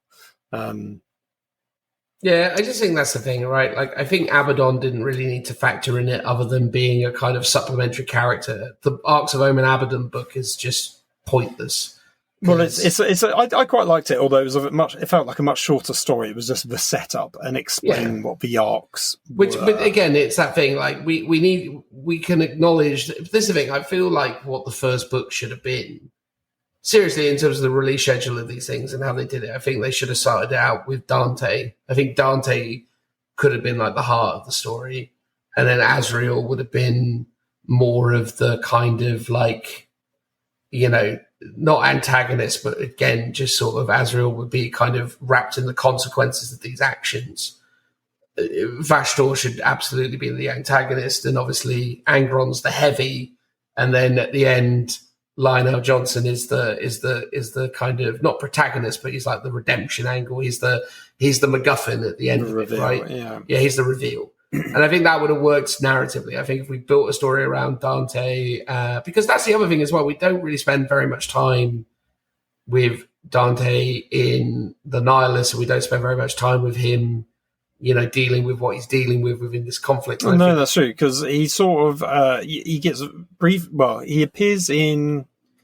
I want to say it's the Angron book. Is one of them. Basically, there's a little bit where he goes onto an arc of Omen, and everyone's already dead, and there's these sort of the weeds and the trees of sort of the plant life is on board the ship, which I think is very odd. And I made mention that obviously later on, now we know about the lion, that is his spirit walk through the trees manifestation. So he obviously went to that arc, killed everyone on board, and then disappeared. And then at the beginning of this book, which maybe I didn't make clear, that was what they were referring to, that they had found that arc with these weird plant life, and that was what they were trying to, through the I hate librarian, they were trying to discover and what was going on. I hate the unremembered trees. That's a low point for sure. But this is the thing. You could imagine a narrative around Angron pursuing Dante, because Dante may now have transcended into Primaris form. He is of a bigger stature. He's this great gold warrior that was foretold by, or potentially foretold by, Sanguinius. There was all this kind of significance to that. You could have built a really interesting narrative arc between Angron and Dante, using, Angron's rage, but ultimately not mistaking Sanguinius for Dante, or rather, sorry, not mistaking Dante for Sanguinius, but maybe kind of speaking to that gold warrior thing and building that history between those two characters. Because I think that would have been narratively interesting. Sprinkle some Farsight in there just to kind of have him as a kind of force multiplier. And then, that's one angle with it. And then there's the Vashdor looking for fragments of Caliban to build this key and build this thing. And ultimately, because it involves the Fallen, it involves Azrael and the Unforgiven. And then the payoff, as I say, is the line. I think that would have been much more of a nice sort of story arc to kind of lead us through it. But I think ultimately Dante should have been the heart of this. And I think that was, to me, this is always the problem with this storytelling. It's always just a sort of, as I say, it's just a series of blunt force trauma moments. It's just and we got in a fight, and they went there and got in a fight, and this happened, and they got in a fight, and this is it, and they got in a fight. Yes, it is very much, the greatest hits of combat. Although I don't mind, I kind of like that the majority of the stories is predominantly told from the perspective of the chaos, because it feels like you don't normally get that. It's normally from the point of view of the Imperium, seeing chaos or seeing the Xenos. So I like that a lot of it was from... I'm not being funny, though. The problem is we're telling it from the perspective... I think telling stuff from the perspective of chaos is fine if you're using a character like Abaddon that is, relatively in command of their senses, is familiar to the fan base. Abaddon's a really good vehicle to bringing people into that world, because he's actually quite a sensible, ordered character in a world of chaos. But if you're not going to focus on him beyond that first book, don't really use him. I feel like characters like Dante are really useful because they bring you in, and you understand the history of them, and you understand what they're about, and they help frame the world and give you a sense of morality and purpose. Yeah, I mean, so in some books they do that, but with characters then get killed off. So the Angron books are told from the point of view of the Inquisitor and the guy that's leading the Indomitus fleet, and they both get brutally murdered by Angron and others in that one, which sort of tells the human element. I mean, I think overall I didn't mind the story. I think my biggest bugbear, beyond the constantly killing people off or doing major events sort of off the page, they don't describe it, they just say this thing happened between the scenes, that bit's quite frustrating. But also the bit that annoys me most is the story hasn't been paid off, and I think I talked about this last week. It's what's the weapon going to be? So we don't find out. Instead all we get is the we get the tease of, the sequel is coming, and then we find out what the vault is. We find out about the planet, and that's all cool, or the key rather than the vault. but we don't get the ultimate culmination of the story. And so many of those like Warzone books were very similar to that, where they never finished off the story. They were always just left a bit open. And it's like, you're never going to go back to these, or you're unlikely to go back to these. So just give us a definitive ending to these stories. Yeah, just pay it off. That's the thing. Like, if you're going to tell these stories, pay them off. Like, you know, you need... Because it felt like maybe they've just gone like, well, this story's too big to tell in these stories, and it's going to carry books. on. Well, it's saying, I also think 5 books is too many, right? I think 3 books is good enough. I mean, if you were being really honest, like the Farsight book is a distraction. It's like a very cool story. Is giving you a story for Xenos players to read, right? More than anything. And it was a cool story. I actually quite liked it. The Angron one is, I kind of liked it. It was good, but it sort of tells you Angron's story and him coming back because, you know, he's a model that's just been released, so they need to give you a bit more of a thing for him. I feel like the Vastor one was the one that's got the most story relating to the last book, and obviously the Abaddon books, the setup. So you could arguably you read Abaddon, you read Vastor, and then you read this one. But Angron one, as much as I love, and Farsight one, as much as I love, you don't really need to understand the wider context of the stories. You could have gotten rid of those quite easily. Also, as well, yeah, just to say, they should have got rid of all that Bellicor stuff. It was pointless. That was weird. I didn't quite understand it, other than he just wanted to try and put Vastor in his place, I think. And it's like, again, it's such a trope of 40k of Chaos would win, but Chaos is too busy fighting itself that it always loses at the last minute. You know, just as they're about to win, one of the Chaos gods turns on the other Chaos god, and they all infight, and they will never, again, a bit villain of the week sort of stuff. If I'm being really mean about that sort of story, I kind of like, I want Chaos to win sometimes to make Chaos feel good. And it's like, in a way, it would have been great if Angron didn't die, but obviously they want to make the Lion seem cool, right? So they're gonna make him kill Angron. Whereas if Angron had actually killed Dante, they wouldn't have done it. But if they did, that makes you go, yeah, he's really cool. And then maybe Angron gets sent back to the warp. I kind of like demons have got to be really difficult to kill. I mean, I guess the idea is it's the Emperor's Shield, and that's probably what did it more than anything. It wasn't just brute force. But I think I remember in, I'm sure it's the Siege of Terror. It's not Siege of Terror, sorry, Siege of Vrax.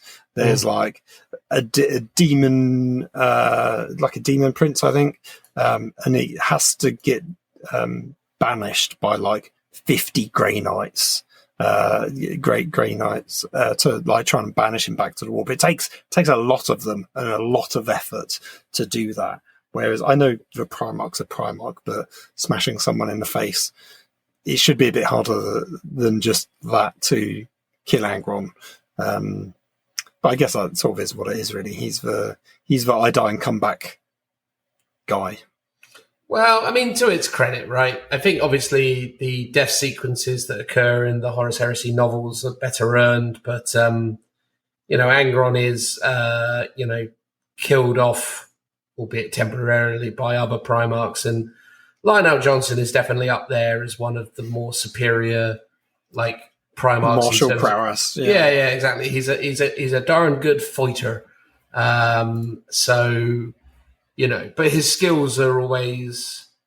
It's a weird one, right? Like, it's obviously, you could probably fan theory about this for a while, who's stronger amongst the Primarchs. Oh, yes. Yeah. But I think, like, Sanguinius always kind of factors as, like, one of the de facto most kind of, like, powerful, just because he's more of a kind of...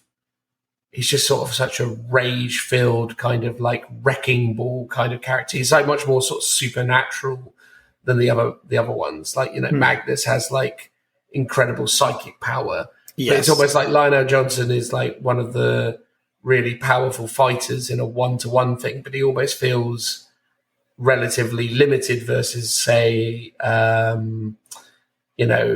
characters like Korax or characters like what's his name now? The Night Haunter. Begins with K, doesn't it? Yeah, I've just forgotten it now. The Night Haunter. Like, it's that thing where, like, those characters possess certain supernatural elements that kind of give them this extra kind of almost kind of bestial edge. You know, Korax maybe less so, but he's more about being super stealthy, for example.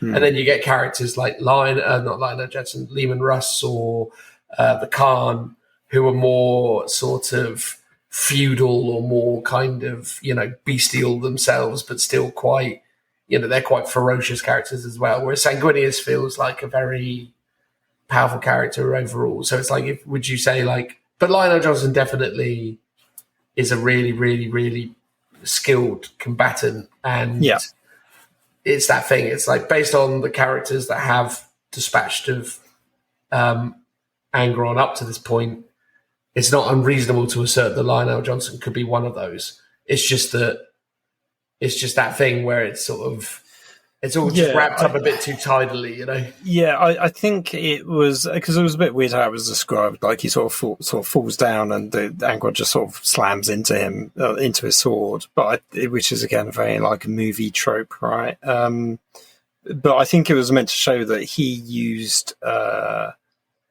sort of tactics and like skill over like pure combat ability. He outmaneuvered Angron and sort of almost like baited him into like this attacking move, and then he managed to impale him on his sword, and it was almost like Angron's own force killing himself effectively, which isn't a terrible way to go. Plus, on top of that, the shield to the face. I mean, it was an all right story. I think the last one was probably the longest to read. Like, there's just a lot of pages. It's, I don't know, there should have been a couple of pages every night for the last month or so, several months, in fact, getting through all of these books. So it'd be nice to finally get to read something else for a change in the evenings. Yeah, no, I think that's the thing. I think, these sort of moments in the lead up to new editions are interesting.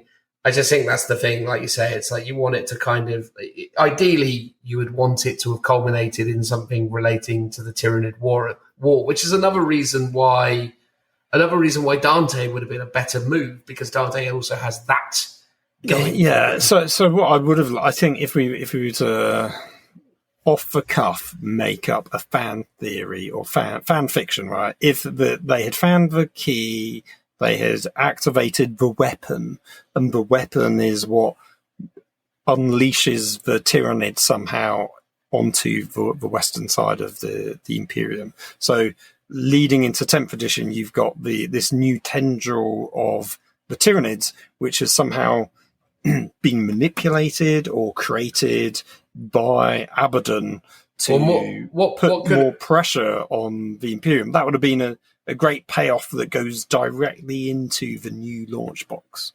Yeah, or like it kind of, the events of it sort of not, further splits reality. So the fact that the Tyranids were predominantly, if not exclusively, on the western front of the Imperium, something occurs where, reality bends, and that's how they end up overlapping, because all of a sudden, the High Fleet is now kind of being given new pathways because of how, the space is bent. Yes. Space is bent, or like a wormhole, or exactly. And send them through the warp against their will to this location. Or something like interesting that kind of describes why something that was occupying a specific space is now coming in the other end, and instead that's now like a mystery story as to why the Tyranids here. We don't know, and it might be explained in the Leviathan book.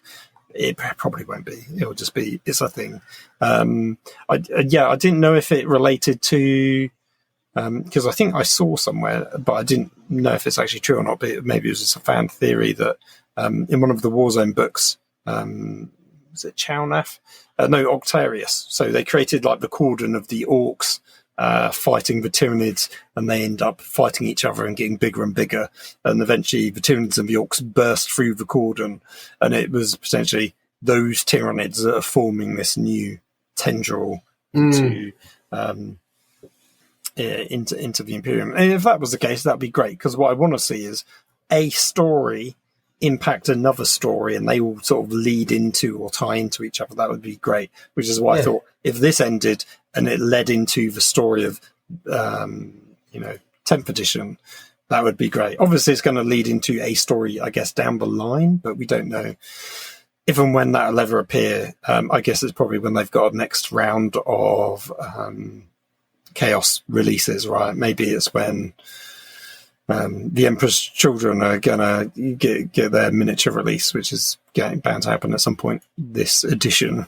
Maybe it'll pick those up or something. But yeah, if it somehow tied in neatly with the Tyranids, that'd be great. And as you pointed out, it's like, yes, the story is now about Tyranids because, well, we've got Tyranid miniatures to sell, so that's of course what it's going to be about.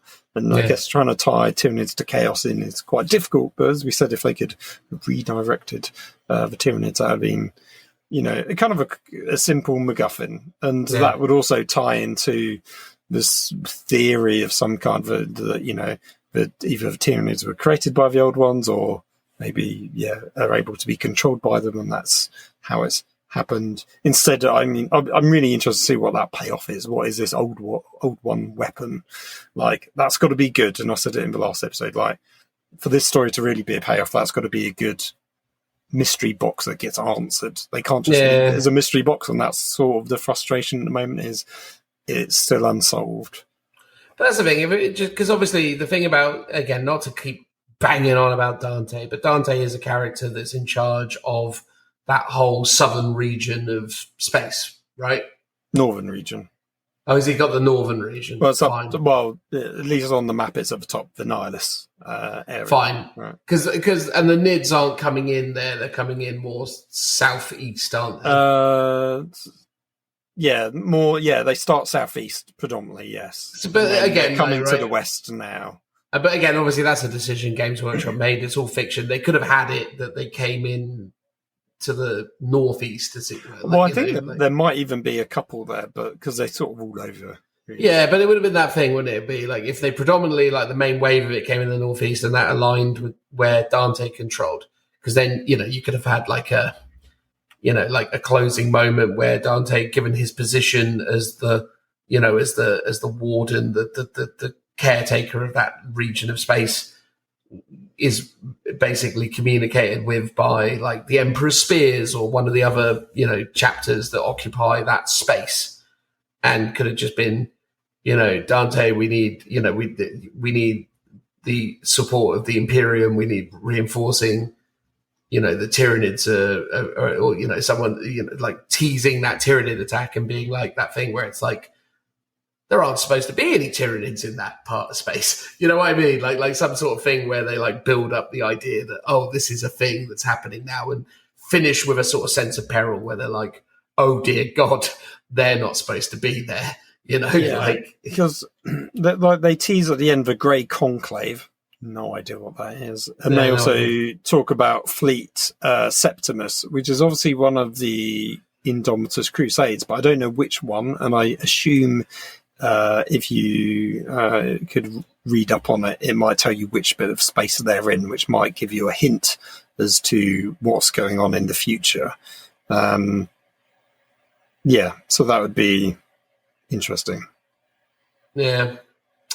Anyway, look, I think we've speculated about it enough. Thank you, Phil, for all the hard work you put into reading and understanding these stories. It's been really insightful to get it, and I think at the end of the day, I think it's been a good thing to do a bit of lore focus. So cheers for that, pal. I really appreciate it. And hopefully it's been an enjoyable, listen for you, whoever you may be. And we're going to move on. Are we going to move on, Phil? Yeah, that's because my voice is gone now. Fabulous. Transitional noise.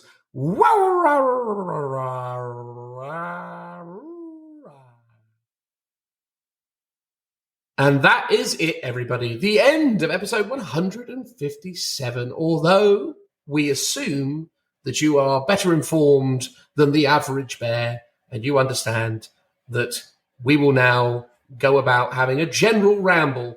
I think about it, Phil.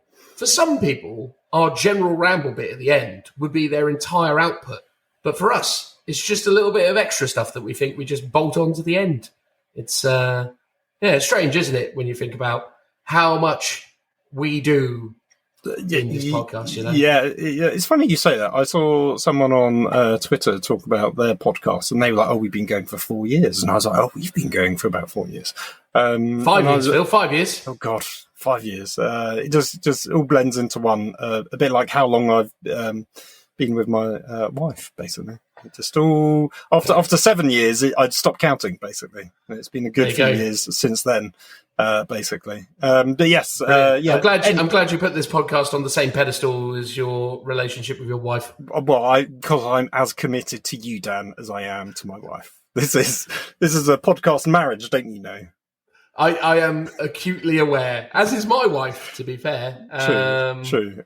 Yes, poor anyway, widows that they are. I know, indeed. Yeah, my point was, so I checked out their podcast to see what they do, and I think... Are you going to plug it? Are you going to say what it is? I can't remember what it was exactly, unfortunately. But it was mostly Blood Bowl, actually. Blood Bowl and generic Warhammer, a bit bolt action in one of their most recent episodes, I think. Brilliant. But they were doing it like 1 hour a month, basically, for one episode. And I was like, oh, we do. We're pretty prolific in the amount that we record, which is probably to our detriment. I'm a bit like, how long can we keep this up for?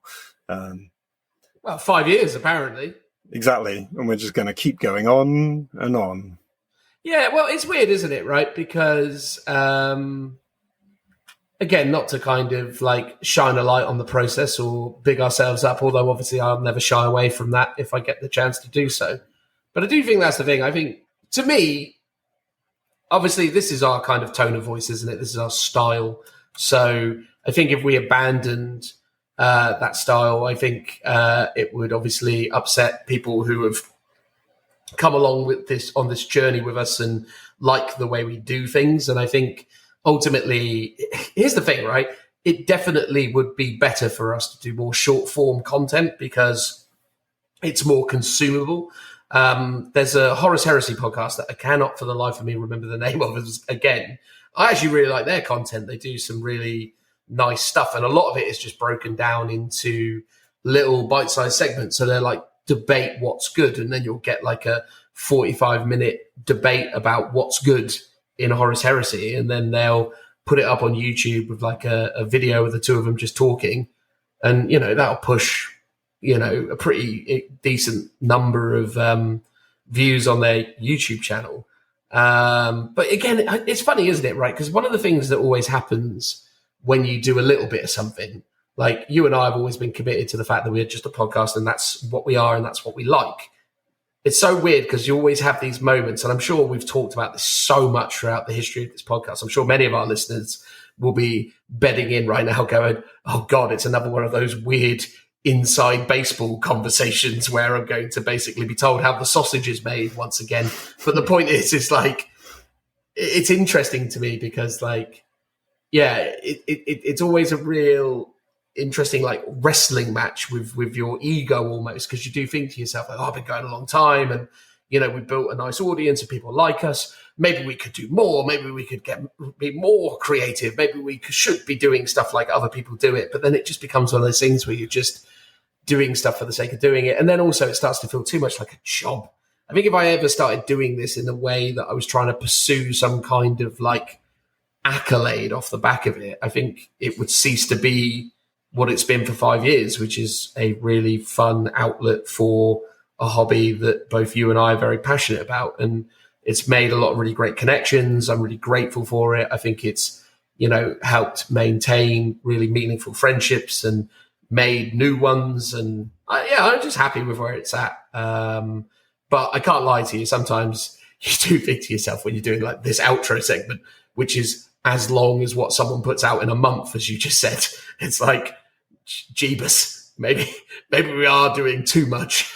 But, oh well, I enjoy it is the long and short of it. I like these conversations. It's quite therapeutic. So exactly. And by all accounts, other people like them as well. So why not, eh? Let's just keep going. What do you say? Well, exactly, yes. I think it would only get too much if we ever had enough content or so much content that someone couldn't listen to us through their entire commute back and forth every day for 2 weeks, basically, which I don't think is possible. So I think we've always got plenty of room to record more if we were so inclined / mad to actually achieve.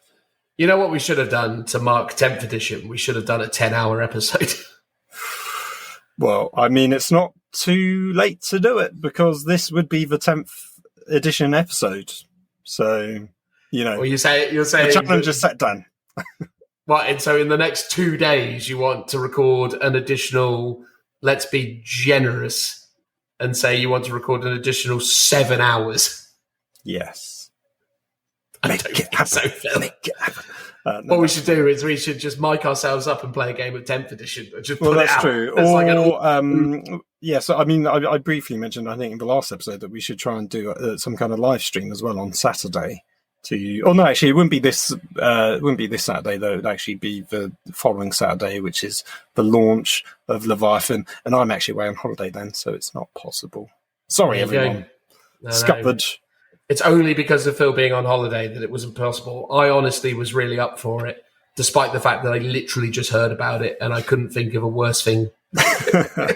Yes. Well, anyway, I don't want to get into the live streaming gambit. The problem is with that as well, though, right? Like, I have a real existential crisis around the 5-star review segment because, one, I know you hate the intro music, so I'm always a little bit sort of perplexed by that whole sequence. And then I worry other people hate it as well. But then I also hate the fact that I have to do the shilling bit at the start where I go, this week's 5-star review is by so-and-so, and 5-star reviews are great, and give us one. And also here's Patreon, and also here's merchandise. And it's always just like, oh, God.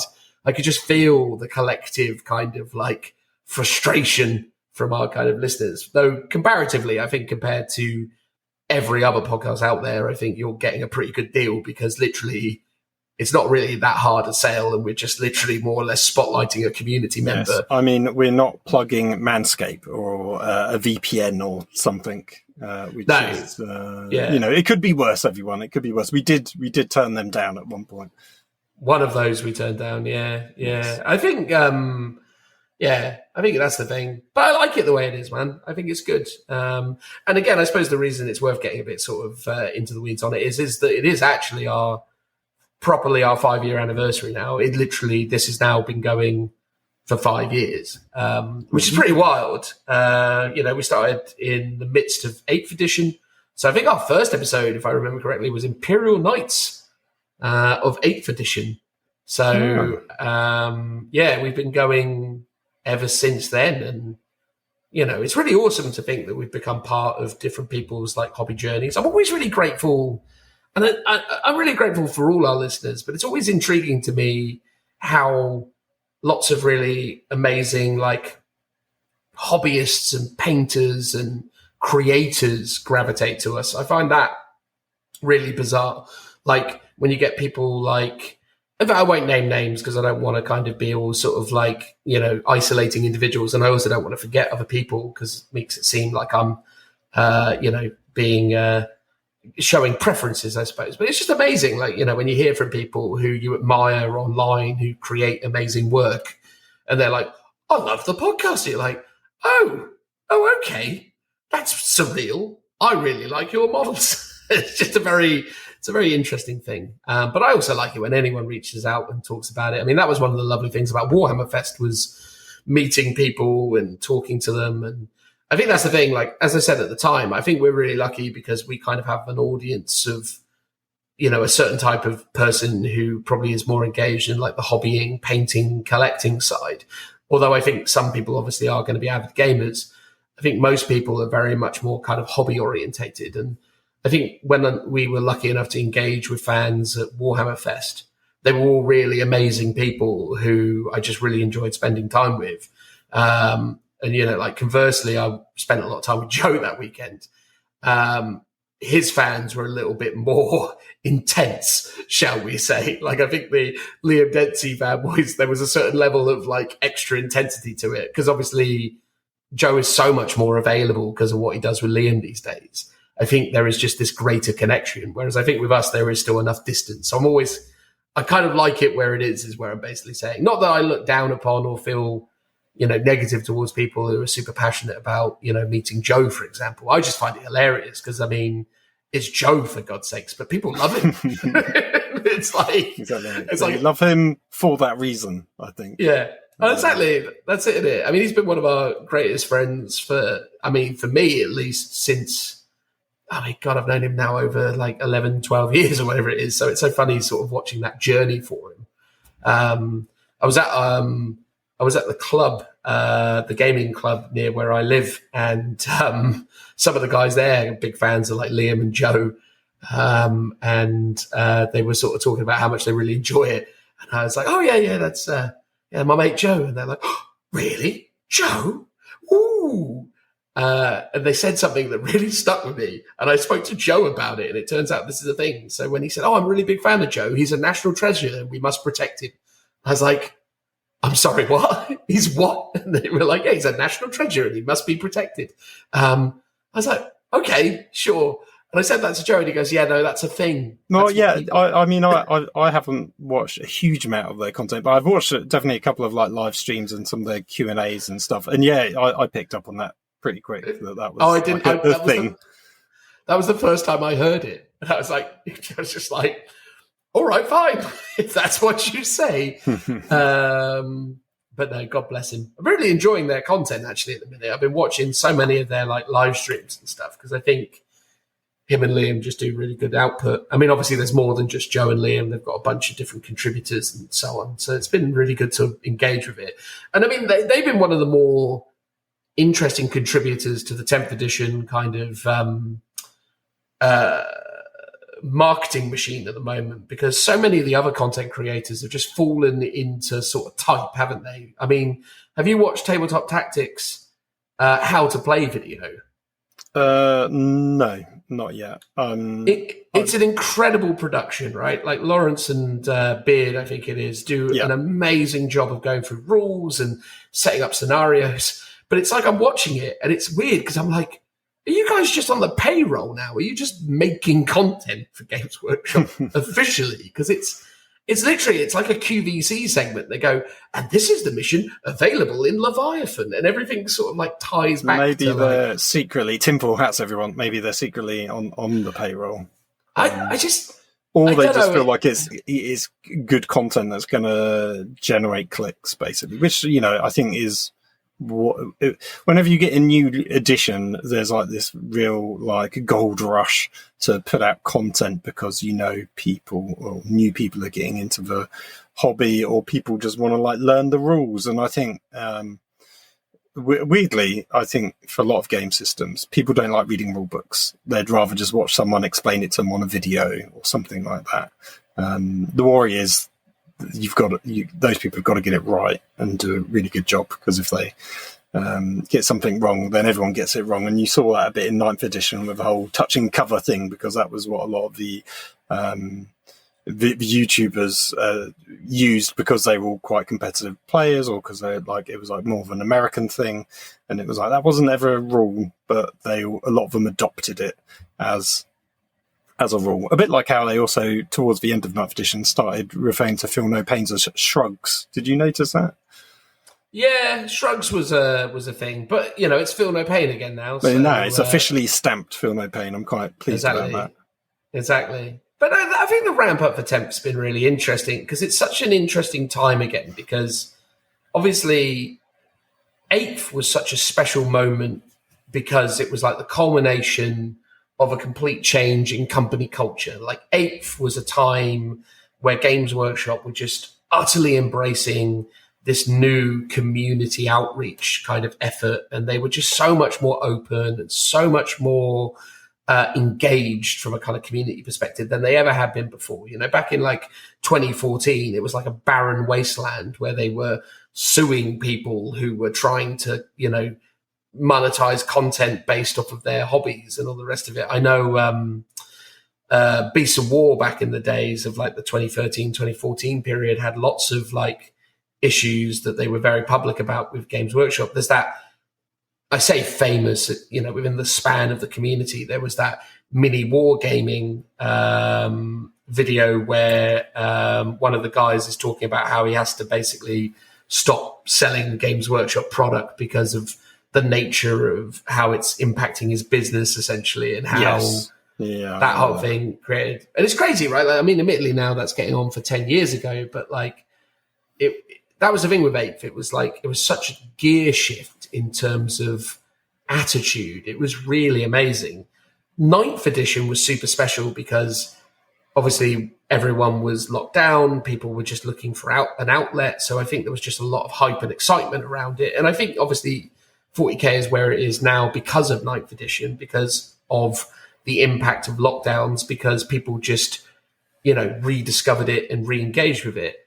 But 10th edition is a weird one because this is kind of, in my opinion, the edition where they really need to make good on promises or aspirations that they kind of laid out to the community during the span of 9th edition. And I think we've given them a bit of and again, actually, before I say we've given them a free ride on 9th to an extent, I acknowledge that a lot of people loved 9th edition. It wasn't my cup of tea, but I know a lot of people adore it.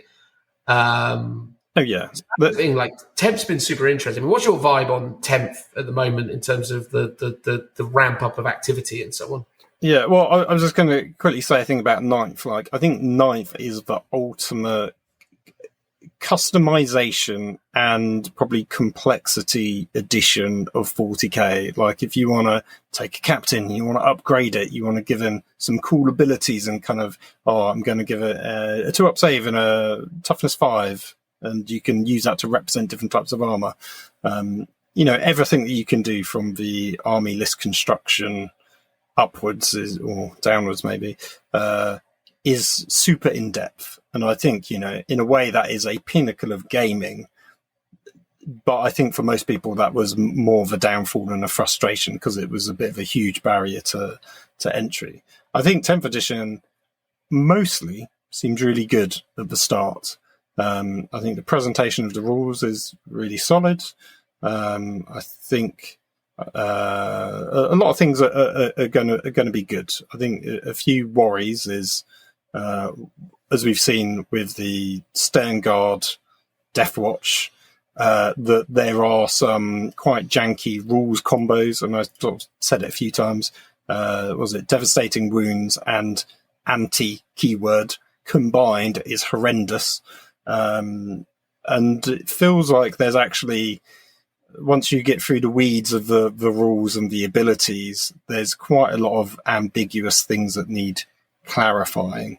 We talked about it earlier, like -1 damage doesn't get capped at 0, although weirdly it does if you are a Bulgrin, because that's the one place where it does appear, because the Imperial Guard data sheets got released today. However, the Astra Militarum Codex, also Index, I will say, is almost a like-for-like copy and paste of the 9th edition Codex, which is why I think it still has that to a minimum of 0 caveat in it, because I think they've taken a lot of the abilities that were from that Codex. But yeah, overall, I think it's going to be really good. Hopefully they pay off and give us a really good app. I think that will be one of the key signifiers to the edition. I also think the missions as well, because I think 9th edition core rules actually I think were very solid. It was things like the codexes and the complexity of codexes that let it down, and for us not being a huge fan of the GT missions, which also let it down. And those two things can actually still happen in this edition despite the core rules being reasonably solid. I think that's the thing, isn't it? Right towards the end of 9th edition, like 9th edition ended with 2 incredible books, Chaos Demons and World Eaters. They were exceptional tomes. Like, had all of 9th edition been Chaos Demons and World Eaters level of complexity, level of design, I would have loved it. I think that's the thing. It's like, I say I would have loved it. I still had my frustrations with the missions and, the secondaries and so on. I think, but again, all of that was solved by the fact that they had the open war deck at the beginning. And I love the open war deck. I think it's like easily the best way of playing 40K. For me, the old Maelstrom system probably still stacks up as one of my favorites, but open war was really strong. But yeah, Codex Chaos Demons and Codex World Eaters were great. I loved them. And I think had it been more like that the whole way through, I think understandably, it would have probably have gone over a bit better. And in a way, that's what I thought 10th edition was going to be. I thought 10th edition was going to be basically 9th with a little bit of universal special rules for all those instances where universal special rules have kind of been understood to be a thing. And then ultimately we would just get less complexity because we'd have less stratagems and whatever. Obviously, one of the key design principles, as we're seeing more and more data sheets now that 10th has, is that all the units have unique abilities. Yeah. And I'm hearing from a lot of people, they're going like, oh, well, yeah, but, they said they're removing complexity, but every unit's got a different ability. Yes. I'm like, yeah, but weirdly, that's not as hard to manage once you know what that is, right? Yes. Because you always know what you're getting, right? Like when you see a intercessor squad, they have sticky objectives, right? You just go, cool, that's what they have, move on. It's not as complicated in the way of, yes, you could look at Custodes in 9th and it's got one of 6 or something different custom, I can't even remember what they're called, subfactions effectively for Custodes. And on top of that, you've got the Qatars that it can switch every single turn, so you don't know what it's going to be doing. Whereas, as you say, with an intercessor, it's got an ability, it's baked into the data sheet. It's not changing in any way. Obviously, and even the army-wide thing isn't changing. It's just the detachment ability which will change. And I found today with the guard stuff, I was very rarely looking at the stat line anymore. Actually, what I was doing is I was skimming every single data sheet for the ability, the unique ability that it's got on the card. And then occasionally I was looking at the weapon profiles to see, how the stat lines have changed for, things like the battle cannon and the demolish cannon and stuff like that. And I think almost like this edition's going to be the thing that makes the game is those unique abilities on those data sheets. That's the thing that's going to be stand out from every other edition.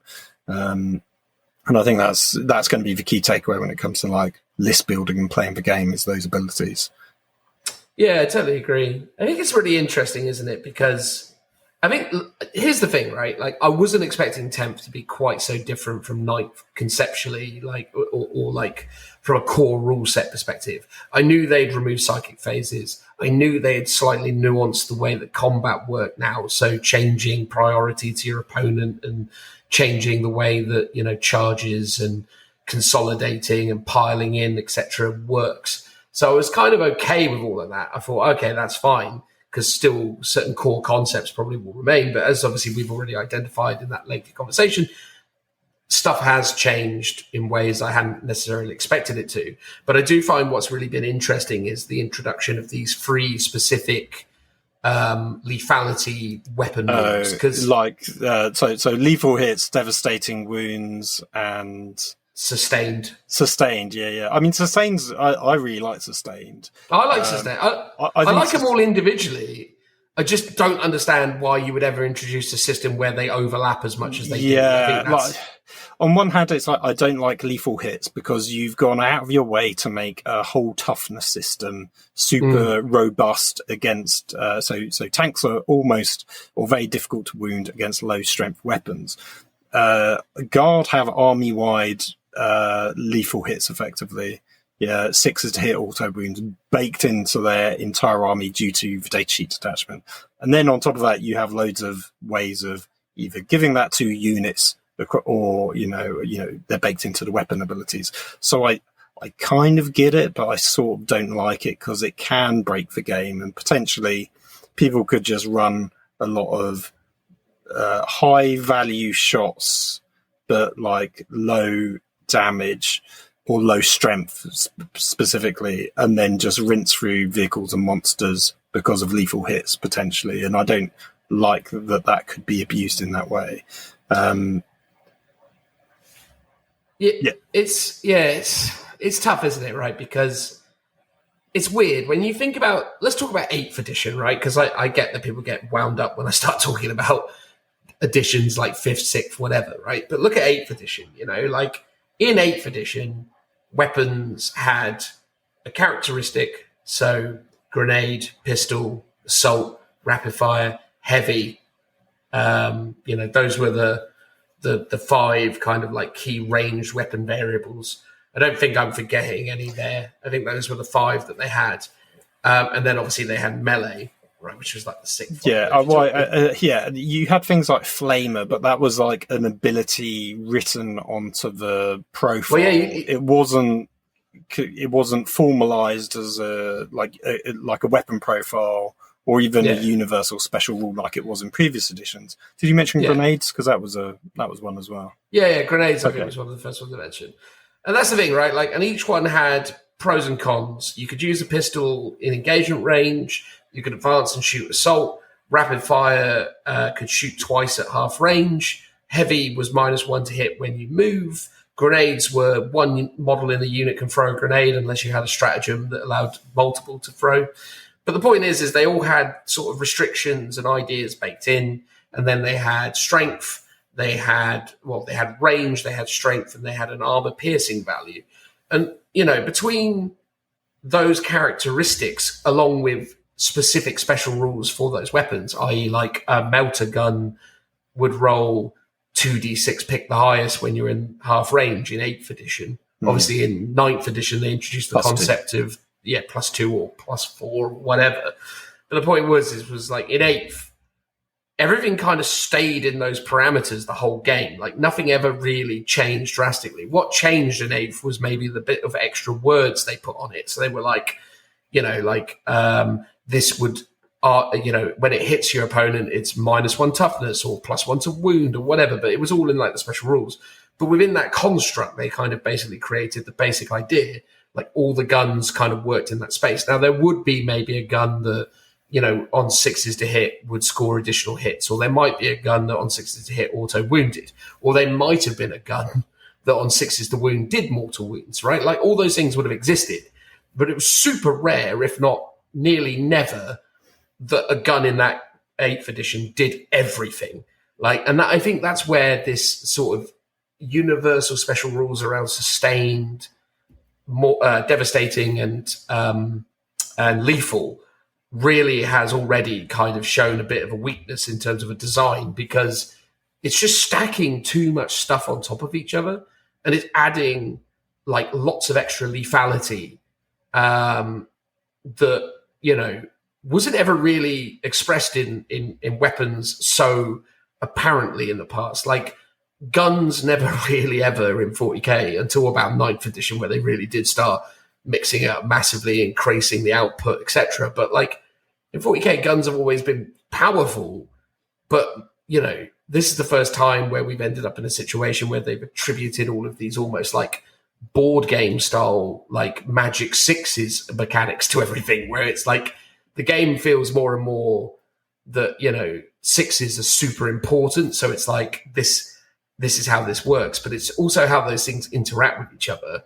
And it's interesting that they've gone down this route and created 3 distinct rules that all add additional lethality, and a lot of armies, specifically Space Marines out of the gate, because we know those extensively, but even Chaos Space Marines, even things like Death Guard, for God's sakes, who everyone says is terrible, have huge amounts of access to this stuff. Yeah, I mean, to be fair, so I think having looked at it, like Guard have almost none of those things. They've got some anything that's kind of like a Gatling gun, or maybe like an auto cannon or super auto cannon, not just a generic auto cannon, might have devastating wounds. there doesn't seem to be much. Sorry, yeah, devastating wounds. Not much. There's almost no anti anything in the, and I think that's the key word that sort of starts to where things go wrong. Oh god, yeah, because that's a fourth one, anti. Yeah, and then is anti with devastating wounds? That's the problematic combo, right? I think lethal hits is kind of fine. Lethal hits and devastating wounds are not fine because that means every 6 to hit resolves as the damage in mortals. No, that's devastating wounds. Yeah, but if you got lethal, it's a critical hit which confers a critical wound. No, so lethal is just an extra. No, that's it's just the same. it's just an auto wound, right? But the auto wound isn't a critical wound. I was under the impression it was. Let's just double check. I don't think. Let's double check those. I think it's it's only anti that does that. An anti something auto wounds, but makes it a critical wound. Because there's no such thing as auto wounding, it's a critical wound, and therefore, that logically dictates that it is a auto wound. And I think that's so. With the example of the Stern Guard, where you're anti-infantry 2+, so any 2+ to wound equals a critical. Well, they have changed that already. Yes, no, they have, but just in terms of how it works. So when you get a critical wound, if you've also got devastating wounds, every critical wound equals a mortal wound. Now, I think they could have made a distinction between critical wounds and an auto wound. And I appreciate that for their design philosophy, they're saying critical wounds are auto wounds. However, if you made the distinction, basically every 2+ on your infantry with an anti is an auto wound, but only 6s are critical wounds. So you could still be rolling 2s, 3s, 4s, 5s, and that just auto wounds the target, but it isn't triggering devastating wounds. And I think that would be a more like a finesse to fixing that rule, basically. I think that works better than just saying, oh yes, everything auto wounds, and that triggers the critical wounds. So I think that would be one way to do it. Or the other option is, as a universal rule, you cap the number of mortal wounds that you can do from an attack using devastating wounds. But then that feels a bit like it's going in a different direction if you're doing that, because then, a weapon potentially gets worse by triggering it. Have you managed to have a look at the wording for critical wounds? Yes, lethal hits is critical hits automatically wound the target. So actually, the combination of lethal and dev isn't that terrifying. But obviously, the anti is pretty remarkably strong. And that's the thing. I just think that's one of the interesting sort of design philosophies that they've landed on with this game that is creating a lot of hubbub in the initial instance. But in my opinion, I think this is one of those moments where Games Workshop really would benefit from having someone, not Stu Black specifically. I know he tries his level best to kind of be the public face of 40K and goes out there and talks about Goldilocks zones and kind of waxes lyrical about percentages. But the problem is with Stu always feels like that he never really feels like he's that in command of the rules. And I feel like he even kind of admits that himself. He's very much I like to roll dice and have fun playing the game, which is great because that's a really cool thing that you should be able to support. But I think sometimes the game and the company and the comms around it would benefit from someone, dare I say, like Matt from the Age of Sigmar team, who talks very intelligently about decisions and why they made those. Yes, I mean, my assumption is, and I could be wrong, that Stu Black is the head of the studio that manages the people that write the rules, but he doesn't actually write the rules himself. That is my suspicion, which is, I think, where you're coming from. I think we can outright confirm that because when we were at Warhammer Fest in 2017, maybe it was 2018. Oh, yes. He was. It was the 40K Q&A. He was asked a question about the rules, and he said, "Go outside and speak to the rules writers." Yeah, basically. He just was essentially turning around to every question and saying, I actually don't know, talk to the people who really do the work. Yes, I you forgot know, about that. Yeah, that was Yeah. a very disappointing Q&A where nothing Yeah, got answered. it was so crazy, right? Like, it was just such a weird conversation almost, where you're like, what? Okay, fine. Because it was just a lot of people just dodging questions, mostly because they didn't know the answers. But that is why I think it's always funny that they put Stu at the forefront of everything, because, not casting aspersions on the man himself, I think, I don't doubt he's very passionate about 40K, and he's, got skills. But I think the thing is he always comes across really bad from like a rules presenter, developer kind of person. And, I saw him doing his Q&As with, certain influencers, and all his answers were so generic boilerplate sort of stuff. And at no point do I feel like anyone's actually sort of sat down, which again was one of the really great things about 8th edition. I felt like, what was his name? Do you remember the guy? No, because you were in contact with him. Pete Foley. Pete Foley. I thought Pete Foley was actually pretty good, because I think during the ramp up to 8th edition, they did loads of like developer interviews with like Pete Foley, and he talked a lot about what he was creating and why. And I always felt like that stuff worked really well. And I think that's the thing right now. It's like, if, for example, Games Workshop just came out and said, look, the reason why we are prioritizing these anti-infantry and mortal wound builds is because we are trying to counteract an anomaly that we find with our core rule set, which is that hordes overperform based on the kind of nature of this game. So based on the core design, we know the game leans into hordes, so we have to build rules that disincentivize, make people not want to do that. And we've increased and changed the way vehicles work to incentivize people to lean into transports and other kind of like large creatures, monsters, vehicles, etc. So from a design perspective, we want more people to be utilizing vehicles and transports. We want less people to be reliant on hordes of infantry. Therefore, we are creating units that very obviously make it unadvantageous to be an infantry unit, because we're trying to create a gameplay system which favors more mobility, more durability, and more, kind of big cinematic moments, which we feel are better realized with this approach. Right? If they came out and said something like that, which may be the reason why things like, that Stern Guard squad exist. Well, I think the Stern Guard with Death Watch is a bit of a nuanced edge case that they clearly didn't expect, because they've changed it. I think literally within 24 hours of them. They have. Yeah. People getting their nose into it. But there are definitely other cases where those two rules do exist side by side, but I think they are few and far between. I think I said earlier, right? If that was like a Primarch level combo where you have an anti-something and the ability to do mortal wounds, or it's not on a volcano cannon, but if it was on a volcano cannon, I'd be like, yeah, kind of, this should have anti-tank with devastating wounds, and you should easily be able to blow one thing up a turn, because this is a 400-500 point model that is designed to kill Titans. Of course it has that. However, the Shadow Sword doesn't, which is a bit disappointing. But anyway, like, if it was very unique things that could do that, I would 100% agree that that is sort of what the intent is for.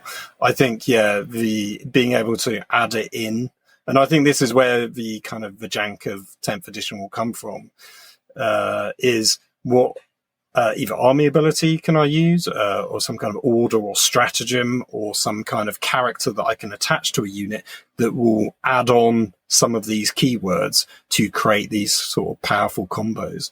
Like, I think in the game that we played, even though we kind of forgot about it to an extent, it's like a lieutenant with the Hellblasters gives them sustained 1, but also lethal, I think, as well. Now, they don't have devastating wounds or anything like that, but it was like a nice little combo that boosts the efficiency of that unit. And I think that is almost what the army building meta game is now going to be looking for when it comes to how you can sort of soup up a unit by bolting on one of those things. I mean, that's one of the reasons why... I mean, this is the thing. It's one of the reasons why I'm constantly looking at Death Guard at the moment, because everyone's kind of said that Death Guard are terrible. And I keep looking at them going, I don't think they are. I just think they aren't obviously good. And I'm intrigued. I'm going to play some Death Guard on the weekend and see how I get on with it. I actually, changing the topic entirely, because I feel like, we're at risk of going way too far down the 10th edition rabbit hole here. I managed to get my hands on Space Marine Heroes Death Guard. Nice. Managed to get a whole box of those. They sold out so quickly, mate. It was crazy. And I'm seeing people selling the characters on eBay now for like 40 quid a go. Oh, gosh. Yeah. Well, that is the knock-on effect of everyone being able to buy Leviathan for up to 24 hours, just under 48, I think, for the UK. Yeah, Leviathan held on in there, which was really, really good to see. Yeah, so if I remember rightly, Indomitus sold out within like an hour, maybe. It was very quick, probably even less than that. Even less, I'd say, yeah. In Leviathan in the UK lasted till Sunday afternoon, I think, which is reasonable. It sounded like other countries sold out within like 5 minutes or under the hour sort of thing. So I think, unfortunately, if you're like in America or Australia, it was a lot more difficult to get a copy of your box. Although obviously, if there's a store nearby, those copies will still be available. It feels like, at least in the UK, there's going to be a lot of stock allocation given to stores, which is something. Yeah, I think a lot of, obviously, Games Workshop stores will be well supported. That is a complete inevitability. They will obviously make sure that they have ample stock going into their retail channels. So it's reasonable to assert that you will definitely be able to still buy this if you want it for the full £150 price from a Games Workshop store. I imagine many of the independent retailers, some of them may be holding on to stock for the store because they feel that is the right thing to do. But I would assert that most of those have probably allocated everything to their pre-order digital customers to get that cash flow into those businesses. But look, I think, did they handle Leviathan well in the UK? Certainly, in my opinion. Like, I think the website being essentially made into a queuing system was as unfair as ever. There were people who joined it at first thing in the morning who had to wait multiple hours, while other people who joined it relatively late got in like half an hour or something. But yeah, well, because I joined it on my phone on the way to yours, and the journey to yours was 2 hours, and I was still in the queue by the time I got to yours. I think it was like maybe half an hour later. So 2.5 hours in total to join the queue or to get through the queue. And then I just had a little look around to see, it's still in stock. Okay, cool. And I didn't buy anything because I didn't really have any intention of it. Despite that FOMO kicking in, going, come on, just buy it. We did have a conflab about it. We had a chat. We were definitely torn at a time because we were like, do we need it? Do we want it? I was like, I quite like this stuff. And you were like, I quite like this stuff too, which was mostly Marine characters. And then, obviously I want the book, I want the cards, I want all that stuff, but all that stuff will come separately. And I don't think I need to rush out and buy it. I haven't rushed out and bought it. And I feel no sense of like remorse about that. I think for me, where I'm at with this at the minute, I feel like I made the right decision, which is not to just give in to FOMO and buy the thing because I felt like I had to. And I'm quite proud of myself in a way that I was able to stare down, I played chicken with the FOMO and I won, I didn't yield. Yeah. I mean, if I was being a bit cynical, I would be like, is this a better release than Indomitus? Because Indomitus sold out way quicker, but they did quite shortly afterwards go, we're going to do a made to order. So everyone that wants one will definitely get one. You'll just have to wait a long time for it. Is that better than having slightly more stock? We don't know how much more, but definitely more. But then still selling out. Like, I was really optimistic and I was like, I hope this is going to be in stores for months or at least a week or a couple of weeks in an ideal world, that everyone who really wanted it in that first week or just who wants one can get one. Because I've seen loads of people online going, my budget's a bit tight this month. I'm not getting paid to the end of the month. Like, I've missed out, basically. And I sort of feel really sorry for them. And I sort of feel like it's a bit of a perfect storm where obviously people want to buy it. It's probably a really popular edition. But then it feels like there's this, what everyone's saying, organised scalping happening on like a mass level to the likes that we've not seen before. So I feel like that's not really helping the stock allocation issue either. Yeah, I think that's the thing with it, right? Is like, I think one of the things that's interesting is the way that scalpers have definitely turned their attention onto the Games Workshop product lines, and that people now are using Games Workshop as a means of like profiting immediately. And, you know, that's super interesting that has happened, but only inevitable with the way that Games Workshop manage their stock, and ultimately the way that we as fans, for some reason, rush out to buy stuff that will be available for very elongated periods of time. Admittedly, you still can't buy the Lion, as far as I can tell. That is still not in stock. Even though they did announce at Warhammer Fest that you'd be able to get in before 10th edition came out. So that hasn't quite happened. Yeah, I mean, it's just a way of it, isn't it? I think this is it, right? It's like, you just have to accept the fact that, like, I think this is the thing. There's been a couple of big new releases that, in theory, I should really have wanted to pick up.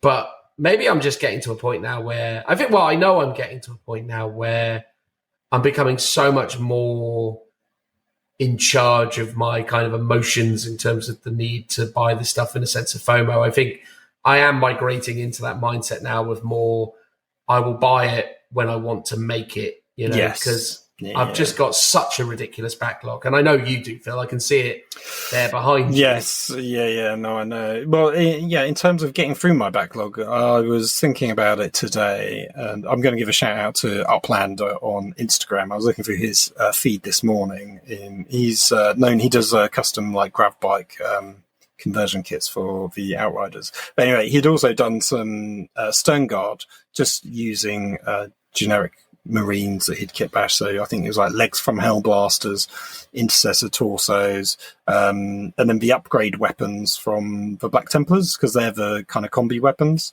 And then he used some Forge World like shoulder pads and helmets and stuff. And I was like, oh yeah, like if I want to run Stern Guard, I don't need the Stern Guard models. And I wasn't doing it to jump on the Mortal Wound bandwagon before it got nerfed. And as I said, I kind of liked-ish the Stern Guard, but had no interest in them. But I also realised I've got I was making a 10-man veteran intercessor squad, as well as a 10-man veteran assault intercessor squad. Now, those two units don't technically exist now because there's no data sheet for them. So I was like, I don't need a fourth 10-man intercessor squad. That's just bonkers. So I was like, oh, maybe I could migrate them to Stern Guard squad instead, because they've got the kind of, you know, cooler looking shoulder pads, and I've made them all look a bit more like veterans and stuff. So I was like, well, maybe I should somehow migrate them to being Stern Guard. So I was thinking about that today as like a new hobby project for my Minotaurs, sort of bringing back to life to that squad, because it's the one I've spent the most time on kind of kit bashing. The only downside is the sergeant's got he's got those twin like mini hammers from the I want to say Deathwing kits, and obviously Stern Guard can't have like a, you know, Thunder Hammers or Power Fists or anything like that. So I don't know what I'd do with him if I did make the squad Stern Guard. Yeah, well, migrating back into an intercessor squad somewhere. Yeah, I think that might be it. Like I'll have to sort of mix and match them a little bit. Yeah, no, indeed. But there we go, mate. I reckon that'll probably do in the grand scheme of things. Yet more 10th edition talk. It is the talk of the town at the moment. Lord only knows what the state of play will be next you hear from us. But yeah, we're looking forward to seeing it. I think, you know, broadly speaking, optimistic about where we're at with it. Definitely a little bit anxious about some of the situations that we're seeing people kind of talking about. But as me and Phil have actually kind of played the game and understood some of its issues and some of its nuances, I think, you know, we feel like we have a slightly better grasp of what's going on because we have that context. But even then, we're so early in the process, it's difficult to say. And, I think there's always a capacity for people on the internet to get very, consumed by, the worst possible scenario. I mean, if I can use an example yet again, this is like the Kassakin thing all over again. Everyone told us that the Kassakins, the Guard veteran squad with hotshot las guns was the thing. Everyone was like, this is the most terrifying thing you're ever going to face. It does 1 million mortal wounds. And then obviously Games Workshop nerfed it slightly, and people were still going, doesn't matter, it's still going to lay waste to everything. And obviously I came on here and was like, I don't quite understand why people think this is as good as it is, because it isn't. And then even we putting that sentiment out there in the world got comments on social media where people were like, Steve, Dan, it's still incredible. You're wrong. It's the best thing ever. And then, but was it? The answer was actually no, not really. It was okay. It was, pretty situational, but it was, it was something you took one of in an army because, it worked well as that. But all those people who were out there trying to get like 30 of these things to spam it because it was like the greatest thing in the world probably quickly realized that maybe it wasn't. And I think that's the funny thing about it is like, it's really easy to get really like deep into the paranoia. But I don't think things are always as bad as they seem. Although that being said, I was totally wrong on Desolation Marines. So, don't listen to me. I clearly don't know what I'm talking about. But yeah, that's that. Can I say one last thing as well, Phil, before we say goodbye? Go on. Big congratulations to Toke. Well done, Toke. You beautiful human being. Congratulations. Oh, yeah, for getting married? For getting married. Yeah, well done. Exactly. What an absolute hero. It looked like a wonderful occasion. Me and Phil are not in the least bit upset that we didn't get an invite. We'll only take it personally, as we have to assume you intended. But congratulations to you, pal. It looked amazing. Well done. Oh, yeah, totally agree. There you go. All right, we're out of here. Goodbye, everyone. Bye-bye. Bye-bye. Bye-bye.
Once again, we must bleed new.